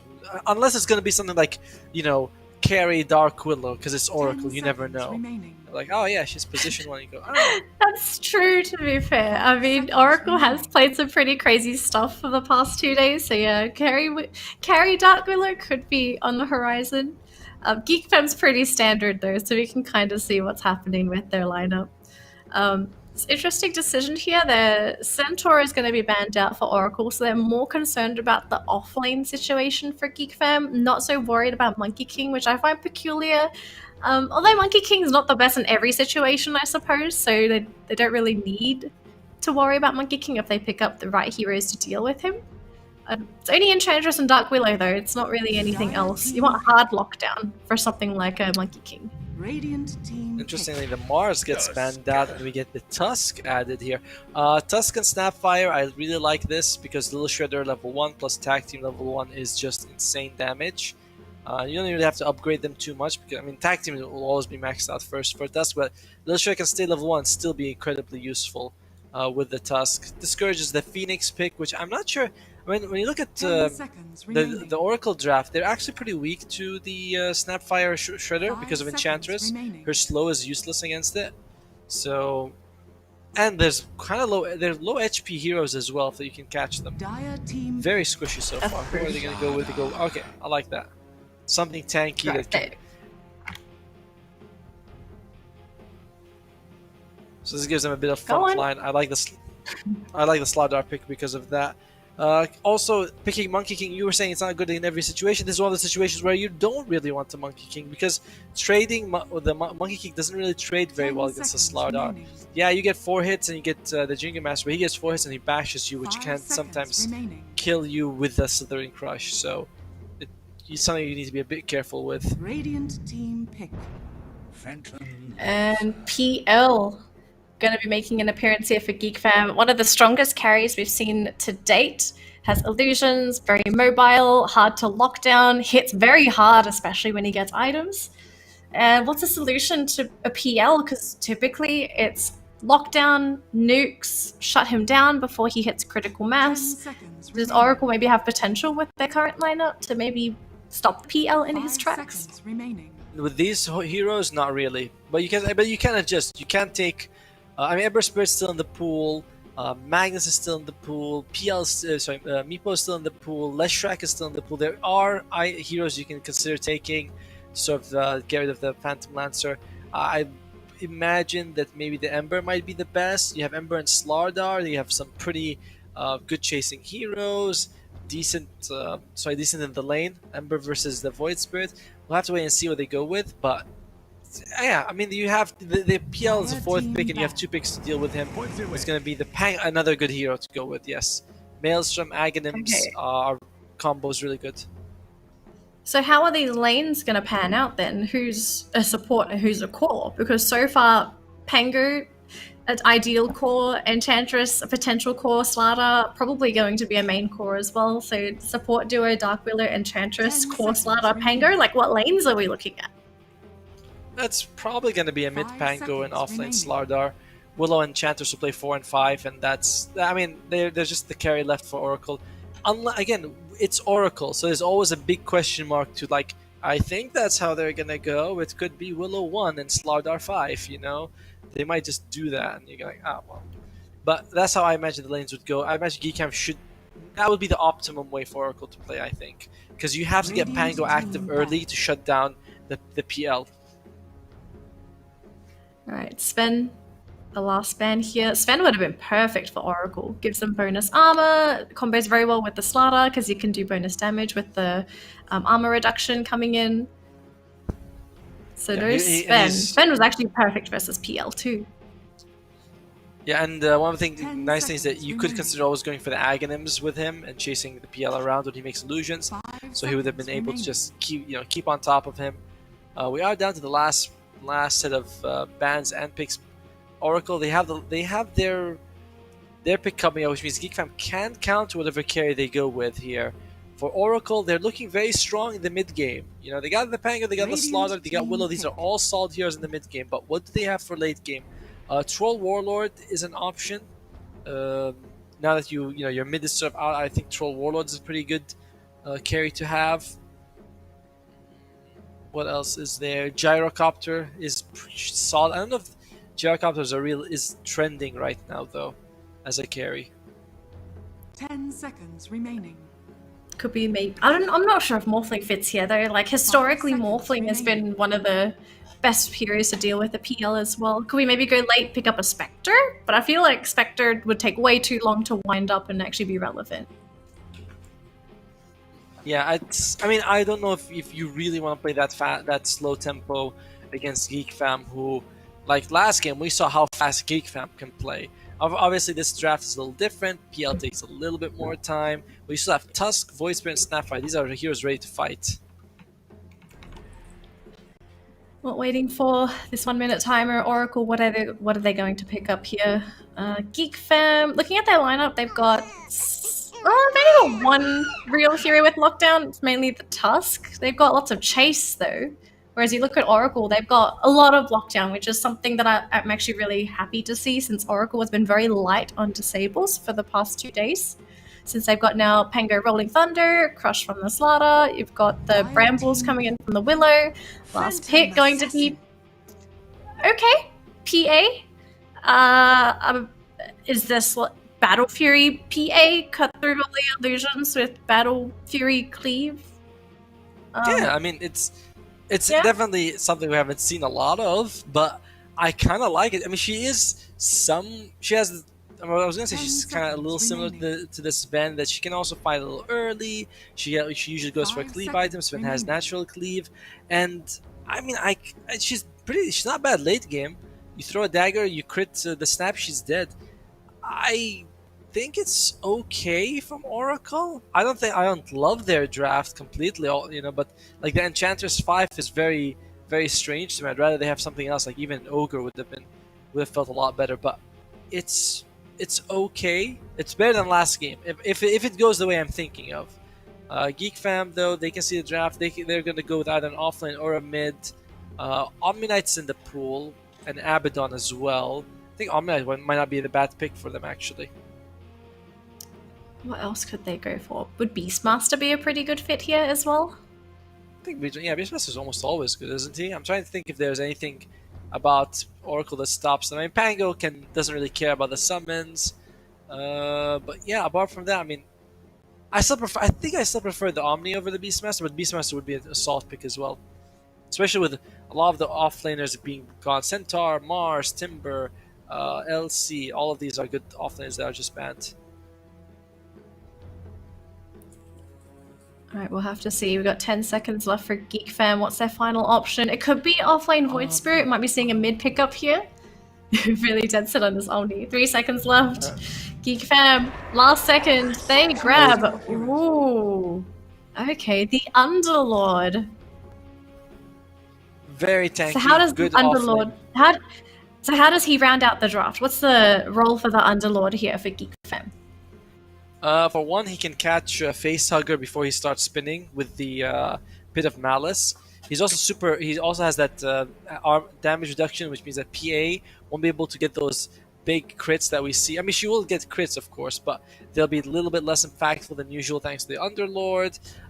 He does percentage damage, so Slardar, his tankiness is a bit less, and just overall a big frontliner. Oracle does have decent damage. You know, you throw the Slardar corrosive, PA goes in, she can 2-3 hit almost all these heroes. But Underlord is still very tanky, can get Crimson, can go Greaves. I like that they have this very good frontliner because PL and Void, they want to go in and out. Underlord helps them do that. So it's a nice pick. I was thinking Omni, but Underlord is really solid to have as well. All right, so Oracle, this is their last match. If they drop this, unfortunately, they're going to be knocked out of the ESL SEA Championships. Geek Fam can be pretty happy with themselves. They're 1 win up right now, so if they lose this, they still have another shot, and whoever wins will be going up against Chonburi. A very tough opponent, although maybe a bit questionable today. Some could argue it was against Boom ID, a very strong team in the region, but I think nonetheless, Chonburi is going to be a very big contender in the next up-and-coming match. So, can I ask for your odds on Oracle versus Geek Fam? I mean, it's like 5-1 that Geek Fam. I mean, like what Geek Fam is like 80% chance to win this. Oracle, you know, if they can get Slardar to have a good game and PA is online, that's fine. Again, Pango can shut down PL if he gets a good laning stage. But we saw Facehugger last game, didn't have a good game, but it was, you know, Silencer mid is a very, very niche pick that rarely happens. I would still go all in on Geek Fam. I'd be a little surprised. I mean, I'd be quite surprised if they lost this. All right, so let's jump into the match here. Game 2 between Oracle versus Geek Fam. So it's now up to Oracle to keep themselves alive in this match. Take a look at the lane. So the Facehugger will be rocking that Pango in that middle lane. Slardar will be heading off into the off lane. Calvin hopefully going to have a better match this time. Not playing the unconventional Dazzle, which is good for him too. I'm very sure he didn't feel very happy about that Dazzle either. Yeah, Cuckoo's bottom lane along with Whitemon, which means Carl's going to go mid with the Void Spirit. And, you know, Raven, we talked about him being very iconic on his Monkey King and Terrorblade, but another hero that I thought he always plays well is the PL as well as the Morphling. He's got the PL now, so I know, I mean, I've seen him play PL. It was very impressive on it. I think that his Monkey King is a slightly more, like, you know, it's more him, but still very good on the PL as well. But he got some trades coming up bottom lane. Yep. So Ramley going to be handling the Enchantress, so it is a 5 Enchantress. I was wondering if maybe the Enchantress could be a 4 and the Dark Willow ends up being a 5, but I guess Enchantress is probably the better option here since she can jungle if she needs to catch up with EXP. So how are the lanes? Do you think this has to be a tri-lane to protect the PA? Because it looks like Geek Fam are also showing that they have 3 heroes down here. If it's a tri-lane, I feel like I might support the Geek Fam side more. You know, Tusk is really good in getting kills. Same thing with the Snapfire, and together, if you keep them together, you're encouraging the tag team little shredder combo, which is a lot of damage. And there's no one who can really kill the Underlord. He's super tanky. I mean, they can kill him obviously, but he's super tanky. Will take a lot of time. And yeah, it looks like they're just gonna send Whitemon on top, just like last game. They like having Raven and Whitemon on the same lane. You know, the 1 in the 5 is the classic. And if you are going to try and if they try and they don't get kills, it's going to be really bad for Oracle. So it looks like we have Zephyr being harassed out by Ramley and QWE. He's actually down to half of his health here, so he's got to be careful. If he got caught in the brambles, that may have just been the end of him. But this Tusk, not going to be too happy. They have exposed this lane though, so it's going to be 3 protect 1.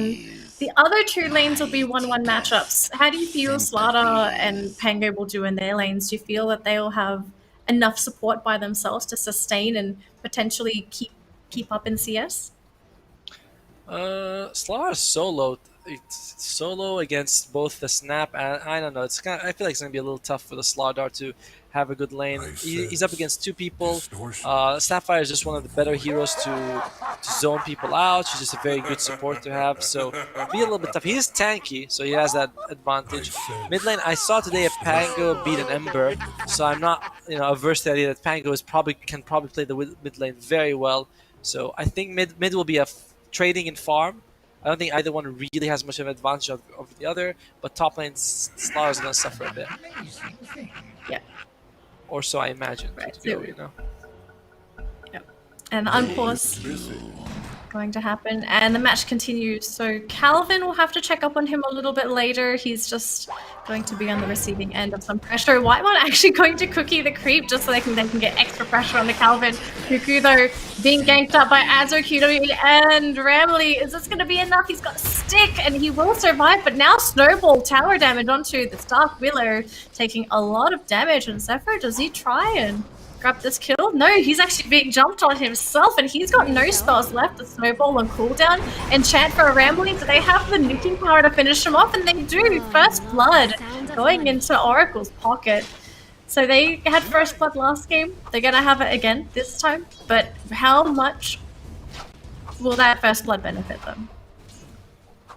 The thing is, I'm surprised that Geek Fam went so aggressively for it when you are. I mean, you're not. They were losing the lane for sure. Don't get me wrong, but they were also keeping 3 people there, and could have sort of waited, but they were like, no, let's just. Zephyr tried to save him, then he went in more aggressively, and if he's gonna go bottom, he needs to be a bit more careful. So, does the task have to be done here? Because Cuckoo seems like he might be able to be alright by himself after he's got a couple levels. I imagine maybe they want us to get level 2 before he leaves, because I agree with you. I don't really think he has to be here. Like, what is he actually bringing in right now? He was able to keep the the Underlord a bit alive, but I don't know if you need him. No. Oh wow, potion stun. Another stun there onto Cuckoo. The second Bramble won't land. The little Centaur setting up for the team, and Cuckoo now lost a lot of health again. Yeah, it's actually a pretty tough lane. It is. It's a tough. The bottom lane is just tough. I think that's where most of the action is going to happen. And Cuckoo, like, maybe he'll just be able to farm with his Firestorm. Otherwise, just go and stack for him, Zephyr. I don't know what you can do bottom lane. But Facehugger is suffering slightly. Yep. Calvin looks like he's suffering as well. He's just been pulling the creep wave, and Cuckoo now alone because the Tusk has decided to rotate into the jungle. He will be going down. Pango in the meantime dying in that middle lane to Carl. Cuckoo still juking. This guy's very tanky. Has he managed to get out? It looks like he won't. Underlord going back down. Middle tower is under attack. In the meantime, though, Zephyr is going to be able to get him the big creep wave. He's going to stack 2 of them before he sends them forward. That'll give him a lot of creeps, probably level 3. But again, they did lose Facehugger mid lane, 9-1 to the 19-7. So it's a really bad lane actually coming out for them.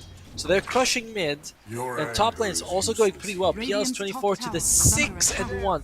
If you are sacrificing one lane to win 2, it feels horrible if you're the one being sacrificed, but you know your team is winning the game because of you. Yep. So I think Calvin that doing his best.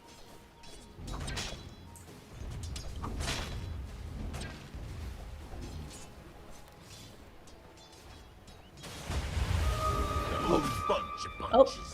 Arcane Rune being taken there by Zephyr. Otomo, if you want to keep talking, you're more than welcome to. Oh, sorry. Hang on.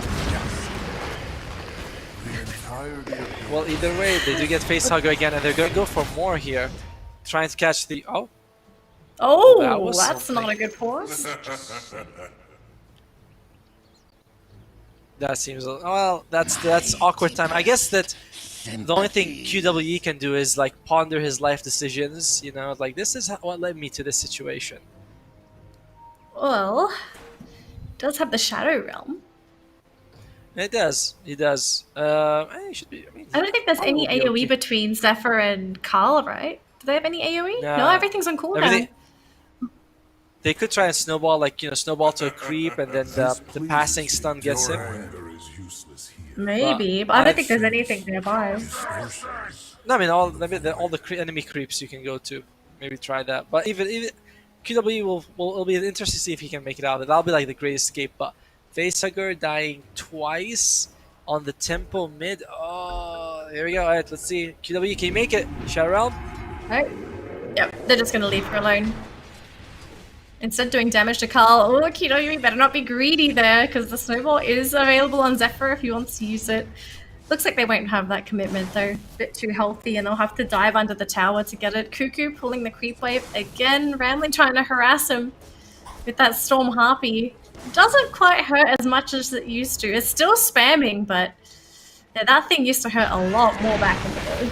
Oh, blocking there for QWE. Zephyr trying to do what he can, but he's scared of those brambles. Oh, gonna jump here onto Cuckoo. Got a couple of impetus shots, but right under the tower, Ramley taking way too much damage to feel comfortable. But here we go, Tusk Snowball onto the Enchantress. The dagger gonna slow him down, and Zephyr's got no mana left. But unfortunately, the Enchantress stuck around for way too long for an impetus shot, ends up going down. And look who's here, Carl is there. Gonna hide under the Shadow Realm. Carl, he's in a bit of a rough place here. Azure is still sticking around. He's got daggers available. He might have to throw one on Carl to slow him down and protect QWE, but instead, looks like Carl will leave that chase alone and will head back into the middle lane. Dire's middle tower is Came at a very awkward time. He was almost level 6. I guess that the kill they got gave him enough experience, but he was almost level 6. That could have helped him out quite a bit in chasing those kills. But bottom lane again, Azure just chasing Cuckoo. He make a lot of damage, but he'll be fine. But they change their sights to Zephyr, who is another impetus shot. Nice net. Yep. They might be able to grab... Oh, nice snowball, though. Be snowballing over to the troll. No, he's actually gone over to the PA. And the impetus shots, that's to slow down. Can they grab him? They should. Now Cuckoo. He tried to save his Tusk, but unfortunately, Whitemon coming a little bit too late. Maybe if the Snapfire came a little bit quicker, they would have been able to save that Tusk. One of the things though is that Tusk, they were actually going to stop chasing the Tusk when he dove in. Oh, but bottom lane Azure. Azure! Ooh, actually going to go down. Just going down to that Underlord. And Calvin still in trouble. Oh, got the dump in there from Carl, and that might just be it. Slardars very quick. Still chasing Carl. Finally finished him off. And Facehugger gonna try and retaliate though. Can he grab the kill onto this Void Spirit trying to bounce off the wall? Can he grab him? He needs more bounces. Tower goes down. He misses. You won't grab the kill onto Carl, and instead Raven is gonna chip him down while he runs away. That's very unfortunate. If they got the counter kill off onto the Void Spirit, that would have been beautiful. Dark Willow unfortunately going down in that bottom lane. Cuckoo gonna be killed off by the impetus shot from Ramley. But look at this jump forward. The Snapfire being very brave, but look who's come in. Calvin's TP'd in with the Slaughter. He's actually backed up. He's afraid that there was going to be some teammates coming in for Geek Fam, but after seeing that no one was there, they're gonna finally come up and kill Whitemon. dearly departed. Carl though. Coming in. Ooh, almost got Ramley there. Enchantress still running the sprint. Calvin coming in, has to go for the crush to keep that Enchantress alive. Enchantress is naturally fast. Ooh, nice ice shards they see where the Enchantress is. Brambles gonna keep Ramley alive, and Calvin gonna swap things out for their team. There's a lot of heroes here for Oracle, but Geek Fam also have a lot of reinforcements nearby as well. And it looks like that might just be it. They're gonna retreat, and instead, maybe a two-man gank onto that middle lane Facehugger. They're coming in from the river. There's the snowball to cancel out the Rolling Thunder. Rolling Thunder cancelled again, so they have enough, and oh, they do! Permanent stun, no Rolling Thunder, they say. Facehugger, unfortunately, won't be able to leave. It's 6-7, but it feels like Geek Fam's so much further ahead. Calvin's still level 4 on his offlane. He's about to reach level 5, but you can see like he's just not having a good game. Lowest in the net worth. I like how the observer's like, oh, you're talking about Kelvin? Let me just point out that he's got the lowest net worth this game on the offlane slot. That's a horrible thing. When you look at Cuckoo, it was almost 1k ahead in net worth. So tough game, and they really need Slaughter to tank for them in the next few minutes. Yeah. So it's really atrocious that he's having such a bad game. Maybe he's going to have to fall back to Facehugger as the tank. Could that maybe be an option? Slaughter, while he's catching up Facehugger, bucks up and ends up being the tanky hero? I mean, he has to, right? It's like that's your options. It's like someone's going to have to be the front line. The problem is that you just saw how they can't control Facehugger. You know, just if you stop him from initially rolling, you have so much follow-up. You have Void Spirit to jump in. Snapfire can get in there, even the Tusk with the Snow. Like, all of them are able to stop him from rolling. Only PL can't. Got a smoke. Raven's in the jungle. Does he maybe pop the smoke facehugger? Okay, Ramley's gonna show himself to Raven, and now they're coming in from the high ground. Raven knows what's up though, because the shrine was just taken. Enchantress trying to go over and enchant herself. Even rolling thunder for this as well. Raven going in for the Dukes. They know which one's real. Ramley gonna go in with the impetus shots. Oh, the crush to cancel the charge. Is this PL going to go down? They will kill him off. No reinforcements from Geek Fam. Pretty big kill to slow down Raven's progression. True, they did get Azure at the same time, so it's not like they gained nothing. It was 1-for-1. But yeah, that was way better for Oracle, getting that Raven slowed down a little bit. Probably the best that they could do. So Oracle showing signs of life, being the aggressors this time. I think maybe this game, do you feel like they're looking a lot better compared to the previous game? They feel more comfortable taking on some of these engagements and also making these rotations. It's a lot easier to execute. Oh, for sure. I mean, one of the things goes back to that Geek Fam is lineup. There are slightly less active than Game 1, which gives Oracle more time to set the pace they want to play. Because yeah, PL, he's great once he gets online, but he doesn't even have Diffusal yet, so he will take a while to actually fight. But whereas Oracle, they have Facehugger playing Pango. That's a very active hero.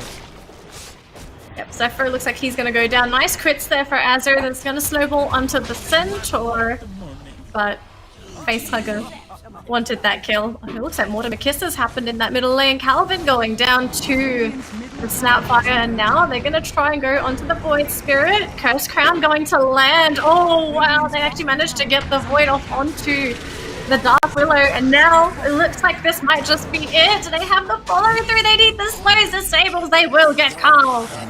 His dominating 4-kill streak is going to go down the drain, and it looks like the Centaur are going to spot out Zephyr. They've seen the reinforcements, but are they going to push down middle? Because no one's down bottom. Cuckoo's going to grab a tower. They've got to find something themselves. They need a tower. Yeah, this game, Geek Fam is playing it way more patient. They are they're telling Cuckoo as well as Raven, just farm for now, fight when you're ready. We're in no rush. So it's hard for Geek Fam to make space when you only have 3 heroes being forced to do that. Do you feel like there might be any game-changing moments for Oracle? Any items, any timings, levels? Something that's just going to make this game easier for you or for them? I want look at what Pango is building. Is he building for the Maelstrom? I think that... oh, he's going, yeah. Once he gets the Diffusal Blade, once Pia gets her first big item, again, is she going for Deso or the Balfury? Like, these are the items. Oh, speaking of Pango. They managed to catch up the Pango, yep. And they perma-stun him, though. He doesn't even get the chance to pop the Rolling Thunder. Except they're going to go after Whitemon. Crush! Oh, the Crush just connects while Whitemon was jumping over with that cookie. Bashes? They need the bashes. There's the dagger. Bash lands as well, and that's going to be a kill for Calvin. Maybe they overkill with the crush there, but probably wanting to guarantee that kill. Yeah, I'm not sure how I feel about Pango going for the Diffusal. I mean, it's still great. Maybe the Maelstrom would be a little bit better for all that spread damage, but either way, once that item comes out, oh dear. Oh, they found that slaughter. Oh, that was dirty. It feels so awkward. And Slaughter, like his net worth is really bad. Carl can't seem to farm in either of these games. They just keep him focused. I mean, they have to. Geek Fam knows what they're doing. They are keeping him controlled for a reason, because he is just one of the heroes that can change the way this game goes. But I'm just looking at Calvin. There's a couple of empty lanes, but Calvin doesn't seem to want to head to the lanes. Do you feel like maybe the team is telling him, okay, we need you now, Calvin. We need you to initiate for us to do anything, because he really doesn't look like he wants to dedicate farming time. QWE. Ooh, can he get it? Nope. There's the Rolling Thunder though. They're going in. Calvin not going to farm. He's going to try and fight with his team. They've managed to find the tusk. They have that vision. Calvin though being chased down by Raven on that PL. The cookie stun as well will land. And that's going to be the final kill going into Carl's pocket. More money for Geek Fam. Whereas for Oracle, they are giving Azure some time to farm. Raven's been fighting instead. But it's going to be way too late for this Battle Fury, because I need to ask your opinion. Is Battle Fury the item that's going to turn the game for the PL, or do you think PL needs more farming time after that Battle Fury? I think you mean the PA, right? But yeah, if Not PA. Yeah, sorry. Too many P's. it's too many I like the Panthers. idea. I like the idea of going for the Battlefield, but not now because the Battlefield counters the PL, but it's not PL as the factor right now. You need the Deso just so you can. If you throw Deso and Corrosive Haste on someone, you can just burst them with a couple of hits, and maybe you can move on from that. You know, you focus on Cuckoo, you focus on the Carl, you get rid of everyone, and then you leave the PL for last. You don't care about him. So I don't think the Battle Fury is the item to go with in Fear PA because you're not going to be able to farm the jungle, and nor will it help you too much because the one person it counters is the one person who's not really very active anyway. So I would have gone for Deso. Yep, there's the fear onto Carl. Do they have the lockdown though? He's just gonna port on out of there. They get the punch off onto Ramley. This Enchantress very low snowball. They gotta separate. Gonna land onto the Dark Willow. It's the TP bit gets cancelled there by Facehugger. Although Carl's here is gonna try and get some kills on his own. He won't be able to get the Dark Willow though. He's gonna be able to hide, and Carl's gonna let that go. Zephyr's died like 6-7 times this game, but that wasn't on him. He had to go in and save his friend. Well played by him, but you can tell like his net worth suffers because of it. Where is he actually? Zephyr is 6 deaths. Oof. Poor guy. I mean, Zephyr's pretty much more or less done his job, right? He's supposed to be in the front lines. It doesn't matter if he dies as long as he gets his snowballs, his ice shards, lock heroes into very awkward positions. So maybe you think the Tusk is okay with a couple of these deaths as long as he sets up for Raven, sets up for Carl, these other cores that need all of this setup. Of course. I mean, if your team tells you this is what you need to do, this is what you need to do, right? It doesn't make a difference, but it's like it is causing him to sort of not feed, but sacrifice his life for the greater good. And sometimes that's just awkward play with PA sticking to the Battle Fury. Could be the right choice, but I mean she's gonna get in like in 2-3 minutes, and then she's gonna fight. I don't think you want to fight. There's so much control, so she's gonna go BKB What do you get? What do you get if you're PA though? Like what item do you get after the Battle Fury that makes you useful? No, PA needs 2 items after the Battle Fury, right? Because she's naturally very squishy, doesn't really have any, any lockdown herself. Ideally, you don't want BKB. Yeah, it's like it has to be B Fury into BKB, and I mean I sort of prefer Dessa because then she could have just joined fights by throwing dagger and done ton damage, just because you can jump and kill, but whereas Battle Fury doesn't give you the same capabilities. Looking at the items though, Tusk is just building tank items. Underlord, he's got the ADOS just to control the Pango some more. I like this pickup a lot. Carl spotting out Azure. Hold on. Azure. Oh, the courier died! Oh, for courier. Azure just hiding in the tree lines. It's hoping that Carl thinks he's TP'd out. There's pings. Oh, they may have just seen him. Oh, Carl! This may have just been a trap. One of the kisses. They're going to try and get out with the Void Spirit. Oh, this poor old granny. Whitemon is going to be sent back to the fountain, but is this a big bait? Carl's gone down. They're going to try and finish off this PA, but Azur's still fighting, and look at the amount of damage that they're doing on Oracle. Geek Fam. Raven's here as well, and oh my goodness, he shreds QWE, so maybe it doesn't matter. Oh, Facehugger's got no mana left. He's got no way to get out himself. He's going to sacrifice his own life to let the rest of his teammates get on out of there. So Raven, he's hitting critical mass. This PL is scary. Yeah, they did get some pretty big kills there. Yeah, they are building towards shutting him down, trying their best to do that, but I don't know if it's happening. It's just you don't have... Like, does Pango have his Diffusal yet? Because if he does, that might help him out, and yet he does. So he's going for Diffusal, he's going for Aghanims. I feel like once he's going to need the Aghanims, Diffusal's just not going to be enough. He's like too far behind. You need to get the Diffusal and be ahead in net worth of the PL. That's not happening. He's not even like close to him. He's 5k behind. Yep.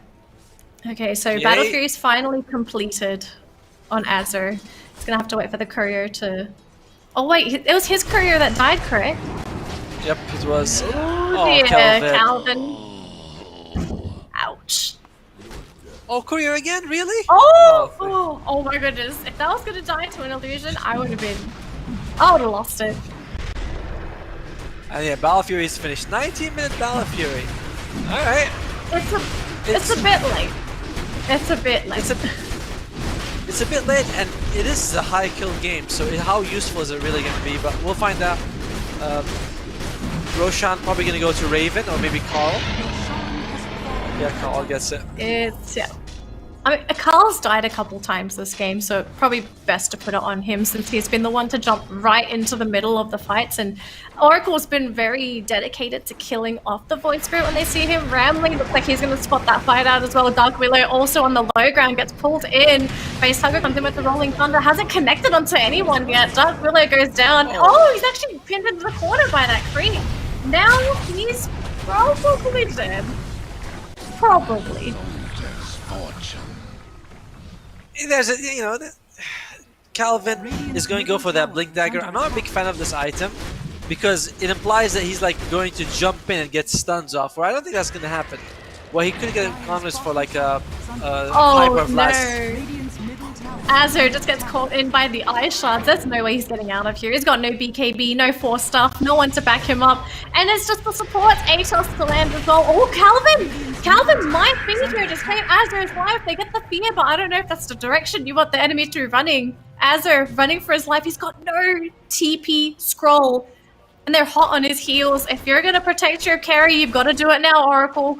They've only got Calvin here though, so he's going to actually jump over onto the Slaughter, and that should be a quick getaway. Wow. Oh, no. They're going to actually cut back to where Calvin is. Azure's still hiding. I think he's got the... Oh, sorry, there's no shot there. Yeah. He's stuck there. Nice that bit of PA stuck. Meanwhile, the chase continues, and they're going to be able to kill Ramley. Yep, Ramley falls, and they use the Underlord ulti just to go to the mid lane. That kill they got on Otomo, good Calvin. news, okay? Yes. PA didn't die, so yes. It's all good, and he gets jungle access. That's news. I mean, I have to sacrifice a lot for this jungle access. The offlaner and your support again. It's a lot to think that this PA is going to be able to carry them. Dire structures are fortified. And PA I have still to make doesn't this have play. The TP scroll is on the way though. So that this amazing TP scroll that cost them Calvin's life earlier. Oh, hold on. We've got a fight coming into the ward space. Not quite landing those spells though, Calvin. Oh, gets the first hit back. That's going to be onto Carl. Does he still have his Aegis? Yes, he does. This is not really the fight you're looking for if you're Oracle. You just want to push them away so that your PA can safely come back. Raven, though, he's under the cover of a Shadow Blade, goes right onto the Dark Willow, almost gets feared, gets cancelled last second. But it looks like the Dark Willow will be going down here, gets stuck in the tree lines. At least it was only the support, though. It could have been a lot worse than that. Yeah, but they are going to go to the high ground, and they still don't have a BKB on the PA. This might be a dead facehugger, and looks like it will be. Dire's courier has been killed. That's two Oh, heroes down. Facehugger. Under The mid. Oh, PA. Another courier. Radiant structures So, are fortified. okay, he's waiting for courier to go back. Isn't that risky? It's coming back. There's pings. Is under attack. Oh, courier. Oh. No! You jumped right Really? past it. Attack. Oh no! Radiant's middle tower. Kind of thought that was what he was Okay. waiting for. Yeah, it looked like he was going to stick around and jumps onto creep wave. Sees it just as he jumps. Whoops. It delays the backdoor. Gives his team backdoor protection. Calvin. Calvin's pretty much dead. He probably knew he So was dead much anyway. damage. That was, yeah. Raven hits really hard, and he's fully online now. Can't say the same thing for the PA, although she is not that far from the BKB. I think around 1k gold, 1.5k gold. Yeah, 1k gold away from that BKB. If she can get it, you can look at a PA being active and actually helping your team. But who's PA going to target this game? Because it seems that a lot of Oracle's issues is being able to keep someone in place long enough to kill them. And Facehugger, he's been okay with the Rolling Thunders. Maybe you could argue maybe a bit inconsistent, unfortunately. You work And with Rolling what you Thunder's have. been used. Yeah, it's just rolling all the way through? Okay. I'm trying to catch him. Rax is gonna go down. They lose Calvin. he thought he was safe within his space, but you're not safe when there's a PA that could tower dive. Carl, he's still got the Aegis, and he's gonna be using that right now. I was thinking maybe they wait for the Aegis to time out, but here we go. Carl is back. Do they have any stuns? Calvin's stuck in the middle of the fray. He died back for that as well, so he's not gonna be around. Where's the PA? Azur is there, gets one hit off. Raven trying to run away. This BKB, oh, the crits! Almost kills off Carl there with the minus armor. BKB pops as well, but where's the catch? He gets Carl, big kills. And Azur, he's just going to turn around instead. They want to go after Raven. Do they have the detection though? Any dust? They see him. Can they kill this PL? He's very pesky. They see him kill Ramley off, and he charges over in that direction. Where's the lockdown? The dagger gonna slow him up as well. Azur's still chasing. They don't have any vision. It's nighttime. It'll be very difficult to chase this PL. And that might just be the end of the chase. And they lose Facehugger. Yeah, Facehugger had no mana. PL is playing so well. He's keeping everyone's mana low thanks to that Diffusal Blade. And Facehugger, he wanted to spin, but he's like, oh, I just don't have any mana. And you saw that in that fight, how much damage PA can do. And that's with the Battlefield. What if she had this so earlier? They might have been able to actually just one-shot people with the PA as well as the Slaughter. But instead going for this kind of, I'm not saying gonna say greedy build, but it's this countering PL build, and that didn't go so well. Yeah, maybe their thought process. Too much emphasis on Raven's PL. I kind of don't blame them for this.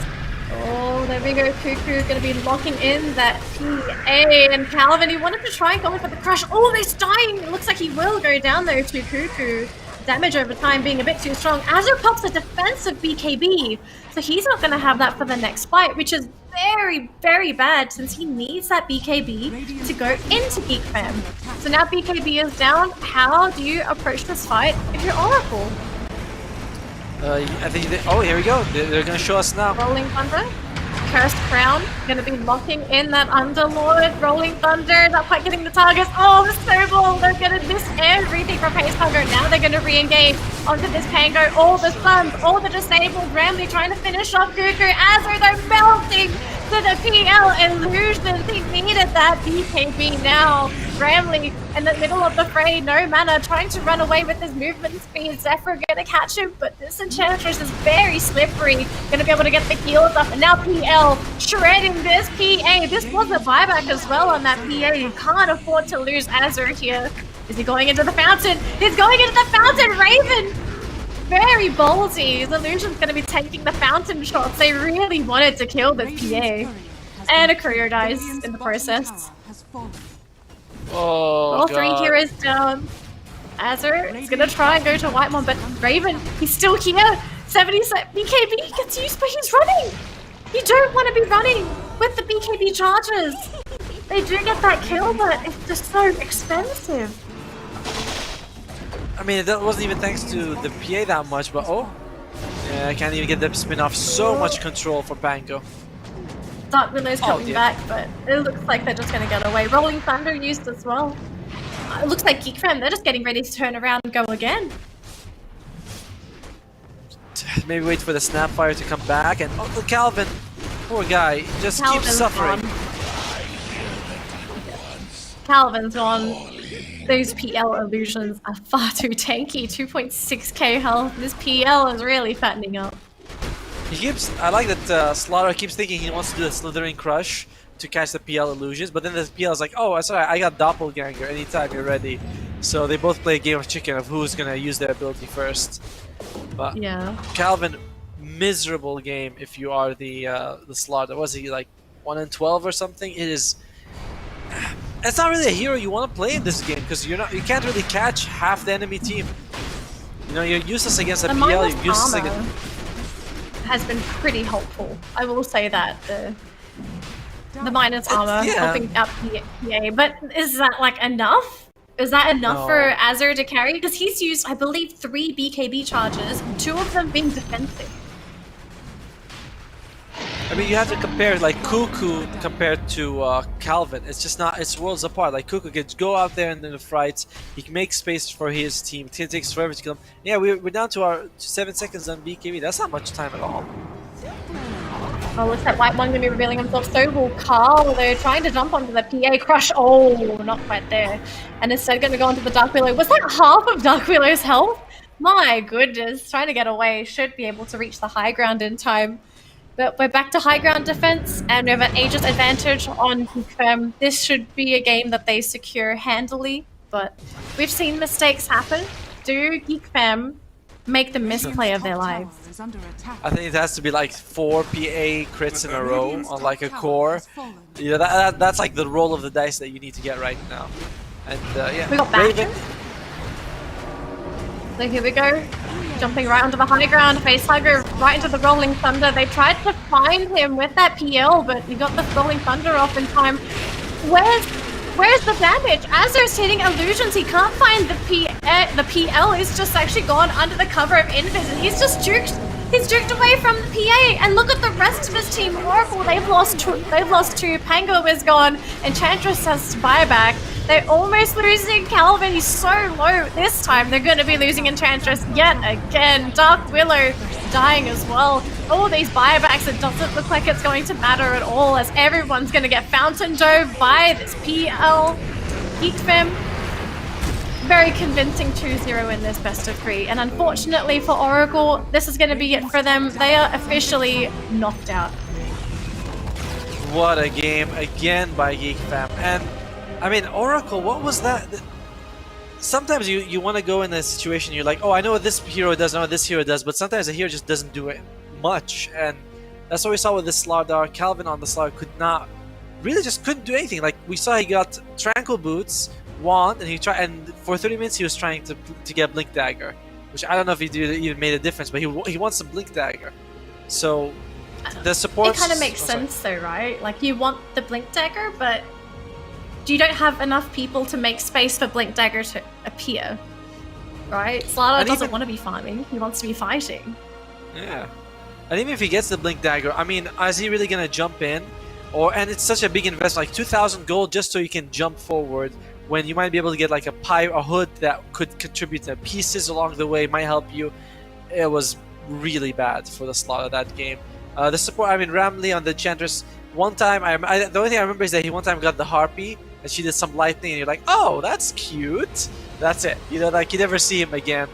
And it's like Facehugger tried to make space, but they had the PA double down to take out the Raven. That doesn't work, because Pango has to counter PL, and PA has to counter everyone else. You know, she can't counter the PL as well. It's too much for only one guy who's not even fighting. So, I don't know. Oracle's strategy. Yeah, the thought process was probably there, but execution-wise, they just couldn't get the farm on their key heroes. So for Oracle, unfortunately for us and for them, we're not going to be seeing any more of them. Let's take a look at the match stats before we talk about the next series. Was this to be expected? I think a lot of people were expecting Geek Fam to make it through. I mean, yeah, it's like Geek Fam. They come in with better stats anyway. But speaking of stats, let's look at the actual the game stats. Yeah, look, Calvin, 1-15, wasn't able to do anything, but Carl, 13-3, made so much space. I didn't actually notice that Whitemon also has 13 kills. Raven at 15 kills. Like, there is so much that these heroes were able to do. Kuku stood in the front lines, tanked a lot. Zephyr, he had to die for his team a few times to save them, but he did his job, you know, like his job and more. So, kudos to him as well. And does Whitemon really have 2 Aghanims? I feel like that must be a bug or something. Could be from Roche or something. Did he finish with 2 Aghs? I didn't look at Whitemon's inventory before the game ended. I know he had 1 Agh. I'm like, there's no way he has 2, but he has. I mean, this is enough money for 2 Aghs, so who knows? Just really well played by Geek Fam all around. They sort of sacked the bot lane for Kuku, but he recovered perfectly fine. Whereas Kelvin just did not. Kelvin had a horrible game. Facehugger did his best, but he wasn't able to get the Aghanims in time. Speaking of our stats, should we look at the player of the match? Could we guess who it is? No, they're just gonna show it to us straight away. No. There you go. To be fair though, Raven did have a really good game. He had free farm in lane, he picked up his items very quickly, very efficient in the jungle and lane. And I think, when did he start fighting? Within like 10 minutes we already saw him fighting, 10-15 minutes. He was fighting ready, contributing to the team. Yeah, it's very different from the PA, who stayed away from fighting for a long. I mean, she was really active in the laning stage, but after that, she really wanted to get the Battle Fury, so she's just stayed far away and tried to get the Deso, but no, not PL. PL, he got the Yasha, got the Diffusal, wasn't so many fights. 15 kills, highest kills in the game on your carry. This is exactly what you want to see. Yeah, he died once. I don't quite remember. Oh, was it him alone? Well, I think it was when they ganked him with 4 people, like at the top lane. Remember was when that they up had top? the Right. Yep. So, Okay. But then that means you needed 5 heroes to kill a carry. And to think that, if that happens with 1 hero, what happens in a team fight? yeah, I mean, they brought 4 people and they actually killed the PA on the other side of the map, so it was actually a trade. So it's like, it's fine. We can have 1 death there. It's no big deal. But Geek Fam looked so strong, and MS Chonburi today looked a little weird. So you are casting the next game. What would you? Yes. So what do you think? Do you think that Chonburi is gonna take it, or is it gonna be Geek Fam, who looks like they're on fire today? I honestly have no idea, considering that Chonburi did not look good in their opening match. They're probably watching the matches just now, seeing how Geek Fam were performing, probably looking at what heroes to ban out, most importantly, because we could say that Geek Fam got a lot of their comfort picks. So For sure.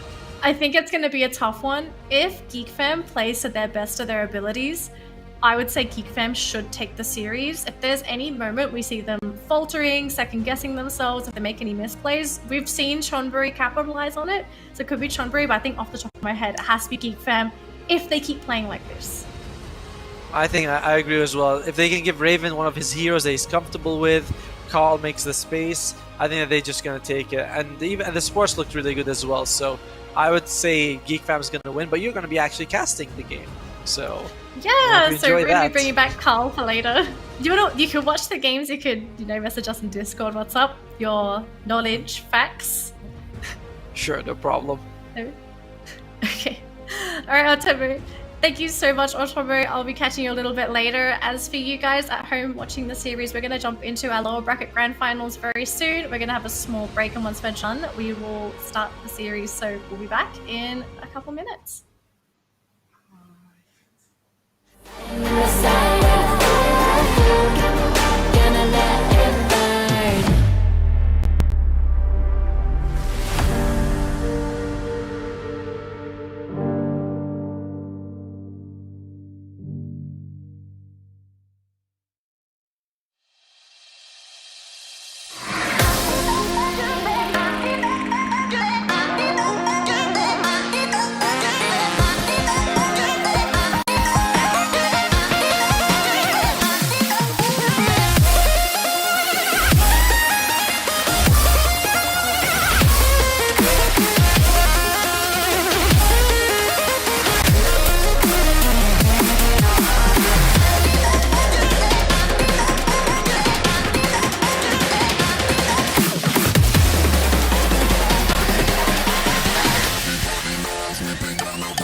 But here we are, showing them, making them wish they were you. We've heard the most when it comes to this. Yeah, every shade of blue, but don't even care what they'll say. They think we're out of control. Yeah, truth be told, we know it. It's just the way we live. We own it. Can't stop, we love the thrill. We know it. It's just the way we live. We're grown-up kids.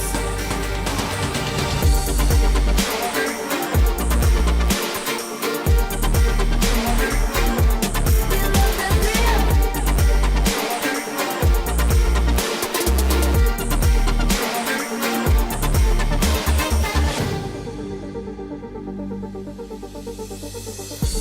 They're looking at us, an audience. Keep telling us what we can do, but here we are, showing them, making them wish they were you. We've heard the most when it comes to this. Yeah, every shade of blue, but don't even care what they'll say. They think we're out of control. Yeah, truth be told, we know it. It's just the way we live. We own it. Can't stop, we love the thrill. We know it. It's just the way we live. We're grown-up kids.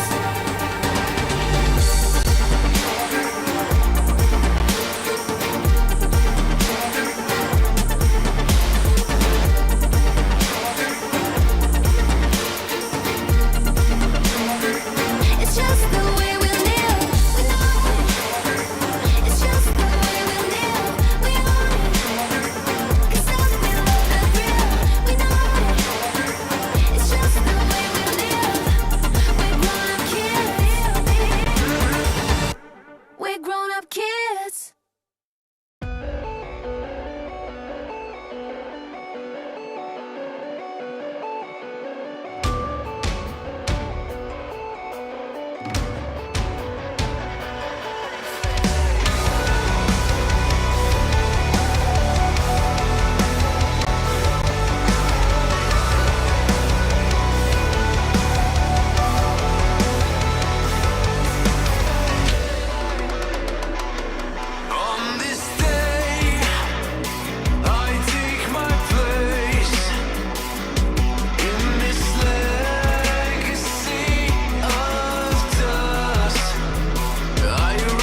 Call my bluff for the last time. This ain't a song, it's a battle cry. No life. I see the clue between the strobe lights. I'm haunted, black face, hey, follow me around, okay, black face, hey, follow me around, okay, used to want it bad, used to want it bad, but I can't taste it, I can't help you now, okay, follow me around, okay, black face, hey, follow me around, okay, follow me around, okay, black face, hey, follow me around, okay,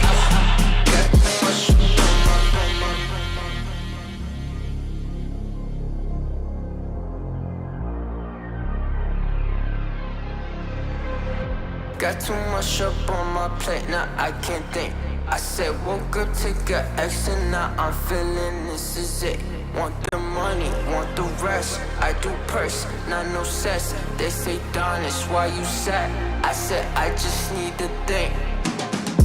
Red tape, got too close, I hate the city. Black face, show you everything you need till you fornicate it bad. Someone said it's sad. I used to want it bad. I know it's in my head, keep seeing you too many times, yeah. I know it's in my head, keep seeing you. I know it's in my head. Follow me around, okay, black face, hey, follow me around, okay, got too much up on my follow me around, okay, black face, hey, follow me around, okay, got too much up on my follow me around, okay, black face, hey, follow me around, okay, got too much up on my follow me around, okay, black face, hey, follow me around, okay, got too much up on my follow me around, okay, black face, hey, follow me around, okay, got too much up on my follow me around, okay, black face, hey, follow me around, okay, got too much up on my.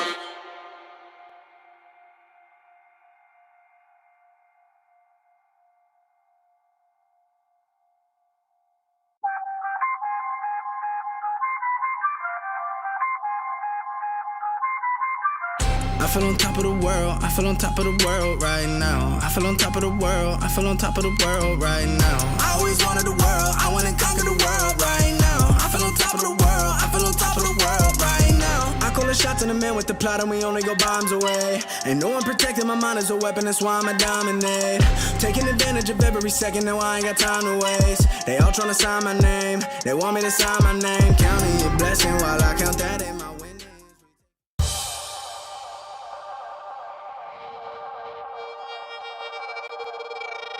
Came from the darkest regions, wrapped in a cloak of light. Minus the focus heights, I'm trying to get my opens right. Throw my doubts aside, I climb the mountainside. And when I reach the peak, the view I see will not be fly. Feel the pressure, but it's relative to the man I measured. No time for hesitation, finally time to step up. And when you're feeling deep in your bones and you're fed up, you're close to the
everyone, and welcome back to the ESL Championships. We are down to our lower bracket grand finals. Welcome back, Keith. Otomo's gone, unfortunately, but he'll be joining us. Whoa! In Twitch chat. Unfortunately? Whoa, I don't even feel welcome right now. Unfortunately? Hey, we could have had a you heard her. You heard her. I'm out. I'm out. See you guys next time. I gotta get paid, man. I'm staying in this one. Thank you so much for the very warm introduction, Danelie. Yes, you were talking about the lower bracket finals. Please go on. Please go on. I'm very sure you caught the matches. Unfortunately, again, we've lost Oracle. They've been knocked out. Geek Fam has made it through. So our lower bracket grand final match, if you didn't know, is going to be Chonburi versus Geek Fam. This is a rematch for these guys as well because we casted them yesterday. Yes, and yesterday the scenario is different. In fact, MS Chonburi, who don't look too hot today, actually whitewashed and took a 2-0 victory against Geek Fam. So this is a repeat of that. It's the David and Goliath match. Yo, if we dive into this, I think the earth are gonna split apart because it's so hard to tell. Because MS Chonburi yesterday was a total different MS Chonburi right now. Exactly, I have to agree with you there. Let's take a look at the lineup as well for anyone that's just tuning into the stream. You get to meet some of the players in a minute. I think looking at today's performance, we're probably going to be looking at either closer games or Geek Fam are... I kind of hate to say this, but I'm expecting Geek Fam to perform better today because yesterday, if we did the comparison, they did not look the same at all. I really felt like yesterday it was the draft. I don't know about you, but the draft felt very off. Their play styles in general felt off. And I hate to nitpick, but I felt like Carl, he was very weak yesterday. I mean, people the chat's just going wild. They were saying that Raven has been carrying the game. It's always Raven.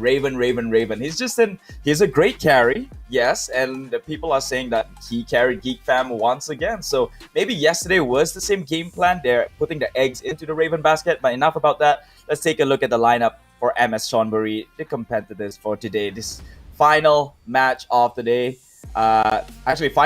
Match. Game number 1, we've got this MS Chonburi with Mel M, Nico, Seri, Ponlo, TNT. Now, the last time we watched MS Chonburi go up against Geek Fam, Ponlo was absolutely amazing. His impact was felt throughout the lanes, the mid, and especially the safe lane. How he just sets an unbalanced lane into the favor of his own carry. But we didn't see that too much of that today. So they're a different team walking in. Yep. So Chonburi, the thing is they have played Geek Fam, so they probably have some semblance of how Geek Fam like to lane, how they move. But then on the other end of the spectrum, I actually think that Geek Fam's going to be expecting Ponlo's aggressive playstyle in that lane, and maybe they pick up something for White One to actually, maybe White One has a hero that can chase Ponlo in that lane, keep him pushed back into the lane with his partner so that he can't just roam around like we saw him on the Weaver. On the Mirana, I felt like his Mirana rotations yesterday were very on point, although today it was a lot weaker, unfortunately. I'm not sure, maybe you know a little bit more about how Ponlo played on the Mirana today, but it seemed like he didn't really have that much success. I really absolutely love the tone that we're approaching this. We're like, they were great yesterday, but right now it seemed a bit questionable. You know what? Let's not beat around the bushes. We really don't know. They are wildcard players coming into this tournament, so we're just gonna have to hope for the best and see the best Dota. The draft is already happening right at this moment, so without further ado, let's just jump straight into it. This is game number 1 of a best of 3 series. Oh, like someone I used to know said, Lego my ego. I don't know what that means. I'm very sure it just meant let's go. So I'll shut up now.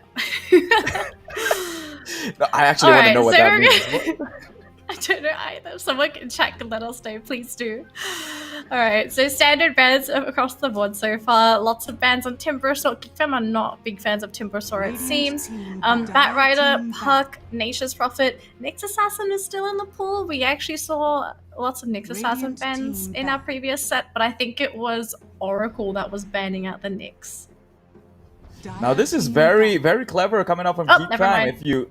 Oh yeah, there we go. Still The mix banned. is out. Sorry. Yeah, it's the staple bands coming up from MS Chonburi that did the same thing for their earlier matchup today against Boom Esports. But Geek Fam, this one's different. They're banning against MS Chonburi the same bands, the same three bands Geek Fam did. Geek Fam. I mean Boom Esports did against MS Chonburi. So they are learning from their opponent right now. Yep. And Chonburi seems to be a very big fan of this Disruptor. I can understand why Disruptor is very high on their priority list. Amazing hero for team fights, has the amazing ability to catch escaping heroes with that glimpse. Static Storm, a really good zone control spell as well. If you feel like you have no way to lock a target down, you can Static Storm. They can't cast any spells, does damage over time too. The only unfortunate thing with Disruptor is that level 1 Disruptor is very weak. He's got no way to protect himself. He's very gankable. And also something to consider is that if you're not... I think Otomo said this earlier today. If you're not winning with the Disruptor, then unfortunately that hero is just not going to work for you because he's built to win fights, not to lose fights. Well, they did choose a Void Spirit into the Disruptor. Also worth noting here, Geek Fam picked up both Snapfire and Void Spirit. Usually they don't come through as a pair, but they do in this draft. So MS Chonburi, they started off with the Disruptor. That's what they like to do. Will they follow it up with an Ember? 10 seconds remaining. Likely, Ember has been one of the popular picks. I mean, we've seen OD as well picked up yesterday, so maybe they'll save their mid pick for a little bit later on. I don't think it's a good idea to reveal your mid too early, but if it's a flex pick such as a Void where you can put it in one of two lanes. I mean, Ember does the same thing, right? He can go mid and also safe lane, but I think Chonburi is going to try and pull off another strat. Because I'm like just basing off like historical evidence, right? Like MS Chonburi, they always draft the Disruptor and then followed with an Ember, and that Ember happens to be Mel M, which is the safe lane Ember, and they give someone a little bit more of a surprise pick to Nico in the mid lane. It could be the Arc Warden, it could be the previous matchup they had the Meepo, which was kind of questionable, but they did it. So I feel that that's the kind of people they are. There we go. Ember Spirit gets picked up. I wouldn't be surprised if Geek Fam is sitting there with the thought of Arc Warden or Meepo maybe still making an appearance, so they're probably going to have to draft accordingly since we've already seen them get cheesed once. Technically, I consider this cheese. They got cheesed once by the Arc Warden last pick, so they probably don't want to have that happen again. They've got a decent lineup to deal with Arc Warden if it does pop up so far. So for Chonburi, is there anything else that you could actually pick up now that's probably a pretty good cheese strat to get yourself through this first game? Because we've sort of seen Geek Fam yesterday. I'm not sure if it was a mental thing, but it may have. If you can tilt them during the first game, the second game, it might be the same story where they're just not mentally there because of what happened in their first game. True, but like Geek Fam today and yesterday is pretty different. Take a look at the first three picks. That's true. They're not going for the late game. They're usually building around holding time, creating. I mean, just giving Raven like the eggs in a basket, right? That's why they draft things like the Phoenix. They draft things like the Mars. They draft things like the Keeper of the Light. They just want to draft all these team fight potential to give it to Raven to do all the damage. But this time around, they're approaching it differently. Like Otomo said, fight fire with fire. That's exactly what they're doing here. Snapfire, great tempo in the early. Void Spirit as well, not too dependent on the items. You've got Oracle now for the sustain, so... Dire team pick. And we have a Mars picked up for Chonburi, so very strong frontliner, really good at locking down heroes with the Arena of Blood. Something I'm a little bit concerned about here for Geek Fam is that they are also light on disables again. I think that was also one of the major issues they were running into yesterday. They just didn't have the necessary lockdown to keep heroes in place so that they could kill them. Whereas you look at Chonburi's lineup, they've got Disruptor for AoE crowd control, and you've also got Mars that more or less functions the same as Disruptor. These two even can really, they can work together. You Static Storm inside the Arena of Blood. What are you going to do? You can't get out of there. Yep.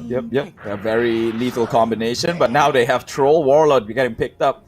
The one person who would want to stay in the arena and actually fight that fight. So the God of War, Mars, probably don't want to take this challenge. paired up with the Oracle as well, this is a very deadly combo. I want to know how Chonburi decides to approach this. If they maybe had something like a Pengo, where he could actually trigger the passive disarm, that actually would have been a really good way of dealing with Troll, but they've already picked up the Mars and Ember's already on the field. So the only way I could really see them killing Troll now is through Burst. But what kind of burst do they have outside? Oh, okay. OD. Yep, drop the hammer. Very good pick. Yeah, drop the hammer. You can even astral him to waste his ulti duration. So, and you can even use it to waste Oracle's ulti, the false promise duration as well. Keep them in place. Just come back after 4 seconds. Be like, all right, I'm back for you. Let's do this. 10 seconds remaining. MS Chonburi though, this is a different draw coming out from them. Like, this is definitely not their tempo. They probably wouldn't go for the OD. He needs a couple of items. And the Space Maker usually has to be MLM. But he's not like a super late for the OD for Nico now. So they've revealed I don't 3 know. of the core. I think Ponlo is the space maker for Chonburi. We've seen what he can do during the laning stage, and I'm very sure Geek Fam is going to be very aware of this. I want to know what they're going to pick up for Ponlo, because Ponlo's hero, I'm very sure it's not Disruptor. I believe that's, is it TNT that plays the other support? Or is it Seri? The Disruptor. TNT usually plays the 5. TNT, Seri plays the okay. offlane, yeah. Yeah, so TNT will be grabbing the Disruptor. I want to know what Ponlo's hero is. I would appreciate it if it wasn't Mirana. Technically they have decent setup, but I don't think this is a Mirana game considering that there's an Oracle with a Troll on the field. Do you think they could run the Mars as pos 4? Could it be a cheesy Ponlo hero? Like the unconventional? Technically it could actually. Although I'm not sure if it's on the same... It's not the same as Fever and Mirana, those, right? Because like the benefit of those two is that they were super elusive. They could, run everywhere, and Geek Fam would have to waste a lot of time chasing down those two heroes. Mars is a little bit more stagnant. He sort of wants to sit in lane. So as cute as that is, I don't think that's going to be on their mind. I'm just trying to dig into my brain. What's another Ponlo hero? I have seen him play Phoenix, but it's against a Troll. You don't want to be picking up a Phoenix unless you have some way to protect the egg, which the only way I could see them doing that is you astral the Troll Warlord while he's trying to wail on the Supernova egg. Well, yeah. Geek Fam is actually expecting MS Chonburi to pick the Ponlo's hero right now. Bans out the Mirana, so that one's out of the pool. But that's this odd, MS Chonburi, MS Chonburi rarely saved the last pick for Ponlo. Out of all people, it's usually a Nico's hero. So maybe they're trying something new here. I wish I could say something, but I'm just gonna leave it to Chonburi. They got 7 seconds after this as well, so what are we going to see? It's Winter Wyvern. Okay, hold on. So is this Ponlo Wyvern? I think it's Ponlo Wyvern. Yeah. He played the Wyvern in a previous game, the game which they got racked hard by Boom Esports. So, Interesting decision. So he had a lot more... You could say he had a lot more aggressive potential during the previous meeting with Geek Fam. Now it seems like it's a bit slower tempo. It's got decent partners though. Ember, Mars, and OD, they're very aggressive and very strong laning partners that can combo with the Wyvern, but it's not on the same wavelength as being a Weaver pulling creep waves, trading with other supports. Wyvern actually doesn't trade very well with other supports because her base damage is so low, and the only way you could really trade is if you are within range of creeps where you can splinter blast the opponent. So this would be really... honestly, this is going to be an interesting match to see how Chonburi sort of adapt with their lineup, because this is a lot more standard compared to our games that we saw yesterday. Geek Fam, though, after seeing this, they do a lot of physical damage. Snapfire actually doesn't care about the Wyvern, though, because she can go through with the Mortimer's Kiss. So Snapfire is okay, but they need someone else with some kind of magical burst that can capitalize on the Winter Wyvern. I know Lina could be an option, but likely they want to be putting the Void Spirit as mid. They still need an initiating offlane. Who's left? Centaur is banned out. Bat Rider is also banned out. Timber is banned out. It's going to be Queen of Pain. So who's off? Void offlane? Yes, Void offlane. Okay. Queen... I'm not a fan of Queen of Pain versus OG, if I'm going to be frank. That's true. That's true. Yeah. Okay. Yeah. Okay. Let's think about it in a more objective way. Like Otomo said, let's treat them like tools, right? What does the Queen of Pain contribute in this? She naturally builds into an orchid. Is her job solely just to take the disruptor out, and then just snowball from there? So typically, I've spoken to 343 in Winter about mid rolls and how you want to approach the game when you play or pick heroes during the drafting phase. And they say, like, ideally, if you're picking heroes, you want someone that can fulfill multiple roles. And the issue with Queen of Pain is that her only job that she can fulfill because of her skill kit is that she only does damage. She's only for ganking. She doesn't initiate. She's just way too squishy. And if she doesn't get the ball rolling for her team through early game ganks, through the laning stage, shutting down whoever's in her lane, then you're going to run into a lot of problems because she can't transition to another role. She's not good at split pushing because the heroes that Chonburi have are really good at chasing her down. She can't turn into utility because what kind of utility are you looking at if you're a Queen of Pain? Best you can do is just get an orchid, but then you're investing one item to make her useful, and the timing on that orchid's very delicate too. If you don't get the orchid early enough, then you've missed that opening, and I'm very sure that Chonburi would not mind just ignoring Carl during the team fights and just going for the rest of Geek Fam, because once Queen of Pain has blown everything, and let's say her ultimate has a really long cooldown, let's say Carl blows the ultimate. What does Queen of Pain do? Jump into a team fight and scream? And then what? She can't tank a bullet. It's a fair point. Fair point. The only way I could justify the Queen of Pain is her job is to hunt the disruptor down. That's it. They probably don't want to fight into like a static storm, you know, because then Troll can't get his ulti off, and then that's a losing fight for them as it is. So maybe that's it. But like, I kind of want to see some success with this Queen of Pain because the past games that I've seen with Queen, very, very difficult games. The only times I've seen Queen of Pain win was because her teammates carried her through. She was just there to try and buy time, but you could see that the hero itself was just on a downward incline as the game went. She's the strongest at level 1, level 2, because she's constantly lane harassing, but I don't think OD is really worried about Queen of Pain here. Well, Mel M again back on his ambush spirit. I don't think this guy plays for fun now. He seems to be playing it for professionally. I'm pretty sure it's not that enjoyable playing the same hero over and over. Yeah. 30 seconds so, to battle. Things are just gonna contest the runes right now.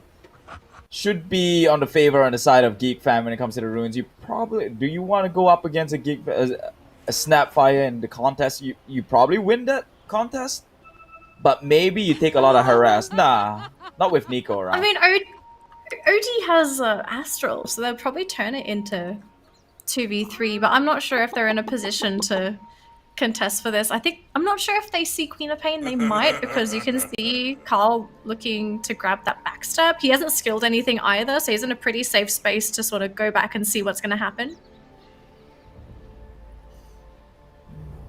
Yeah, pretty safe. If he's about to get caught, might skill into the blink. Otherwise, she'll skill into the scream. Get some. It helps her farm faster. Yep. Keith? Yo. Okay, I just need to ask you something. Can you check Discord? Thank you. We're in Sorry about that, guys. pause Just moment. trying to get there. Discord working.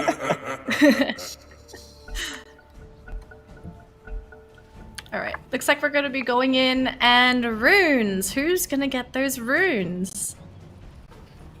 Looks like Carl's actually going to leave. Okay, so who's going to grab those runes? Alright, already some decent harass coming up from Mel M. Cuckoo's trying to stand and fight, but he's actually falling pretty low. Cuckoo's got to be careful. He's a glass cannon, that one. Yeah, it's not very tanky at all. Does he actually get the root?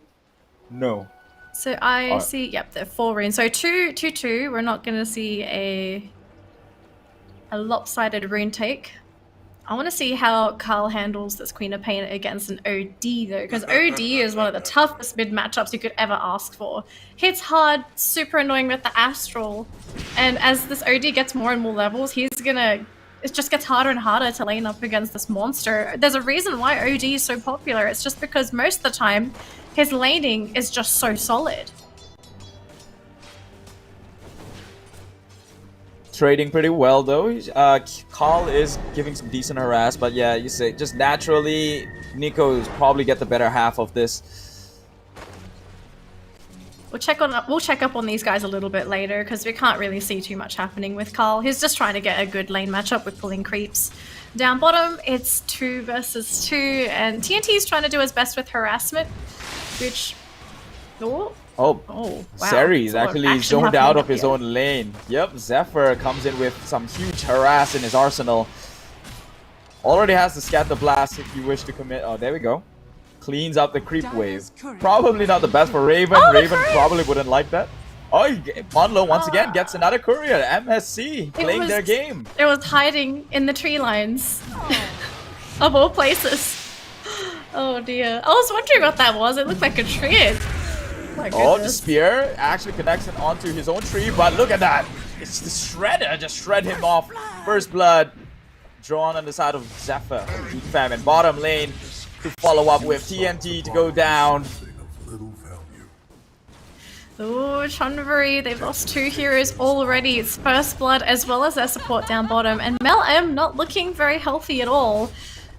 They, you know, that compared to yesterday, Geek Fam were looking a lot more solid. Their draft, much better. I'm quite surprised they decided to try and 1v1 when there's a little shredder on the Snapfire. She's really strong in those one-on-one matchups. You sort of want to stay away from her. But yeah, we're looking at a completely different playstyle here from Chonburi. We saw yesterday how Ponlo was constantly drawing attention away in that top lane to try and free up the lane for his offlaner, but you know, because you picked up the Wyvern, what's Wyvern expected to do up here? Is it just to protect the Mars? Is it to actually grab kills? Because they look really healthy up there. And Snapfire is a very strong support. If you overstep your boundaries, Mars is more than likely going to die just because Snapfire does so much more than what a Wyvern does. Wyvern doesn't really come online until she hits the level 5, level 6, and she's got more points in her skills. Mainly, you want to level up your Splinter Blast as much as you can because you want that extra burst, which is really helpful in those team fights. And of course, Winter's Curse, because you want that set up for your team.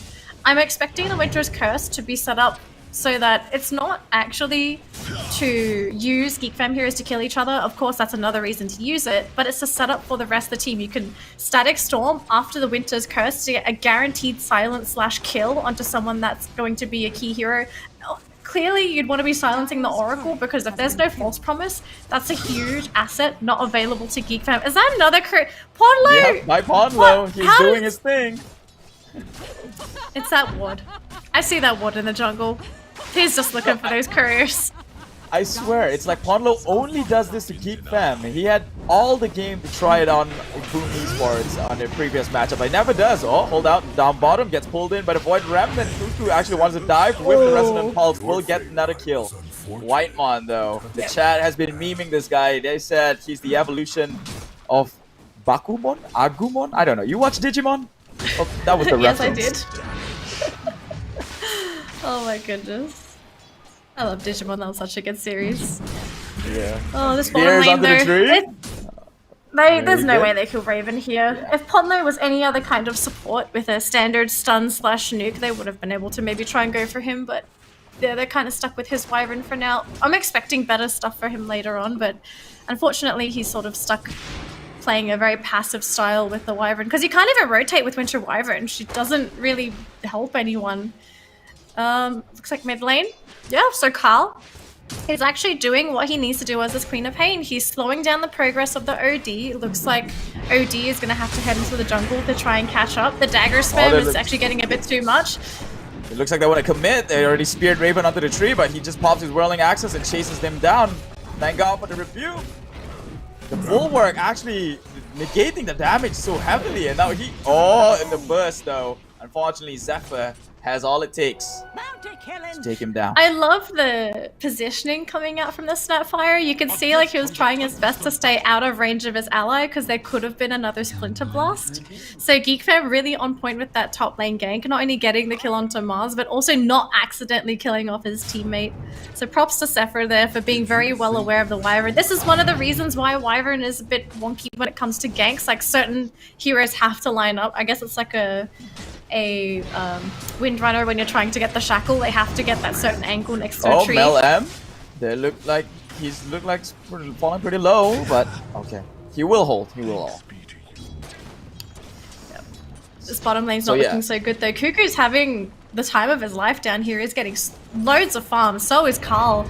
And the great news is that they're going to start to put pressure onto Chonburi during the 10-minute mark because obviously they want to let the troll farm. They want him to get his first set of items, and Queen of Pain is at her strongest at about 10 to 15 minutes when she just does crazy amounts of damage and there's no defensive items like Force Staff, Glimmer Cape, any kind of regen either.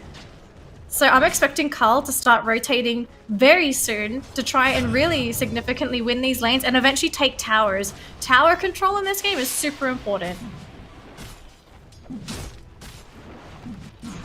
Raven being left up on the top lane, I think he's pretty much self-sufficient on his own because the rotation has been met down in mid. Nico, the next target at sight, just blinks right in with the scream and he doesn't see this. But the rotation is coming in. Ponlo is now in the area. Troll can now 1v1 with the Mars up atop Seri. That's the ideal. That's what he wants. Yep. I'm trying to lower Carl's health pool. There's no way they kill Carl, but they're hoping to zone him out. Down bottom, though, looks like there's a bit of a chase onto Melom again. It's just Cuckoo, but look who's coming as well. We've actually got the Snapfire coming in from the backside. TNT is going to be spotting the Snapfire out, and it might be TNT to die instead. Cookie forwards, they have the damage. They're going to pull him back, and that's it. TNT goes down. Luckily, it's not Melom, but he's alone now. He's got to be careful in this lane.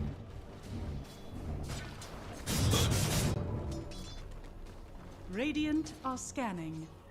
This is good. This is on the side of Geek Fam. They're really amping up the pressure against MS Chonburi. They felt the wrath once. They didn't want to be in that situation again. So this time around, the rotations coming in from Geek Fam very, very early. Around 7 minutes. They're moving around. Nico has to abandon his lane, so that's always a bad news for mid laners. That's horrible news, especially if you're an OD. You don't want to be abandoning your lane at all. Pomno's in the middle lane though, so maybe they're going to try and get him that level 6 early, but he's going to have to get out of here soon because the root is there. The captain's onto Ponlo. He snipes the courier, but at what cost? The cost of his own life. Seri is now in, commits the arena of blood. Zephyr will take one into the face. Spear. It's their own damn fault. Well, he had to go for a consolation prize, and Seri gets a nice little pickup on the Snapfire. They still lose Ponlo. It's very unfortunate because Ponlo just wanted to grab levels in that middle lane. But now that they've TP'd the Mars, top, absolutely free. Troll can actually start wailing on this tower. Cuckoo? He might be in trouble. They might have the glimpse back. What they do, actually, Thunderclaps on him. It is trying to add up. He tries to astral forward. Would they get the glimpse? Not necessarily. Remnant forward will get the kill. I believe that was a level 1 glimpse as well, so when he actually jumped out, it was out of range. So at least they save mana, don't need to use it. Just have the Ember Spirit continue on chasing. We've got a 2k net worth lead so far for Geek Fam, so this is basically what they want. Geek Fam want to be the ones to create the tempo because they're running that Queen of Pain. You want to make the most of it before she becomes redundant as a hero. Ponlo gonna go down. Just Wyvern things, can't really defend herself. No level 6 either, so no... Oh, hang on, there's the pullback. Into the static peel. Yeah, it's a pulse 5, but yeah. They're actually committing it in. Carl just goes straight for it. Oh, drops the hammer, nearly takes down 2. Will take down 1. Maybe the Queen of Pain falls back, especially with Seri comes in and the spear. Does she have a blink? She will in about 3 seconds. Will it be enough? Oh, the Astral is there. Can they end it before she gets the blink out? No. She will die. That's unfortunate. That looked pretty good just to grab those small kills, but the fact that they couldn't get out with the Queen of Pain, that pretty much made everything that they did just now absolutely redundant. They gave gold away to Nico and Seri, which are the 2 powerhouses on the side of Chonburi. Geek Fam have got to be very careful. This is sort of one of the issues with Queen of Pain. She's so fragile, but her blink requires so much commitment. And because she couldn't get away with the first one, the cooldown on it... Is it level 1 blink? On the Queen of Pain? Yeah. Yeah, it's only level 1 is. blink, so... The cooldown on that is huge. 15 seconds just to blink around. She's got 1.1k health, but I mean, we saw what OD and Mars can actually do to a Queen of Pain. She's got a Sonic Wave, and I have a feeling he might be saving this for the next upcoming team fight. Oh, Which Ponlo. might be happening right now as Ponlo gets caught out inside the kinetic field and the Mortimer's Kisses. Unfortunately, the Sonic Wave only gets one, which is a Ponlo on its own. Two supports for your... Yeah, they got a disruptor, did they? Yeah, they got the disruptor. Not really worth it. And the sad news after that too is that he committed the Sonic Wave. But who did the Sonic Wave hit? It hit the Mars, the tankiest hero on the side of Chonburi, who probably doesn't even care about it. 1.5k health. And now that it's on cooldown, you can't be active anymore as Carl. You have to wait for the Sonic Wave to come off cooldown. Yeah, Scream of Pain is a nuke as well, but you have to stand right next to those heroes. Ideally, you want to blow them up with the combo. You go in, Scream of Pain, Sonic Wave, hero should be dead, but because he used it on Seri, now if you're Chonburi, you'd be more than happy to fight because most of the AoE damage on Geek Fam is on cooldown. Talking about dead heroes, Cuckoo might be that one if he doesn't respect the fact that a lot of heroes are missing on the map right now. He will do so though. Disappear from the lane. There was all 4 down at bottom. Oh, but the other 2 is still in the area. TNT's trying to go scout it out. They feel something suspicious. They go back. Level 2 oh, Raven oh. actually just comes in. He fell into his own trap. The kinetic field is there just to change the path a little, just to buy some time. But the Astral step forward. TNT gets blown up. No, he will not. Yes, he will with the right click coming up from Kyle. But immediately the Arena of Blood comes in, spears onto the wall. He is a tanky hero, this Queen of Pain. The false promise is there to hold the Void Spirit. Give him more time to get out. Cuckoo, will he pop? Will he actually go down after the duration? No, he won't. Cuckoo's getting out of there. Scatter Blast just slows him down a little bit, but Mel M, he's trying to get the mana back up. He does have a phase boost. Oh, but the spear does not connect. Too bloodthirsty. They just wanted to grab a kill on the Disruptor. They even brought in Carl, but when he jumped in, he just got hit by the spear from Seri and he got deleted.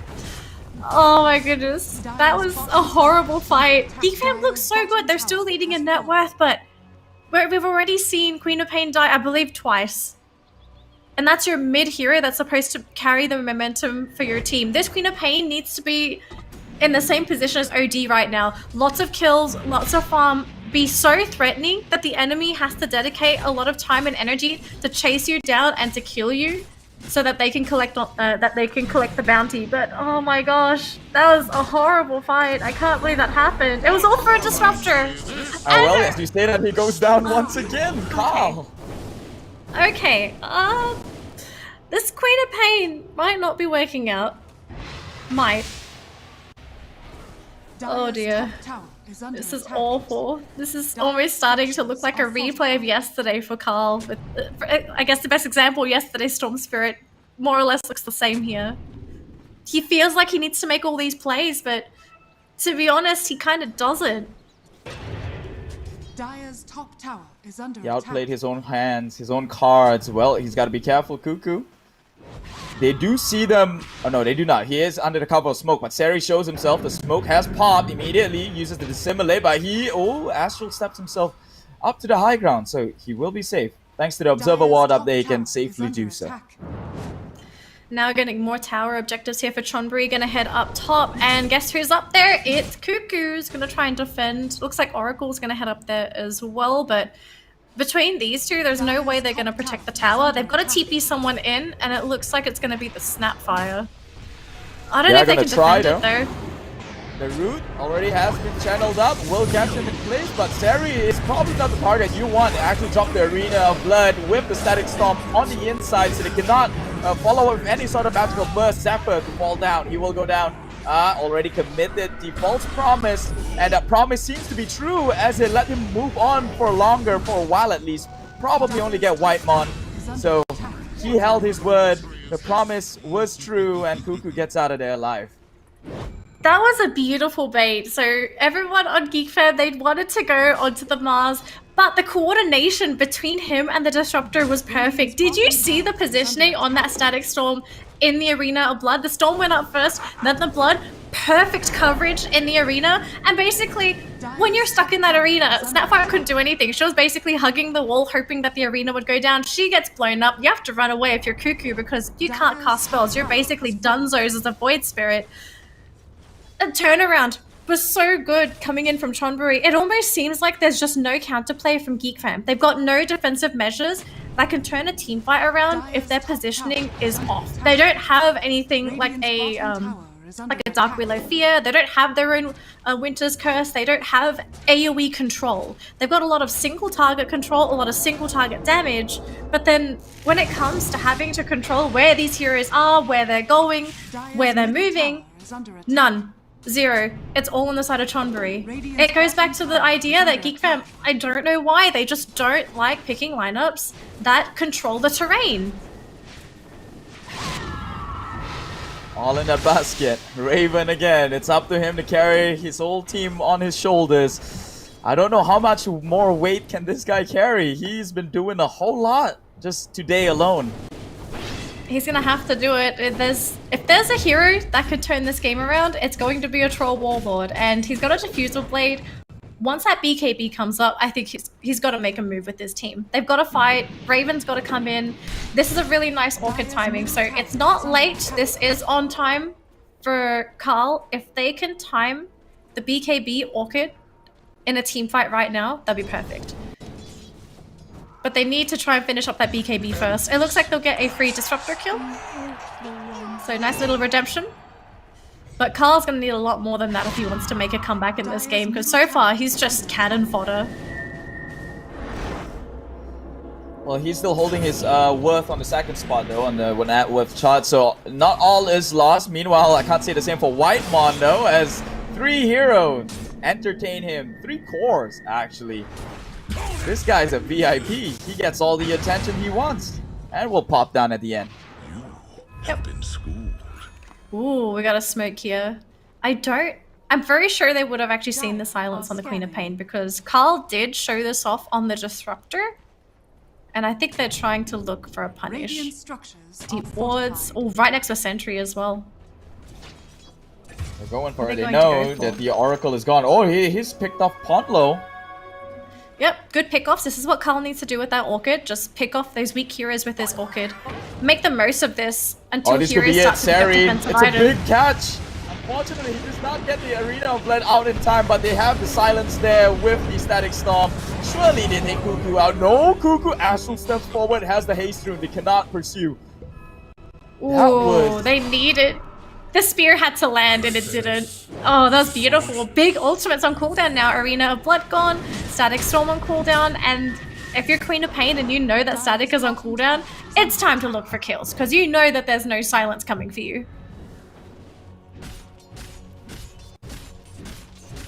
The BKB's almost done as well under Raven. So I suspect about 20-minute smoke gank. Yeah, 20-minute smoke gank. Maybe even Roche, although I don't think they've got anyone that's picking up minus armor like a medallion. If they picked up a medallion, they could probably do it quicker, but maybe they don't feel like they're in a rush.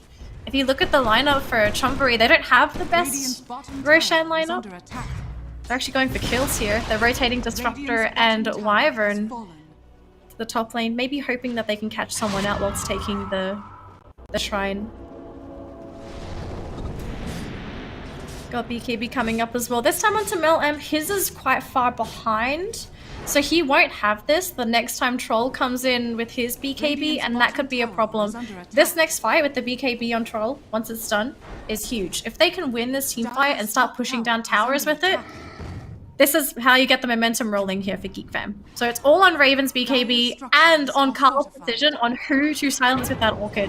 Well, we're about to see it real soon as they just commit forward towards Sari with the BKB pop, but they have the Winter's Curse to wait it out. It still is a 10-second BKB though, so it's got to be careful. The burst is there with the Sonic Wave. will go down to the whirling whirling axis, and Raven tries to go for the chase, but the glimpse backward though. Cuckoo is still there with his Void Ram to pull him in, hold him in place for a bit longer, but the route from the Oracle holds him there. Astral forward will defensively gives him some space to get back, but look at that, Geek Fam is actually melting on the back lines.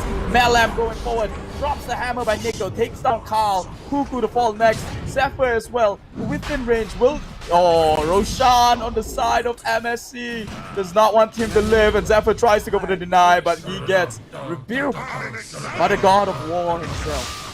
Oh dear, that was the first BKB charge as well for Geek Fam. They needed that fight to go well. They killed Mars, but they just chased way too deep in the enemy jungle.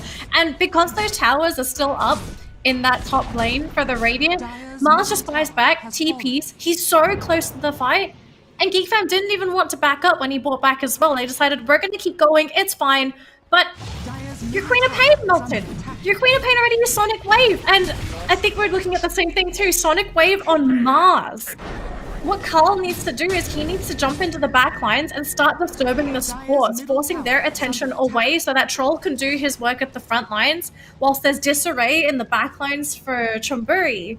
But he keeps sticking... I mean, I can understand why he's sticking around with his team, because he's worried of losing his own life, but I feel like he's got to make that play at some point, come in from a weird angle, whether it be through smoking in, or having the Troll Warlord force attention at the front, and then trying to go through the back lines, because when they turn to kill Queen of Pain, then Troll can probably come in and do the work. He's used his first BKB charge, he still has some pretty long charges, but oh, that fight really had to work out, but they're giving more and more gold to Chonburi. I guess the good news, there's still 5k gold lead for Geek Fam, but the problem is they're just losing these fights, and Polo has an Orchid!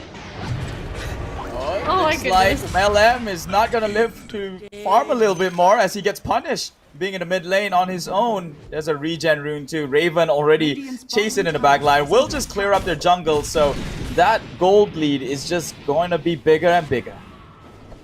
They need the gold lead. I love the BKB pickup now under Carl, so he shouldn't get stunned up in these fights. And this is... if he can't do it with the BKB, I don't know what you'd have to get on a Queen of Pain to make her work. Well, look at that. We'll it looks like they might want to engage down in the mid lane, already hurtling up inside the jungle. Oh, actually pins her onto the tree line. They get the silence up in the spot as well, so she can flick out forward. But the Astral is there. It actually connects. She used to scream, but will get out just in time. Static is gone though. It's on cooldown. And I love how patient he was as well. Carl just not popping the BKB too soon. I think what they wanted to do for Chonburi was to get a preemptive BKB pop. Oh, hold that thought. Looks like they have got the Yules onto Sari. Not really the target you want to aim. In fact, he's just running towards you. The glimpse backwards. Cuckoo. Disassimilate.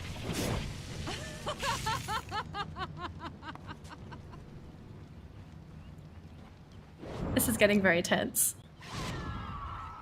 But it's good tense. It's tense good. It's a good tense for Geek Fam. If you're cheering for Geek Fam, the fights have been quite disastrous up until this point. They're trying to use all of their assets, their BKBs, their Orchids. I'm just wondering how much gold do they need to have to win a team fight against Chonburi? Because so far it's been Chonburi to win more or less every fight. Yeah, there's been a couple of pickoffs here and there for Geek Fam, but when it comes to a 5-on-5, we just haven't seen them significantly win any. Troll is getting bigger, that is the good news, but guess who else is getting bigger? Nico. This OD is getting close to a BKB. This OD is getting close to BKB. Well, if they want to shut him down, now's probably the time, but he does have friends in the area though. Meanwhile, the others goes for the hunt smoke. It's a wraparound. This could be disastrous. Or if they actually spot him out right here, someone's TPing in. Immediately, Carl actually goes in with the commitment. They know that the Arena of Blood is down, but Cuckoo overstepping his welcome. Has to choose sides, will go down to Mel M. Disengage, effective immediately. Geek Fam finding themselves in trouble as they lost one. Yep, that's the unfortunate trade too. You've lost Otomo for Carl. Support Wyvern? Oh, this is... sorry, not Carl, that's Cuckoo. Oh my gosh. This is... the trades so far have just been so unfavorable. The gold's still... there's still gold lead for Geek Fam, but I'm just worried that eventually this is going to start going down. And once that OD picks up BKB, I think these fights are over. You've got no way of controlling that OD. You can't even do damage with your supports because they do mostly magical damage. You're again, like, just, there's no disable to grab these kills. I'm very sure if Geek Fam traded out the Snapfire for a support that just has a standard disable, even if it's something like a Rubik. I think Shaker got banned, but Shaker would have been a good choice. Anything with just a long range, hard disable, they would have been able to get more kills because Troll suffers from kiting. Even though he has a way to slow and chase down targets himself, he still suffers from heroes that have a lot of mobility. It looks like Mel M is found Queen of Pain. Yep. Carl knows though, he was on the high ground, he was baiting it to happen, but no kill potential here. Look how pitiful Carl's damage is though, when he doesn't have Sonic Wave. Like, his right clicks do nothing. It's very concerning. I want to know how you're going to have to skill yourself if you're Carl. Like, is he transitioning to a utility Queen of Pain? Like, pick up a Shiva's Guard, jump into the middle of the fight, try and limit the mobility? Is he going to try and go for Ags? He's gone for Lincolns. He's gone for a defensive item. He's trying to keep himself alive, but if he's getting defensive items, he's not getting items that are going to hinder the opponent. Oh, this Queen of Pain pick. I want to love it, but the hero is just so weak compared to the standard mid laners nowadays. Oh, Cuckoo jumps straight in with the Void Remnant. Unfortunately, it wasn't time right, but the root is there though. This is similar, it has to back off. This is scary. The fact that they're running away with the moment 1 or 2 shows up, they know they're done for. Cuckoo under the cover of false promise right now, but then gets Cuckoo backwards into the static storm earlier. Will he actually pop? The Winter's Curse is there. No, he will be full HP. The BKB wasted by Carl as he got control, but Sari to go down. Finally, that Supersonic actually does pay off dividends. They got a kill onto Sari. This time, no buyback, and everyone on the side of Chonburi are on full retreat. So I think that's as good as it gets. The fight took ages. They didn't even get to kill Cuckoo, which was good news. There was too much healing. Silence actually coming in handy here. Ember Spirit very susceptible to the Orchid. So 12k gold lead, and they're starting to show some results. They need to keep accumulating this gold. Unfortunately for Chonburi, they're really struggling in the gold department. They haven't got anyone farming in the jungle, in the side lanes. They gotta even out this net worth, but Roshan, easy take, basically for free. Do they try and fight this? I don't think you'd want to. Not without Mars, they can't. Without the arena, they probably didn't want to. It is a troll lineup. They should have expected the Roche, the early Roche. It's quite late, 27 minutes in though. So. It's still an Aegis though, so high ground is going to be the agenda eventually for Geek Fam. Got 2 towers left. Yeah. They're looking at Carl. They know he's the easier one. Oh, he already committed. They need vision forward. They have the glimpse BKB. on. Oh, BKB committed. Just for TNT. Is that even a win? Now they just hold him in place with the storm. He's going to blink away, that's for sure, but he's got the static storm now just to silence him up, while the others watch from afar, throws in a Void Remnant, but a little too late to hold him down. Really good stun stacking there from the supports on Chonburi. They had to use some pretty big spells to make it happen, but 60 seconds, the map is free. You know that there's going to be no fights for Geek Fam, and that means more farming time for them to hopefully catch up. Although, let's be real though, Troll is literally farming the entire map. He has a Basher now, and this could be very game-changing in the next fight. If he gets a crucial Basher onto OD, even onto Ember Spirit, that's just going to be the end for those two because they're getting quite fragile, and this Troll's starting to hit really, really hard, and when he starts attacking fast to get multiple Bashers, oh, God bless you. I hope you're able to get out of those bashes. He does have a hefty gold lead on his name. Raven, this guy, carrying Geek Fam once again. Just doing his own thing. 70k under his name. He has his friends all around the area. TP out of there. Oh, they might look to engage though. They drew the line onto MSC. Dire's top tower is under attack. Even I think Geek Fam is looking a little bit uncertain in this game. Like, you could tell that by the way that they're moving, they're just, oh, ouch. They're not confident enough to push up onto high ground, even though they've got this, I mean, they probably don't know that they have a 14k net worth lead, but they probably don't feel it with how the fights are going. Oh, that's a smoke. They're going for it. Oh, OD showed himself in the mid lane. He's got to be careful. Any misstep will be punishable by Raven. He's just going straight into the jungle. Yep. Goes out he's of there. confident about it. Gets Terry. Terry, the best target for a Troll Warlord. They're just gonna bash him down one after another.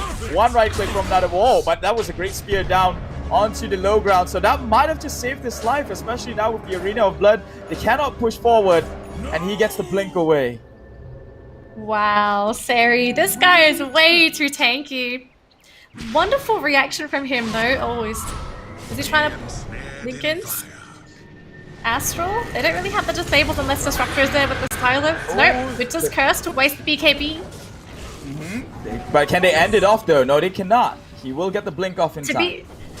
To be fair, I don't think they care because that's another BKB charge down the drain for Carl. He needs those charge durations and it's just getting shorter and shorter. How many seconds And is now he for on? the next fight. It's probably on 6 probably on or 7 6. now. Yeah, 5 or 6. Radiant's middle tower. Takes another tower. Raven, he is unstoppable at this point. Just gets the purged off as well from by the Oracle.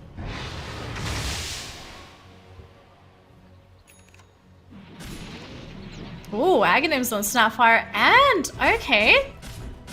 Alright, where'd those Ags come from? What bank is this? I need to know their interest rates. They're going straight for Raven though. I don't think that's the target you want to man fight. He just pops a BKB, immediately you're in trouble. He pops the ult, so he'll be hitting up very fast, just getting it done. But the cold embrace will hold him there for a while, but will go down eventually as that attack speed goes upwards. Now K is the next in line to leave the earth.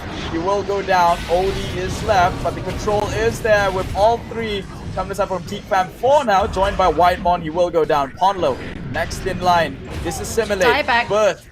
Yep, coming up from the ground, sends him back in. That was not worth the investment he paid for.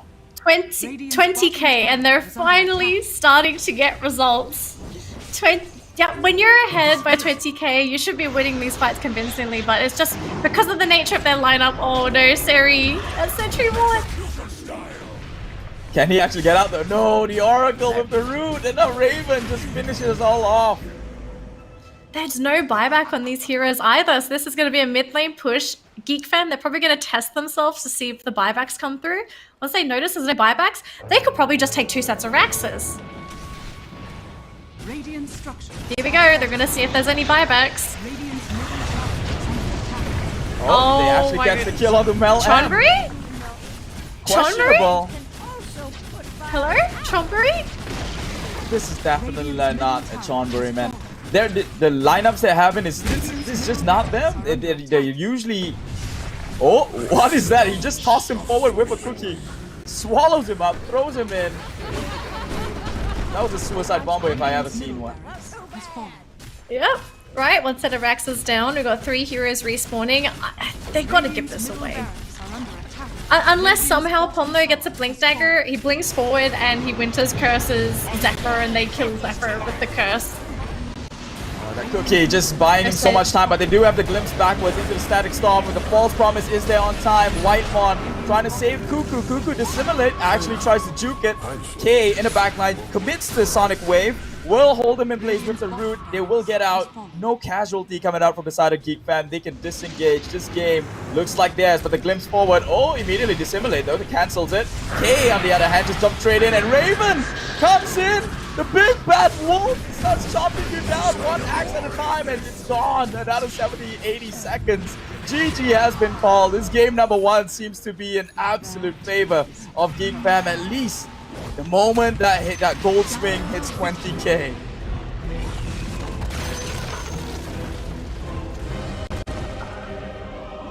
I don't know what happened at the end. Very interesting movements by Chonburi inside their base. They should not have been that close to the Raxes so that they could have gotten caught out, but they lost hero after hero. If they didn't lose those heroes, they would have actually had 5 heroes up for that first set of Rax going down. They may have been able to defend the bottom, but oh my goodness, they got too fat. Geek Fam actually Raven got fat. In other words, Raven did all the work that game. If it wasn't for Raven, I think that would have been game over. He was the one with all the net worth, he had all the items, he was the only threat on that team. If it wasn't for Raven, I think this game would have just been over ages ago. I can already expect the chat gonna spam it down, right down in the comment section. Raven carrying Geek Fam as per usual. But he did, and he is the +1, he is the carry, and he did exactly that. Has he even died? Wait, how many times did he die this game? What is his efficiency? We will see the match stats very soon. We're just getting those prepped for everyone at home, so you guys get to see it as well. But we're starting to see, maybe we've found, or at least Geek Fans found the solution for the next couple of games, that it's not Carl that they should be waiting on, it should be Raven. He needs to be the one that sets the tone for the rest of the game. His team is simply there to create space, make sure Raven has his free lanes, make sure the jungle is open, keep the enemy supports occupied so that Raven has his first 10 minutes of farming time to get what he needs. Once he's got everything, he's ready to go. Oh, I'm actually very glad that they managed to eventually figure out what they were missing. Because yesterday, it just felt like it was in shambles. The team didn't really feel like a unit. It just felt like a couple of pub players decided to... I mean, I hate to say that, but they just didn't look very good at all. But I'm really glad that they've smoothened things out. And Game 2, I can see them doing the exact same thing. I think after this match, Chonburi is going to have to make adjustments quick. Because if they don't... I think we're going to look at another 2-0. Let's be real. We haven't had any 2-1s yet. No 3 games. It's all been 2-0s. That's true. And to think that the 2-0 came from MS Chonburi before proves that they could actually do it. They just got to get some things right. And I think what's different with Geek Fam this time around than they were yesterday. Back there, yesterday, they were playing reactionary. This time, they're taking the fights onto MSC Chonburi. They were bringing the pressure to them, and I don't think MSC Chonburi was actually equipped to handle that pressure. I mean, it's a total different draft, right? Like, this doesn't feel like MS Chonburi. What they were drafting yesterday was at least four heroes that could potentially take a team fight, while another one is like a split pusher. It's either the Aquadan or it's either Nature's Prophet. But yeah, I mean, they tried to do that with the Meepo in the previous game, but it was just a Meepo up against like a Phoenix Egg, a Ravage, and like all these other things you don't want to go up against. So yeah, I don't know. It just doesn't feel like MSC Chonburi. And let's take a look at the stats for the game right here. Raven is the guy I want to look at. He didn't even die. Exactly what I thought. That's what I thought. Yep. They didn't even put any pressure on Raven. They were, focusing on Carl at the time. I just feel like what ended up being different for Chonburi was that Ponlo is playing a completely different style compared to yesterday, and I feel like that really hurts the team. Not to say that like Wyvern's a bad hero, I just don't feel like in this game it really meshed that well with Ponlo's style of play, because we saw yesterday he loves to annoy the offlane. It draws attention away, and they normally have a strong offlaner. Mars is a strong offlaner, but he just didn't do anything this game. He died a couple times. Yeah, he maybe got a couple of nice curses, but his performance was very average. I was expecting him to play more of this like really aggressive roamer. He might not get kills, but at least make everyone on Geek Fam be very aware of what's happening on the map. Maybe force out some preemptive TPs on a potential gank. It's just so different. They just, I don't know why, they just decided to wake up and play normal Dota today, not Chonburi Dota. Yeah, I like the fact that, you pointed that out. Ponlo should be playing more on these, the Jarax kind of role. The playmakers, the pause forward that actually goes around, do something. I feel he's more impactful. You can even say, a good description for Ponlo would be that he kind of plays a mix between Jarax and, AUI 2000 when he was still playing competitively, right? Very active, slightly greedy, but the payoff is that, this is a beyond average support that you're looking at. Someone that does more than just support things, but is able to contribute via getting kills by himself and creating space as a support, because supports by themselves during the mid-game don't make space. But Ponlo did that yesterday. Now this one's off the bat, but man, take a look at Sari's KDA. That's some beautiful Mark of the Beast right there. On the God of War, he's got a 666. This guy's the beast. All right, so take a look at the stats, guys. How did MS Chonburi, just take a look at this and think to yourself, MS Chonburi 2-0 Geek Fam on their first encounter. How did they do that? How did they actually pull that one off? Can they do it again? That one will be definitely going into the next game. But who is this game? Who do you think it's gonna be? Zephyr, Oh wow, Zephyr, it's a big MVP. He did a pretty good job in the fights though, as the Snapfire, especially early game, getting a couple of those kills. I think it was Zephyr that got first blood with the with the nuke. Yeah, he Little does a Shredder, lot. there we go. God dang, I hate forgetting skills. Yeah, so he did a pretty good job. I mean, he's just built that way, right? Like, he has all the toolkits to do the harass in the world. But yeah, it does what he has to do. The Raven really did carry Geek Fam, and I see the chat already spamming it. And yeah, people said, well, he is the carry, so there's really not much to flame about it. It's not even a flame, it's just stating the obvious at this point. So, MS Chonburi, what would you like them to pull off in the next game? Maybe to take on the pressure, which Geek Fam seems to be able to bring out the heat. If anything, I just want to see what they did yesterday. Whatever worked yesterday did not need fixing. It just seemed like they came in today and they thought, guys, we got to fix something. But then, what's broken? I don't see anything broken. It looks fine. It's like replacing a car part on a perfectly working car. So we'll let them have some time to think about what to do in the next match. As for us, we are going to go for a quick commercial break. So until then, we'll see you very soon. Sit tight. Dota is about to begin in a moment. Every second now I ain't got time to waste. They all tryna sign my name. They want me to sign my name. Counting your blessing while I count that in my winnings. We take 50s and 100s and throw them up to the ceiling. Everything I envision, now everybody gon' witness. Only difference between us is I ain't stop till I finish. Yeah. I feel on top of the world. I feel on top of the world right now. I feel on top of the world. I feel on top of the world right now. I always wanted the world. I wanna conquer the world right now. I feel on top of the world. Savage, you've been distracted, your best, my average, there's a reason for that's a fact, so they snapping back, mad at the fact that I don't have a backup plan, I ain't need that, outworking everybody when I relax, so I ain't tripping about none of y'all feedback, heard that wonder when I'm gonna peak at, and that's why you count your blessing, while I count that in my winnings, we take 50s and 100s and throw them up to the ceiling, everything I envision, now everybody gon' witness, only difference between us is I ain't stop till I finish, yeah.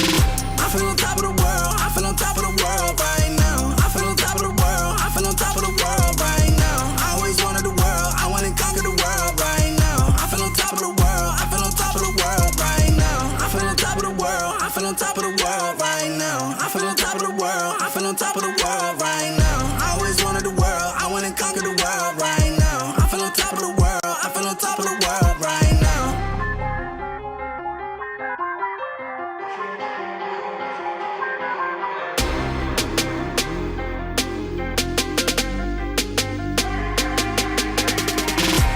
Shots in the man with the plot and we only go bombs away. Ain't no one protecting my mind as a weapon, that's why I'm a dominate.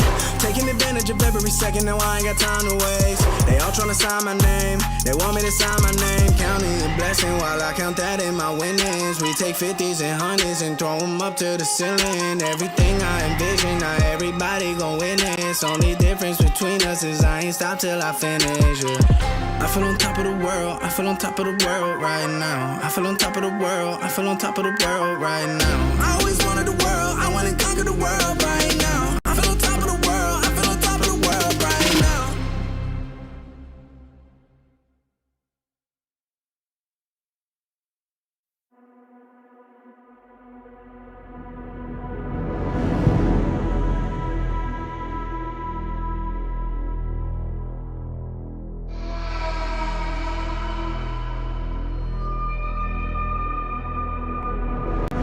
I fell apart when I saw you look at me that way. It broke my heart to see. It was a moment of darkness, a moment in time that I regret for being so heartless. It was a moment of darkness.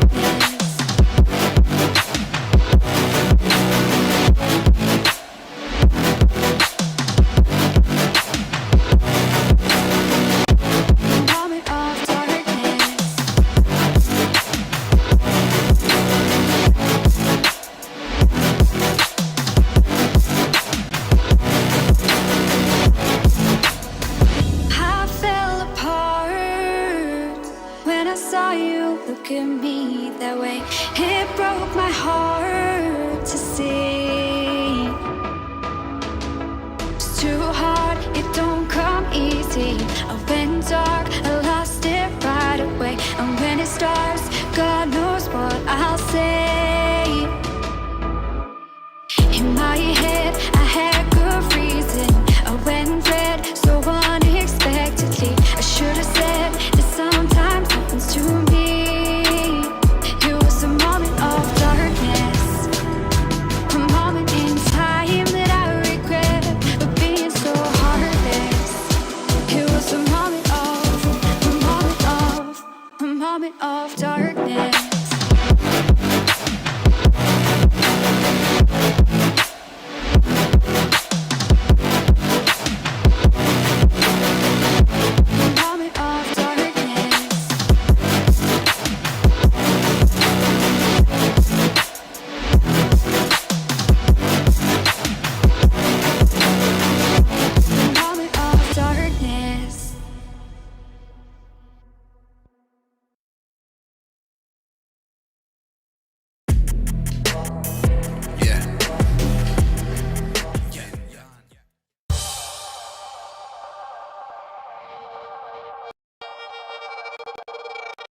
Came from the darkest regions, wrapped in a cloak of light. Minus the focus heights, I'm trying to get my opals right. Throw my doubts aside, I climb the mountainside. And when I reach the peak, the view I see will not be fly. Feel the pressure, but it's relative to the man I measured. No time for hesitation, finally time to step up. And when you're feeling deep in your bones and it's on your fed up, you're close to the glass ceiling, keep your head up. See your dreams as a goal, that's how I'm seeing mine. Achieve my full potential, let all of the demons pre my shine.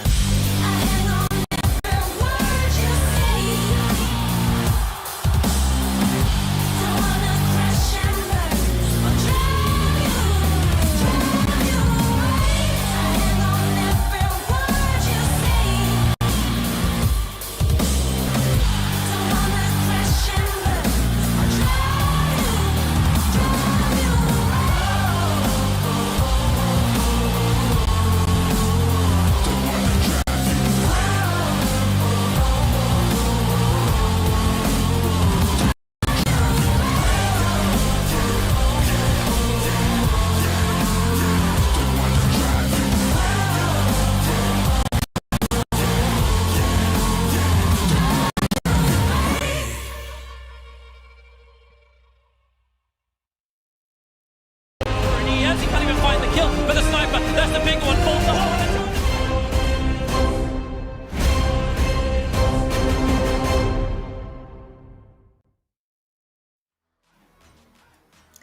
Well, hello and welcome back to the ESLC Championships. We're already well underway in our grand final match. Geek Fam have already having their revenge, taking one game off of Chonburi. They got 2-0'd yesterday. Is it Geek Fam's turn? 2-0. It's going to be up to them. It's also up to Chonburi. Keith, welcome back. To ask you, what are we going to have to fix if you're Chonburi? And if you're Geek Fam, what do you do just to win this game? Do we start cheesing? Do we do the same thing that we did just now? I want to hear. Well, everything. I mean, if I'm Geek Fam, I'd just do whatever I just did in a previous game, right? Like, it seemed like they found out the formula, the anti-Chonburi formula. And if I was MS Chonburi, I think you just got to bring back the heat. You know, you got to bring back the pressure. The same pressure they brought in yesterday's series when they met each other for the very first time. It wasn't there. It seems like they were playing reactionary to Geek Fam this time around, as opposed to yesterday when they are forcing reaction from Whitemon to rotate across the map, just trying to tend to what Ponlo is doing. So I feel they got to get that mojo back at them if they were trying, if they maybe want to match fire with fire, because at this rate, Geek Fam definitely played the faster game in the previous one. So yeah, the draft is a go. Ready, so yep, let's just jump straight into.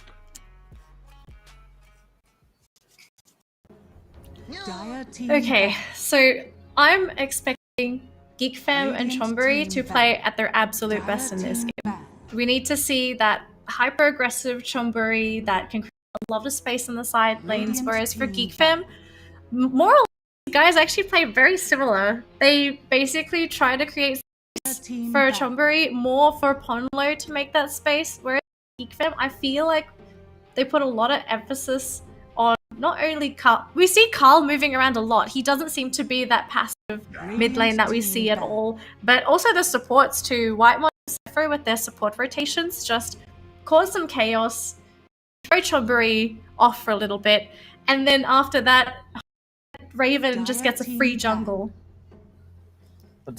Geek Fam, they really understand MS Chonburi, banning out all these like pace heroes, the Timber Swords out, the Nature's Prophets out, the people, all these heroes that could actually pressure the lanes while you try and give Raven a time of his life to farm. You know what I mean? Because that is the style of Geek Fam. That's the Geek Fam way. And they just figure out how to still do that, and that is by having the other four actually keep up pressure on the other lanes while Raven just have the farm of his life. So we'll have to see what our options are for these picks. Snapfire is available, so that could be picked up by Geek Fam. They've been more happy to use Snapfire. I'm quite surprised that Chonburi doesn't pick up Snapfire for themselves. Spirit going to be the priority here for Geek Fam as their first pick. I have to say, Void Spirit, fantastic hero so far. He's been able to do pretty much everything. It's most likely going to go on the side of Cuckoo once again. He had great success with that in the previous game. If it's not broken, don't fix it, right? So it's most likely going to be a Cuckoo Void Spirit, but first picking it does ring some sort of bell. Maybe they try for something new. Not too sure. They could. Chonburi. Sometimes I feel like I shouldn't even bother trying to guess what they pick because of what happened yesterday, but then after seeing today, I'm a little bit worried that we're going to be seeing Dota.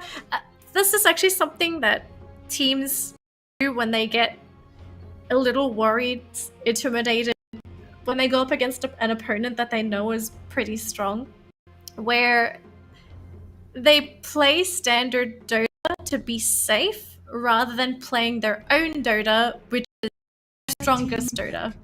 So I'm kind of hoping that Chonburi to that trap. They go for Treant Protector as their first pick. Firstly, that is new. We haven't seen this at all. But This is the first time, yeah. So is this, I'm guessing this is Ponlo's hero? Harassed with this Treant Protector. He's very hard to trade with because he hits really hard. One thing Tree's really good at is stopping people from pushing towers. If you don't commit to a tower, it just gets healed up by the tree. I think, yes, it's going to be a Ponlo hero, but more of, again, doing his thing, right? Fever to snipe couriers. Treant absolutely perfect in doing that because he can just walk through the trees and then it's no. So you can come in, get out, get the courier snipe. It's 2 minutes in the lane where no resources, no regen or whatnot is being sent to the lanes, and that's how you crush the lanes. That's what they've been doing in the first day, and I think they're starting to like, hey, guess what? Playing safe, it's not really that safe for us. Maybe Geek Fam is the more mechanically skilled players to execute. We're just gonna do our thing. Dire team banned. Yeah, very likely. So Centaur gets banned out. They don't want to give a offlaner to Chonburi because Treant Protector +1. So far we've seen Ponlo playing in the offlane. You don't want to put a strong laner with someone such as a Tree just because those two, firstly, would be incredibly tanky, and secondly, they both hit fairly hard. Offlane options though, like who are we actually looking at? Because we've seen Shaker, was it Shaker offlane? Or was that a support Shaker today? I think it was support Shaker. It was a support, it was Hyde, yeah. Yeah, it was support Shaker. I don't know, I'm a huge fan of Beastmaster. I don't know, actually Beastmaster might not be too bad because it'll give Chonburi a lot of vision to work with. And the boars as well are incredibly annoying during the laning stage. Is Mars still available? Yeah, Mars is still there. No Timbersaw. Timbersaw would have been great, but that got banned out by Geek Fam. PL, I'm looking at carries here. PL is still in the pool, and we've seen how strong PL can be. Raven plays PL. Does Chonburi have a... Can Chonburi handle PL? Why would you ban Morphling? No, they played the PL earlier today. They did not see much success. Like again, like Chonburi excels in his fast tempo games, right? Like the Beastmaster would have been perfect in terms of tempo, but then they have a Snapfire which could instantly just burst down all your boars and your creeps that's pushing into the wave.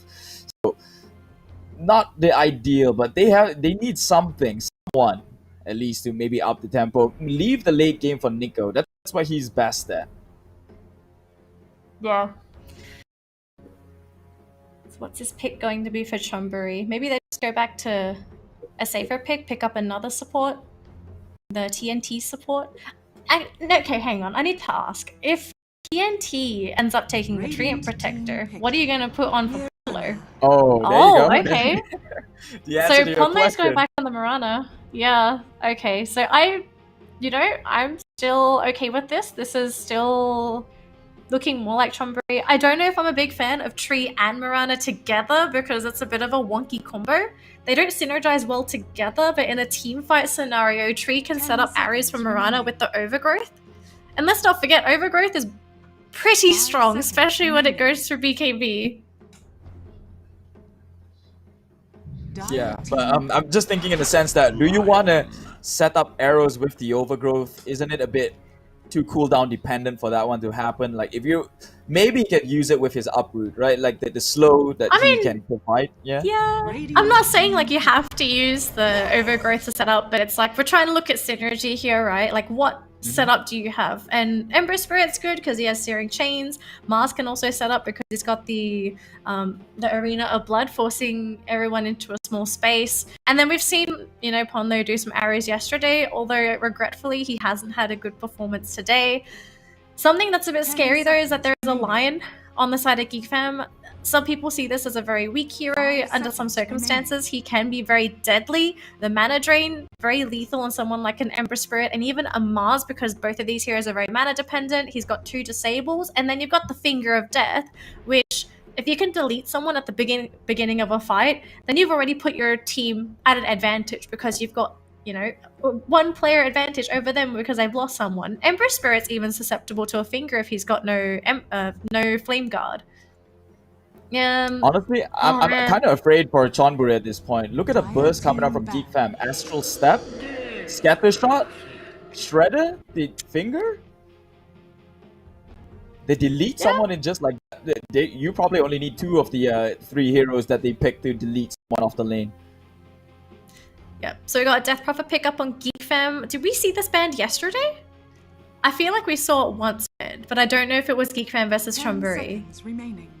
Yeah, Death Prophet was a constant ban yesterday.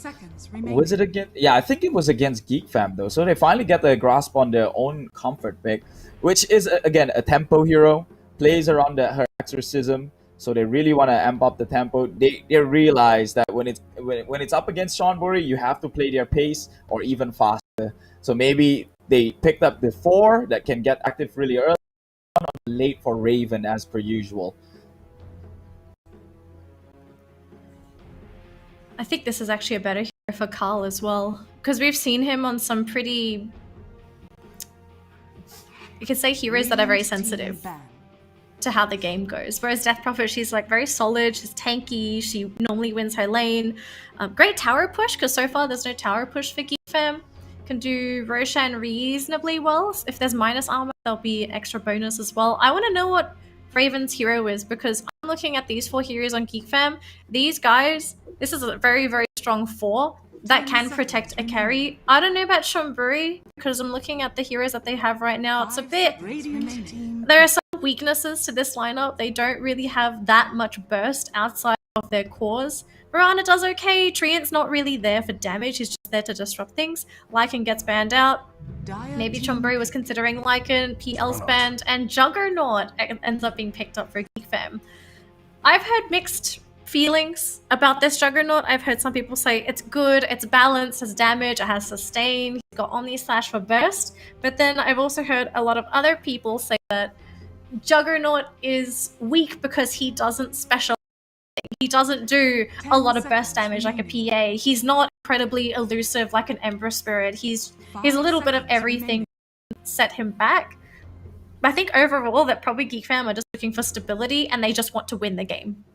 Because there's no way Juggernaut gets killed in lane. I actually like the Juggernaut pick though.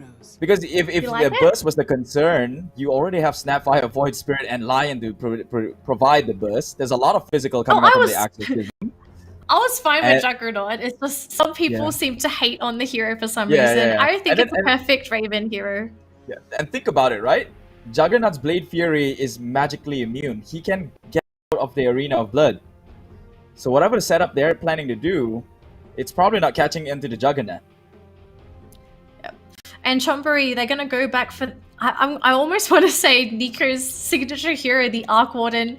They had a lot of success with this yesterday, and split push is now going to be an issue for Geek Fam because we've seen what Nico can do with this. He's not only farming for himself, he's pushing the lanes. He's very aware of where these fights happen, so he always sends his illusion to a separate lane, and that might be a bit of a problem here for Geek Fam because you look at their lineup, amazing team fighters. But you don't really want to have someone like Carl. Oh, actually, it's an offlane Death Prophet. I just realized it's not on Death Prophet. Okay, so it's a mid Void Spirit. I knew Geek Fam was pulling some strings here to pick the Void first, then have the support and then the Void Spirit. Interesting decision. So offlane Death Prophet. Death Prophet's laning off against Ember Spirit. This feels like a mid matchup in the side lane. I don't think it's going to be solo. They're likely going to have to protect this Juggernaut. But I do suspect Otomo is going to try and put some pressure in Raven's lane. Although to be fair though, it's not going to be easy ganking a Jug unless he gets some really nice arrows through the tree line. He's going to expect this. And he can even spin away from the arrows if they come his way. Yep. So, like, that guy just checks the bill. Geek Fam on this one. I don't want to sound biased or anything because the chat, you know, stomp you on your throat if you say stuff like that. But, like, I'm feeling Geek Fam's draft. Okay, guys, chill out.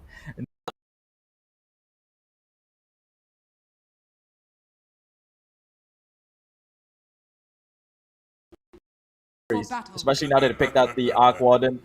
But you have the Treant to try and heal up the tower, so maybe trying to relegate some of those lane pressures, but it's up against an Exorcism. How to regen it all the way up through? Yeah. So we'll jump into the game here. So I want to know, how does Geek Fam deal with the Arc Warden? Because it was a last pick. It's a last pick again. They have to be fair, they have a really decent with the Arc Warden because I thought it was going to be Carl on the Death Prophet, but now that he's on the Void Spirit, I think a Void Spirit could do a pretty good job at contesting the Arc Warden as long as the Arc Warden doesn't. Yeah. Already onto TNT, gets the stun. It's a 4-on-1. TNT will fall, feeds the first blood onto the way of Geek Fam, and you can see they're really prioritizing the shutdown. Mel M actually puts in a deep observer next to the tower, so they'll always know how many heroes are there in the area. Same goes to MS really nice. With Ponlo. Yep. Yep. Deep ward. Ponlo gonna go back to the courier sniping. Ponlo going to sniping as well. Deep wards just to see if he can grab some free gold. So I'm glad that Chonburi is going back to something we were comfortable with yesterday, but we have to anticipate that Geek Fam is now going with this. I'm very keen to see the lanes, to see what lanes do well, struggle. I think the Death Prophet should relatively be ease, knowing that she is up against the melee hero, so she have the Spirit Siphon to play around with. As decent harass with the creeps. Okay, so they're trying to match up Ember against. Yeah, so Ember, Death Prophet, and then down bottom Juggernaut. And who's Mars? Who's not seeing? Oh, there he is. A bit late. Oh, Raven has lag. Oh, that's unfortunate. Yeah, not the one guy they depend on. So lane matchups, Ember should do fine in the Death Prophet lane, especially with a protect him as well. He's just gonna get some passive healing from the every now and again, and I actually think they could get a kill on Ember if he's out of position. Lion, although he has a lot of disables, he's very susceptible to getting ganked if his stuns are on cooldown, and comes to protecting a a support from a gank. It doesn't have a stun herself. She's only got the siphon. The nukes, maybe, you know, try and put them off of her from a nuke, but you're looking at a tree who's very tanky, is built in, and you're also looking at mitigate some of that magical damage with the flame. Oh, look at what they just typed. Podlo equals Lord. Whoa, what is the drama going on between these teams? Offended somebody there.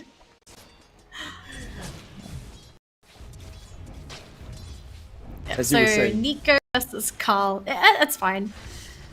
So Void's pretty good so far. Arc Warden only sitting at 1 CS compared to 6 to 2. So this is looking to be a pretty strong lane.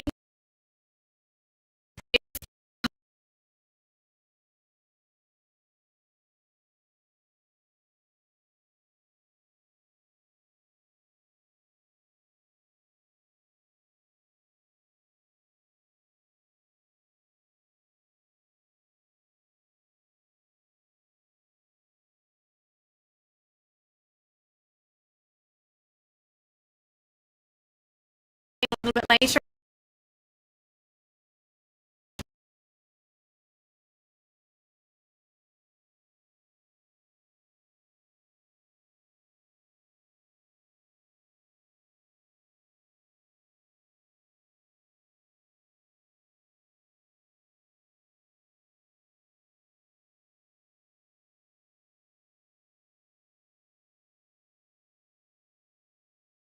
Does Cuckoo have the Spirit Siphon there?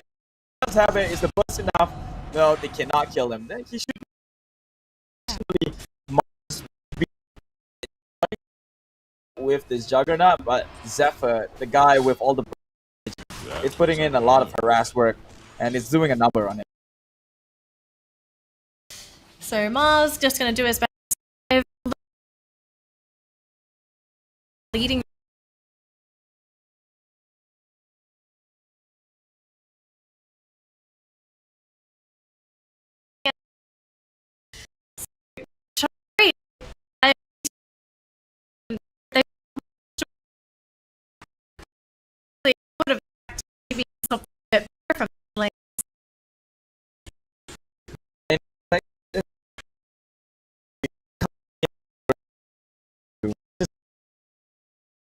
He's a tankier guy, especially with Zephyr around, then it's annoying.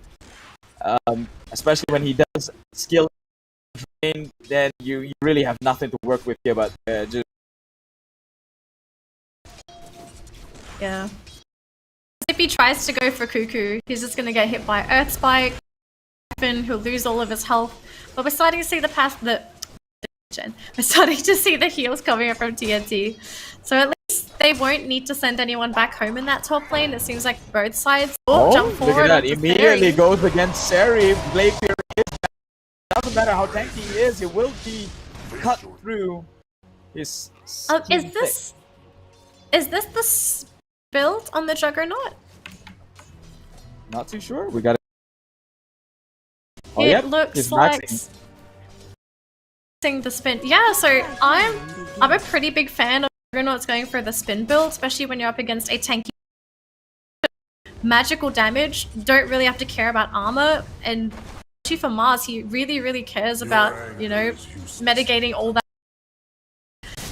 Raven, he's reacting to the situation accordingly. Technically in lane, the crit doesn't really help him anyway, and he can fight early just because he has that spin. And so if you're Seri, you have to be careful with your positioning, because if you drop too low, Raven's fast, he's magic immune when he goes for the spin. You can't stop him when he starts spinning. Now bear in mind that Raven did not commit a Blade Fury for this one, but with Zephyr around, immediately his HP just drops half with the Scatter Blast. So Seri really recognizing it. Has to go down to the jungle, but the arrow sidestep. Everyone's very aware of the arrow now if you're Geek Fam. They know that there's a Mirana, so they're not going to make any mistakes.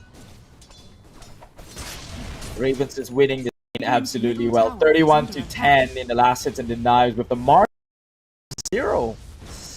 The best lane. Looks like we are getting some catch up here.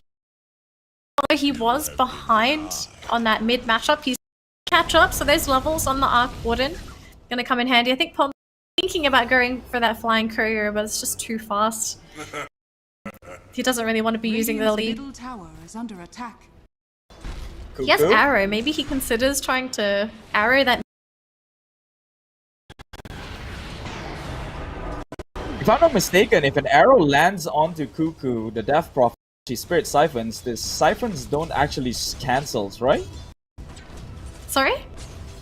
If an arrow or a stun Cuckoo while she Spirit Siphons someone, is that no, Siphon cancelled? No, it's not, right? No, so once you cast the Siphon, it's a static link, so it doesn't break until you hit the distance threshold. Or if, for example, the spell runs out of duration. Threat, and here he is. Cuckoo immediately gets the Spirit Siphon. Does he have? Yes, he does. Onto Mel M. He's got to be careful. Now Zeph is in the area. Oh, look at that. Pops the stick just in time, and now they're turning this one around. Already to go for the courier instead. 2 minutes is sure longer than the 15 seconds of on a death timer. So to fall with 20 seconds on the clock, TNT. 6-0, and it's 6 minutes in. We're at a 1 kill per minute here for Geek Fam, looking so strong in the bracket grand finals, whereas Chonburi were the ones dominating yesterday. This is not good. They're on the back foot.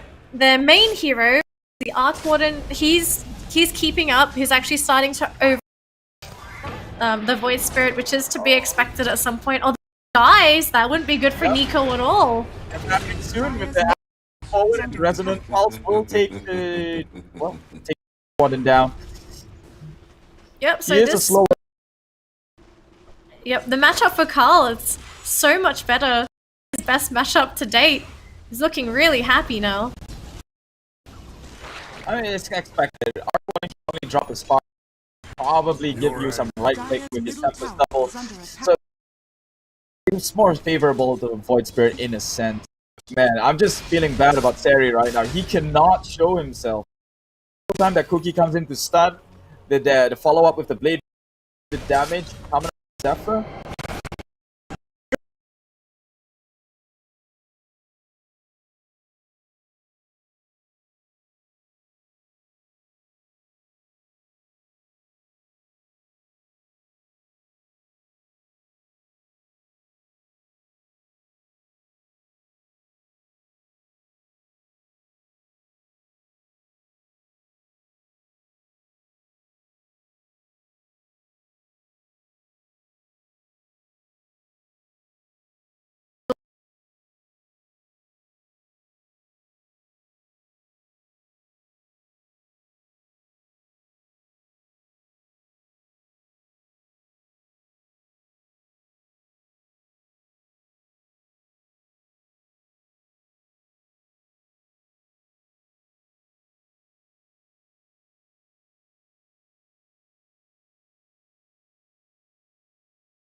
All he'll be doing is leeching Seri's HP, leeching his EXP. We got an arrow mid lane, and they... It's there, but unfortunately it's a bit too to cross. Structures are fortified.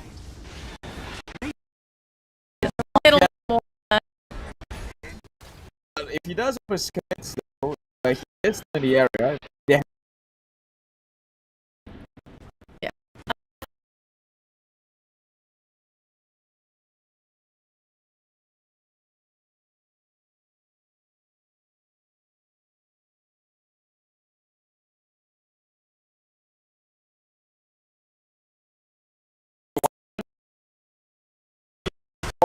immediately committed. Solo kill onto Nick, already on Raven. This is a perfect game for Geek Fam. Already outdrafted.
problem, because at this rate they're just falling like they're going to play around his activism. Look at that perfectly placed in, just figures the guy out.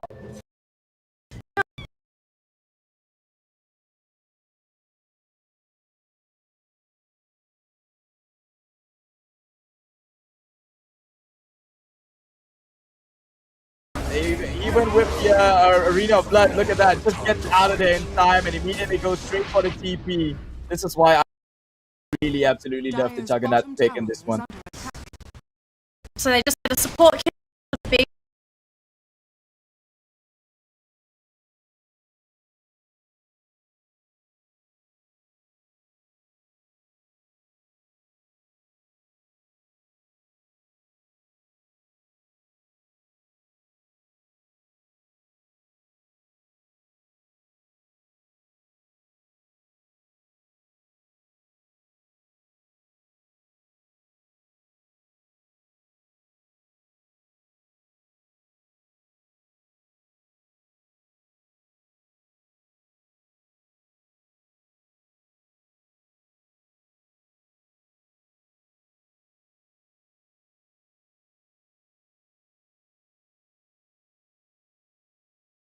to try and hide behind the tree, but Raven just comes and cuts the tree down. Oh, TNT. He knew he was done for. It's try something. You got okay, 12 minutes. Yeah, this game is really looking rough. It's the fact that Geek Fam just won all their lanes, right? Snowball forward, unless they can do something to prevent the snowballing. But right now, it's perfectly outdrafted. Seri is useless. It's really, it's tough. The lanes are gankable. They don't have the best setup to kill a Spirit. They don't have the best team to kill off a Death Prophet. There's no way they're going to kill a Juggernaut that's as fat as Raven is either. So they're really limited with how they can sort of come back into the game. One of them is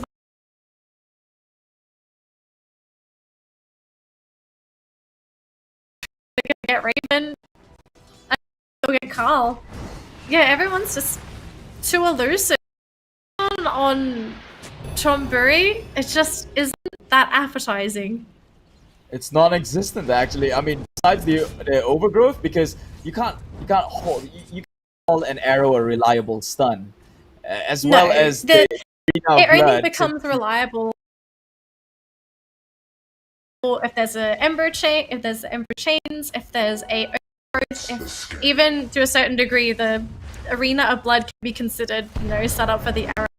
You can't expect arrow just to land by itself. Oh, this is so sad. Arena of Blood again onto only the supports, and immediately they just come in. They know it's go time. Why? But Raven don't even bother. He's like, you can die for me. He's coming in though. Cuckoo finally is around, pops the activism. They can't fight into this. I don't think they can. The overgrowth is there. Raven's just gonna Blade Fury forward, negate all sort of magical hold, but Seri spears him onto a tree. At this rate, they could probably look to take the towers if they don't want to take the fight. Maybe you punish them for it, but Cuckoo pretty low though. He is on his own. Does have the Spirit Siphon if he wishes to play along with. Drops the bubble, but it doesn't matter because he's not doing any right click at this point. Moonlight Shadow. Moonlight Shadow. Yeah, they might want to take this fight when the exorcism is down. It's their best chance if they want to. Juggernaut is relatively not as farmed as he doesn't have too many items just yet. Just has the mask, but that's about it. So they can actually kill him. It's just that how do they catch the guy? That's a bigger question. Oh, backlines. Mel M gets stunned up with the cookie fingers immediately. Will take him down, and then solo Omni Slash takes another one. Goes down. Not a kill for this Juggernaut. Blade Fury will give him everything, why don't ya? Big oof right there. They're just 15 minutes, 8k. They're losing crucial heroes like Seri, like Ember. Arc Warden got out, but look at what Arc Warden is doing. He's trying to commit to these fights. He's not split pushing. He's gone for Necrobook. He's gone for a different build on the Arc Warden. This is not the same as what we saw yesterday. So I think he is trying to commit. Was it the same? It was, yeah. I don't remember seeing the Necrobook. He wanted to go for the push build, and he actually invested in Necrobook. But right now, it doesn't seem like they're in any position to take objective. Commits the Arena of Blood, but he just stay. Cuckoo loves this arena, and actually gives him more chance to get off the Spirit Cypher. But finally, Nico from the top lane will take him down with the right click, finally doing some damage. But they have lost 2 in the life of Cuckoo on his own.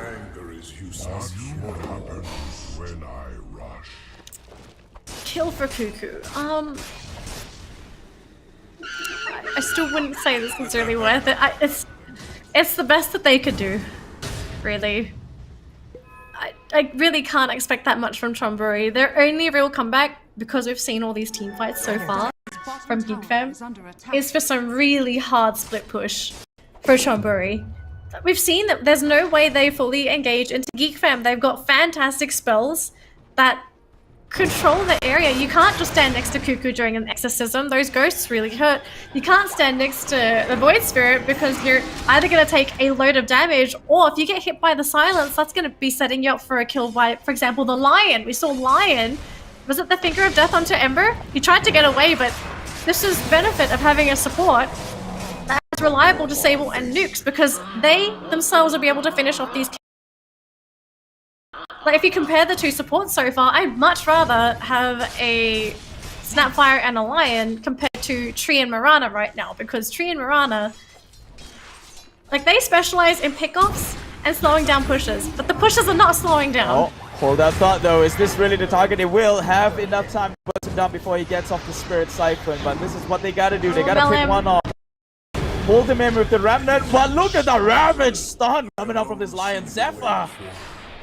What was that? Oh, that Impale. And he's got a big dagger.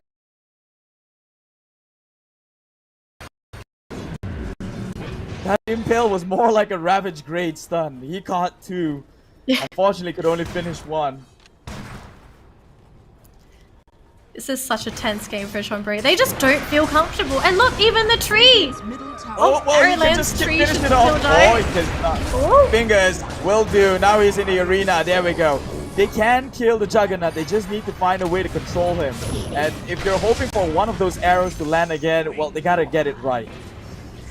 A little bit of an oopsie right there. They went to get a cheeky kill on the tree, but they kind of encroached a bit too close on Chonburi territory. Big trade as well. That was, what, a 9 kill streak on the Juggernaut? Gold way of Chonburi. I think gold went down by, what, 2? I mean, it's a lot. It's not enough to bring them back into the game, but I think it's just sort of, you know, bring Raven back down to earth and be like, hey, calm down. Okay, just not yet. You can do this when you have some more items. But if Chonburi can get more moments like that, where Geek Fam overstep their bounds and aren't really respecting the number of Chonburi heroes around, then maybe that's how they creep back into the game. They still have the Arc Warden factor. Let's be realistic. Just having an Arc Warden in the game was already an issue because lanes are constantly going to be pushed. And let's say Geek Fam lose a fight. That means that not only one lane is going to be pushed, it'll be another lane as well, because Arc Warden will be split pushing somewhere else. He's got to be careful though, because Cuckoo's with Zephyr, and they have vision of this Arc Warden. My biggest concern with the Arc Warden now is, if he is the comeback mechanic, getting into a Necro, doesn't that slows his potential by a whole lot, being the first item? Yeah, ideally he doesn't want it. He's to it, he's keeping it. I think he's going for Shadow Blade as his next item choice. He's trying to get an item that can at least help him escape when he's doing these split pushes, which makes sense. It also helps out his illusion. Oh, hold on, Roshan. Well, they gotta get it right now. In fact, already finished the job though. Raven has the Aegis of Immortal here, but he doesn't look to run away. He wants to commit this. Void Remnant pulls him in. Oh, not a great fail. Followed up with the Mortimer's Crystals. They just melt. They have no chance in this arena. You're fighting on your own ground, and Nico down. Mars is down. Who's left on the page? Mel M, who has no mana. This guy cannot do anything. Tries to pop some of the regen, but will go down eventually. Core is down for the count. Wow. Expecting set. Okay, but I'm gonna say it now. I think production's gonna probably agree. Zephyr MVP. He's gotten some incredible earth spikes with this Lion. He set up for those kills. If it wasn't for him to get that massive earth spike, the fight was probably going to be completely different. Chonburi would have been able to grab some more kills and maybe at least trade evenly, but Zephyr, that Earth Spike was just divine to watch. That was insane, paired with the Mortimers as well.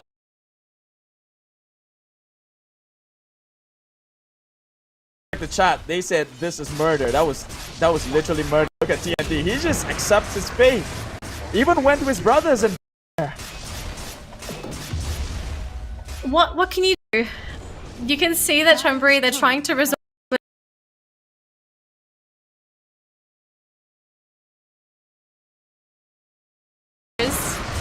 Oh dear.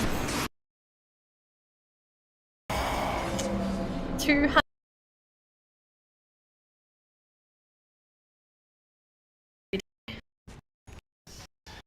Oh, this is bad. Chonburi, they playing the fast lane. They are always on timer, and I think they ticked out a long time ago. They might get a kill onto Carl. They will. He is a squishier guy, but that was an entire arena, and at this willing to take the fight on his own or even just Cuckoo.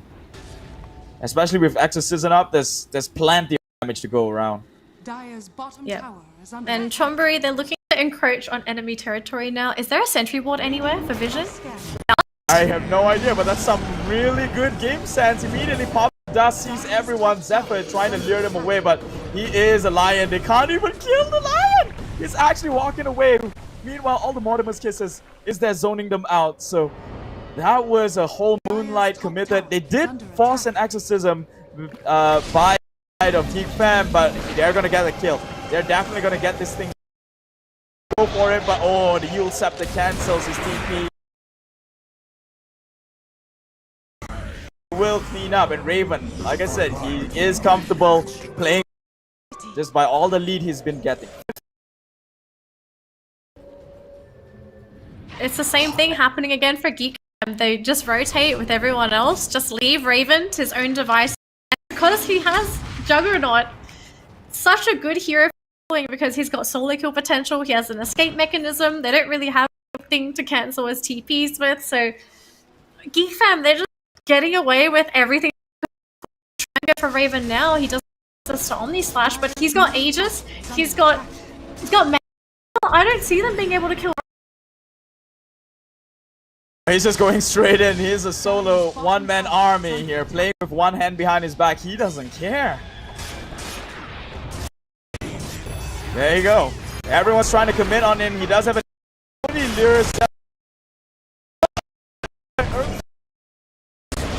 And the actual Nico gets the Yule Scepter up. They do get the control onto Carl. Meanwhile, they're going for the spots in the backline, but Raven needs the bigger kill. He has no mana. He does have an Aegis, but he's healing himself back. Out comes the cookies, will get some back. They will pop his Aegis. One small big.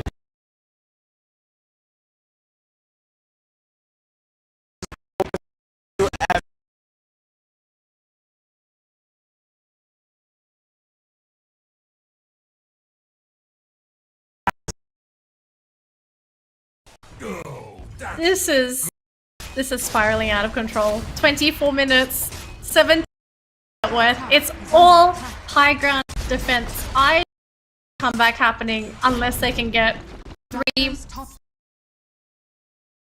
they can preserve the Raxes and even the better.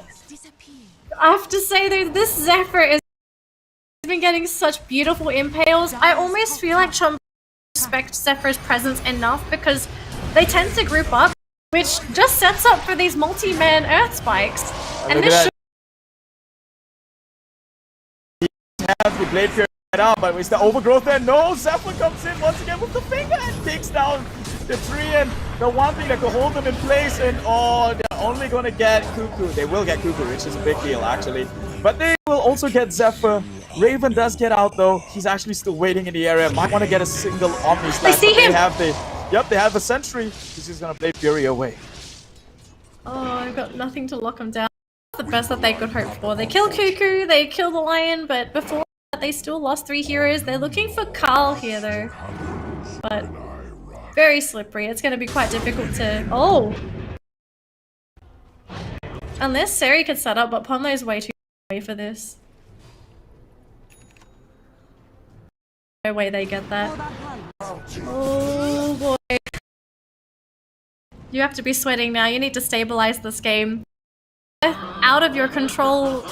The opponent is tied with Cuckoo.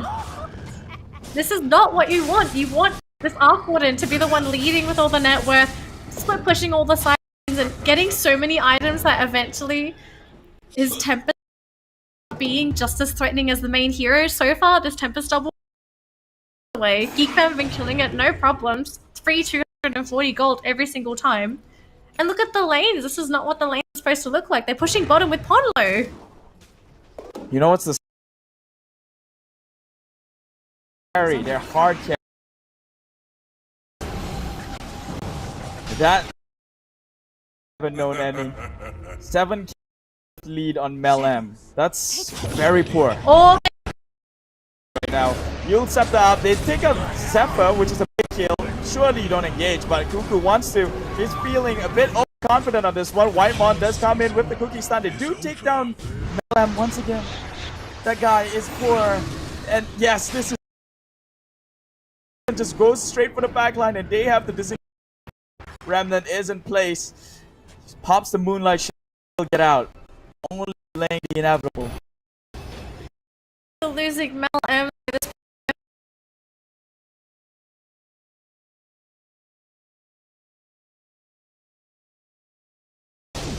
I know, this He's Juggernaut's just such killing a the great illusion. pick. Such a great pick. There's no control to hold him down. Nothing pierces immunity in here. Trying to figure out still, what's the role of this Treant Protector? Is he simply there for the overgrowth? Is he supposed to protect the lanes earlier? Because it almost seems to me that the whole idea behind this draft was to stop Geek Fam from pushing. And to stop the pushing, Tree consistently heals the towers, Chonburi protecting the side lanes with their heroes, and elsewhere they're pushing a separate lane and thus pushing the equilibrium over to the opponent's side, but that just hasn't happened. They've been the ones to lose all their towers. Oh dear. It looks like they want to try for it, but it turned onto their own heads as they actually found Nico in the tree lines. Nico? He has his big blade mail already up, so he's trying to give some damage in return, but oh, Finger takes him off. Not a chance. This is looking rough. They commit everything. They tried to get a single kill, but they can't. They always end up losing Nico. That's the worst case scenario. Sari will TP away. I don't know what Nico can do now. It almost feels like he might have to build for some last minute, damage items. Dagon, something that can, just snipe someone down, because you can see through these fights, like, they can do damage, but they can never do enough to insta-gib someone. It's always them leaving with 1/4 of their health, or them just walking away because there's no way to catch anybody. Ponlo's still pushing. He's going for a 4-staff. I do like this item pickup. This is going to create some distance for anyone that gets caught out by Geek Fam, but by no means does the 4-staff really change the pace of the game until we start seeing, some semblance of scaling on Chonburi, because Mel M, he's as poor as it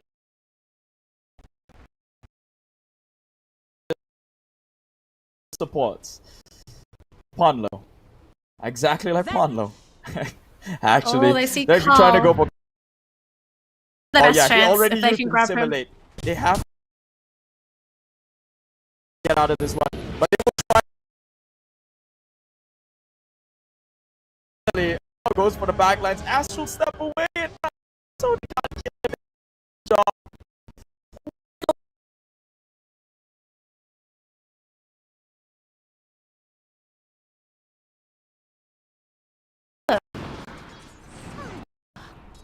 Can we take a look and see what we're looking at for Nico's... The Arc Warden? Thank you. Oh, there it is. BKB. Radiant's bottom. I mean, it's helpful, but he has grab something like a Dagon, Scythe of... an item that could help, but... I mean, BKB helps with survivability, but then nothing really. It just makes him a little bit tanky. A little bit longer.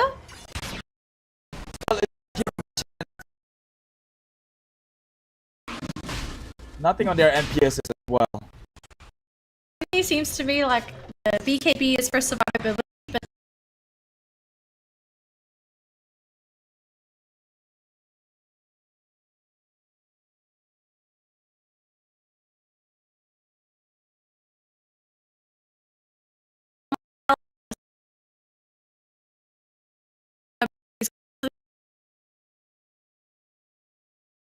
the biggest nuisance.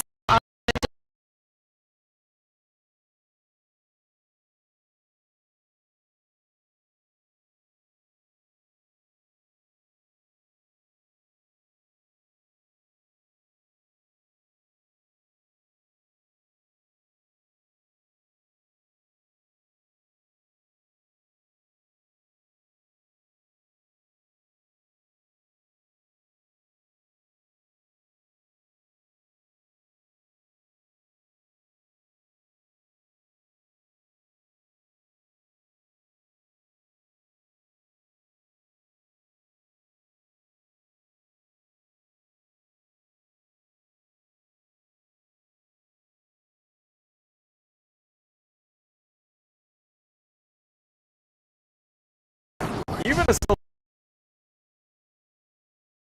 it's not gonna work. Yeah, it looks like Chonburi, they pinned themselves in with their draft, and because they commit with the split push, they can't go with their Moonlight Shadow.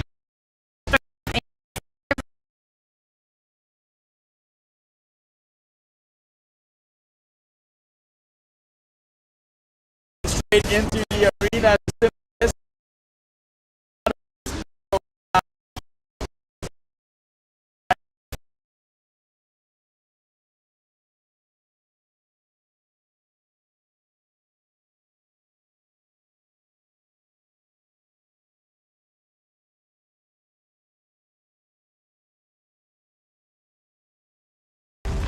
Reverse sweep. I think that's just the best way to describe it. It was Chonburi's day yesterday, and then today it's Geek Fam's day. So they basically denied Chonburi the chance to make it through to the next stage.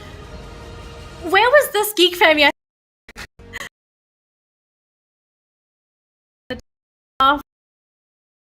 Tried to do something different, but you know, looking at them now, you know, this is the Geek Fam I think everyone was expecting to see. Chonburi, as good as they looked yesterday, the game's probably in their favor just because Geek Fam weren't playing at that same level. Now that we've seen what Geek Fam is like, Chonburi looks like a completely different team. Work, they go for kills, they can't find those kills, they just don't have the lockdown. They can't deny the pushes because the pushes are happening too quick for a Treant Protector to heal the trees and to slow it down. You have a Mirana that was supposed to be roaming around and ganking during the laning stage, but Geek Fam were well aware of how Pono plays that hero. He played it yesterday. It almost feels like, you know, what Chonburi plays, they seem to play a very limited style of Dota. Like, they're good at what they do, but once the opponent knows how you play, then all of a sudden they can't really fall back to a different strat, because we saw them try to play normal Dota and we saw what happened there. I felt like they're less than this. They looked like they had a chance here, but yeah, Geek Fam looks so much better. But honestly, I don't even think it's like a performance issue yesterday coming out from Geek Fam, because if you take a look at it, right, like MS Chonburi, as good as they were yesterday, it's the simple they got figured out. Geek Fam just drafted a way faster Juggernaut instead of a Terrorblade, instead of a PL. It was safe. It was good. It was perfect. Like I said, there was no one who could actually hold him down besides an Overgrowth, and you can't possibly just draft in a Treant just for his Overgrowth. I think they were actually expecting the role of the Treant is to keep spamming on his living armor onto the towers, just try to stall it as long as they could while Arc Warden does his thing with the split push. But unfortunately, every single lane just went the way of Geek Fam, and yeah, again, the best way to fight aggressive lineup is probably to up the tempo here, and that's what Geek Fam shows, that they can actually play at that level, at that pace, and come out on top. They ditch the super carries, the freaking actors, the PL, the Terrorblade, or so be it. In that sense.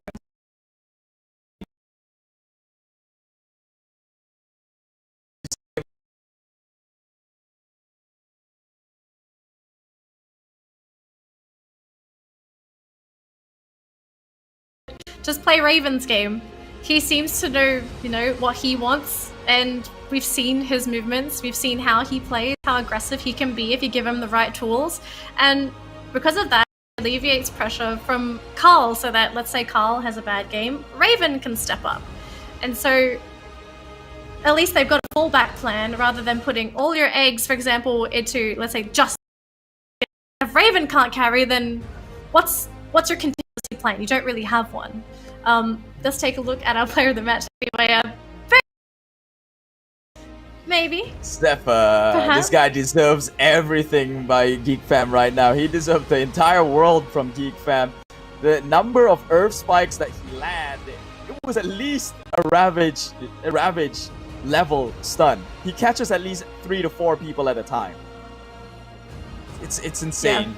Yeah. This guy really knows how to position himself.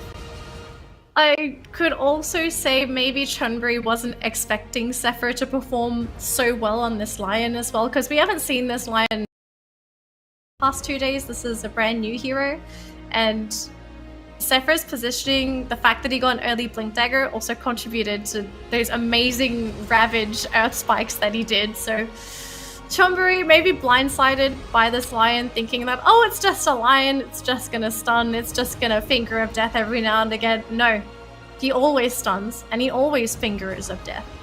You don't leave this Lion alone. And you can see that they did actually start to try to kill Zephyr as the game got later and later, but then if you kill Zephyr later, he already did what he needed to do. He's essentially just wasting your time, and if you're killing him but he gets a core, or at least Geek Fam gets a core back, they're more than happy with that trade, because it's not like the Lion is the main carry. He's just there to back up the team. Yeah, but you could tell MS Chonburi actually got super desperate. It was a 5-on-1 just trying to take Carl down, and they couldn't. It's the lack of lockdowns again. I think this was a total outdraft. From the lanes itself, you could have seen it. They just lost every single lanes. That's probably what happens when they draft the same thing every single time. They get figured out. So let's just take a look into the stats of the game we just watched earlier on today. There we go. Previously, MS Chonburi TNT with the Treant. Yes, his contribution was questionable. 0, 12, and 8. 566 on Nico, 566 on Mars, 296 on Mel M. He was poor, like dirt poor. He was at poverty level. In fact, he has the same KDA, if not worse, than Ponlo. What could you say? I think, Ember on the receiving end of a lot of pressure. Geek Fam knew that, Ember was going to be an issue, so they just dealt with him accordingly. They crippled him to the point of no return. What was he gonna do? Was he supposed to go to the side lane and try and split push? Because every time that happened, you would see Carl just going around, just sniping all of these split pushes. He sniped Ponlo, he sniped Nico, and I'm very sure he would have been more than happy to snipe this Ember. So this was just, in general, a really tough game for Chonburi. Just pure outplay, outdraft, out everything in this series. Yeah, also credits to Whitemon. He actually secured the lane for Raven. If it wasn't for Whitemon in the area dishing out the harass, Seri could probably actually just man fight against the Juggernaut. But with Whitemon in the area, the burst was too immense, and well, it just takes one cookie into a Blade Fury, into a Scatter Blast, and maybe a little bit of the Shredder, he's gone. Yeah. So that's going to be it for today. Group B has finally concluded. It through. No, anything it's not you like, want to say, Keith? Did you think we were actually going to get 2 games? Because I was hoping to get 3 games today. I had a feeling that maybe both teams would be able to pull 1 game off of each other and then we go 3. But did you expect a game 3, or did you expect 2 games? Well, I expected 2 games, but I wouldn't say on whose side here. Of clearly, based on historical evidence. Most would think that MS Chonburi would get it, but after the first game, it just feels like MS Chonburi has gotten figured out. Okay, so in case you guys are unfamiliar with the bracket of this ESLC championship, let us just take a look at the results first over here. So we've got 3 matches this whole entire day. MS Chonburi lost 0-2 against Boom Esports. Geek Fam took 2-0 against Oracle.Youth, and finally got back that redemption match in this lower bracket against MS Chonburi and wipe them 2-0 in a run as well. Now, in teams that will be seeded forward, so fortunately for Geek Fam, they are still in. Boom Esports is in as well, so they are really rooted out for the best of the best, and honestly, I can't wait to see where these two teams will be headed to next sometime in the future. Yeah, I want to know who's going to be playing against who during the next stage. I think that's the most exciting thing. What the matchups are going to be, what kind of heroes are we could we maybe we actually have the playoffs here. So our playoffs will start off with Motivate Trust versus Geek Fam, and then after that we'll be seeing Adroit versus Boom Esports. Keith, 18th of April, put that on your calendar. I can't wait to see this. That's gonna be one heck of a match to catch. Motivate Trust, they stunned us during Group A. If you haven't checked that one out, again, this is all on our social platform, ESL Asia. You can always check it live. And Motivate Trust is one of those teams that, just like MS Chonburi, actually shocked the whole scene as they took out one of the bigger names in their matchup, I think, if I'm not mistaken. So Boom Esports against Adroit, these, I think, should be the highlight. Let's be honest. Adroit made it all the way to LA Major. They played up against Fnatic. They are arguably the best team in Southeast Asia as of right now, and Boom Esports has a chance to maybe grab that title for themselves, even if it just means, for a day or two. I think as well, Boom Esports, you don't go into a game against them and just expect it to be a normal game of Dota. They are aggressive, they are ruthless, they have a plan every single time, and if you let them run away with the game, it's very hard to bring it back. They do make mistakes, but sometimes those mistakes end up being your downfall because you get a little overexcited to try and capitalize on those mistakes. So I'm really looking forward to both series. I'm not actually looking forward to just one. I want to see both. I want to see who tops their games, who goes down, of course, who makes it to the grand final. I mean, that goes to every one of you, to me, to Danelie, to Otomo, whoever names I haven't mentioned, people in the chat, Nura Tifa especially. This girl has been cheering us on since day one. Yes, we're all here for a good game of Dota, and thankfully we've got more coming on in the future, but for now I think we're pretty beat. It's been a couple of hours. We're just gonna sign up. So once again, my name is Keith, and together with me, Danelie. You haven't showed us your cat. Is that ever happening? I actually think Cat actually came into stream earlier today, so if you weren't there for that, I'm sorry. I just saw him jumping on the cat on my webcam. Another tease, 18th of April. Maybe then you can catch your cat. As for now, we're just gonna sign off. Good night. Stay home. Stay safe. We'll see you in the next one.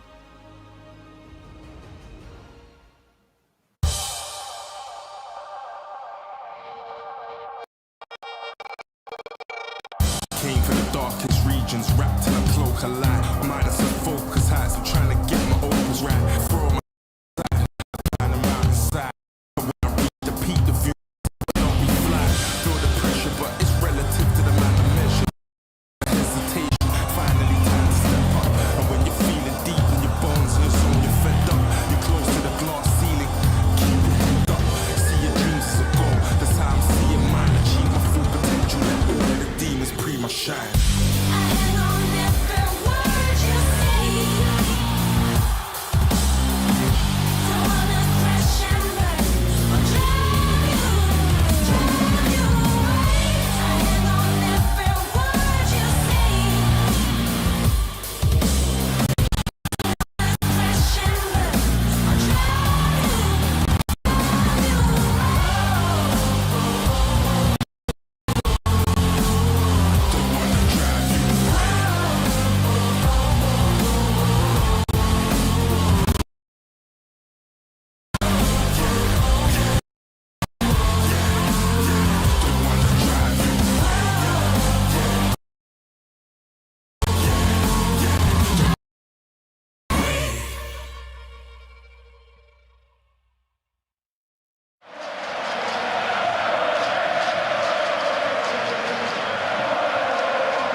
Start your esports career now at play.eslgaming.com.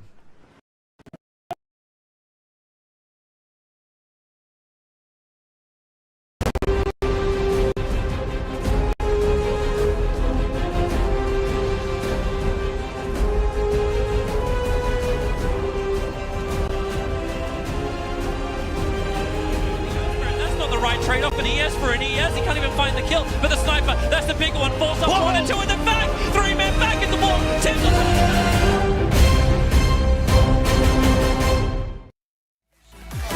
They can try, but can do it like Vinny. I'm drip. They can try, but can do it like Vinny. Yeah, no permission. I got it.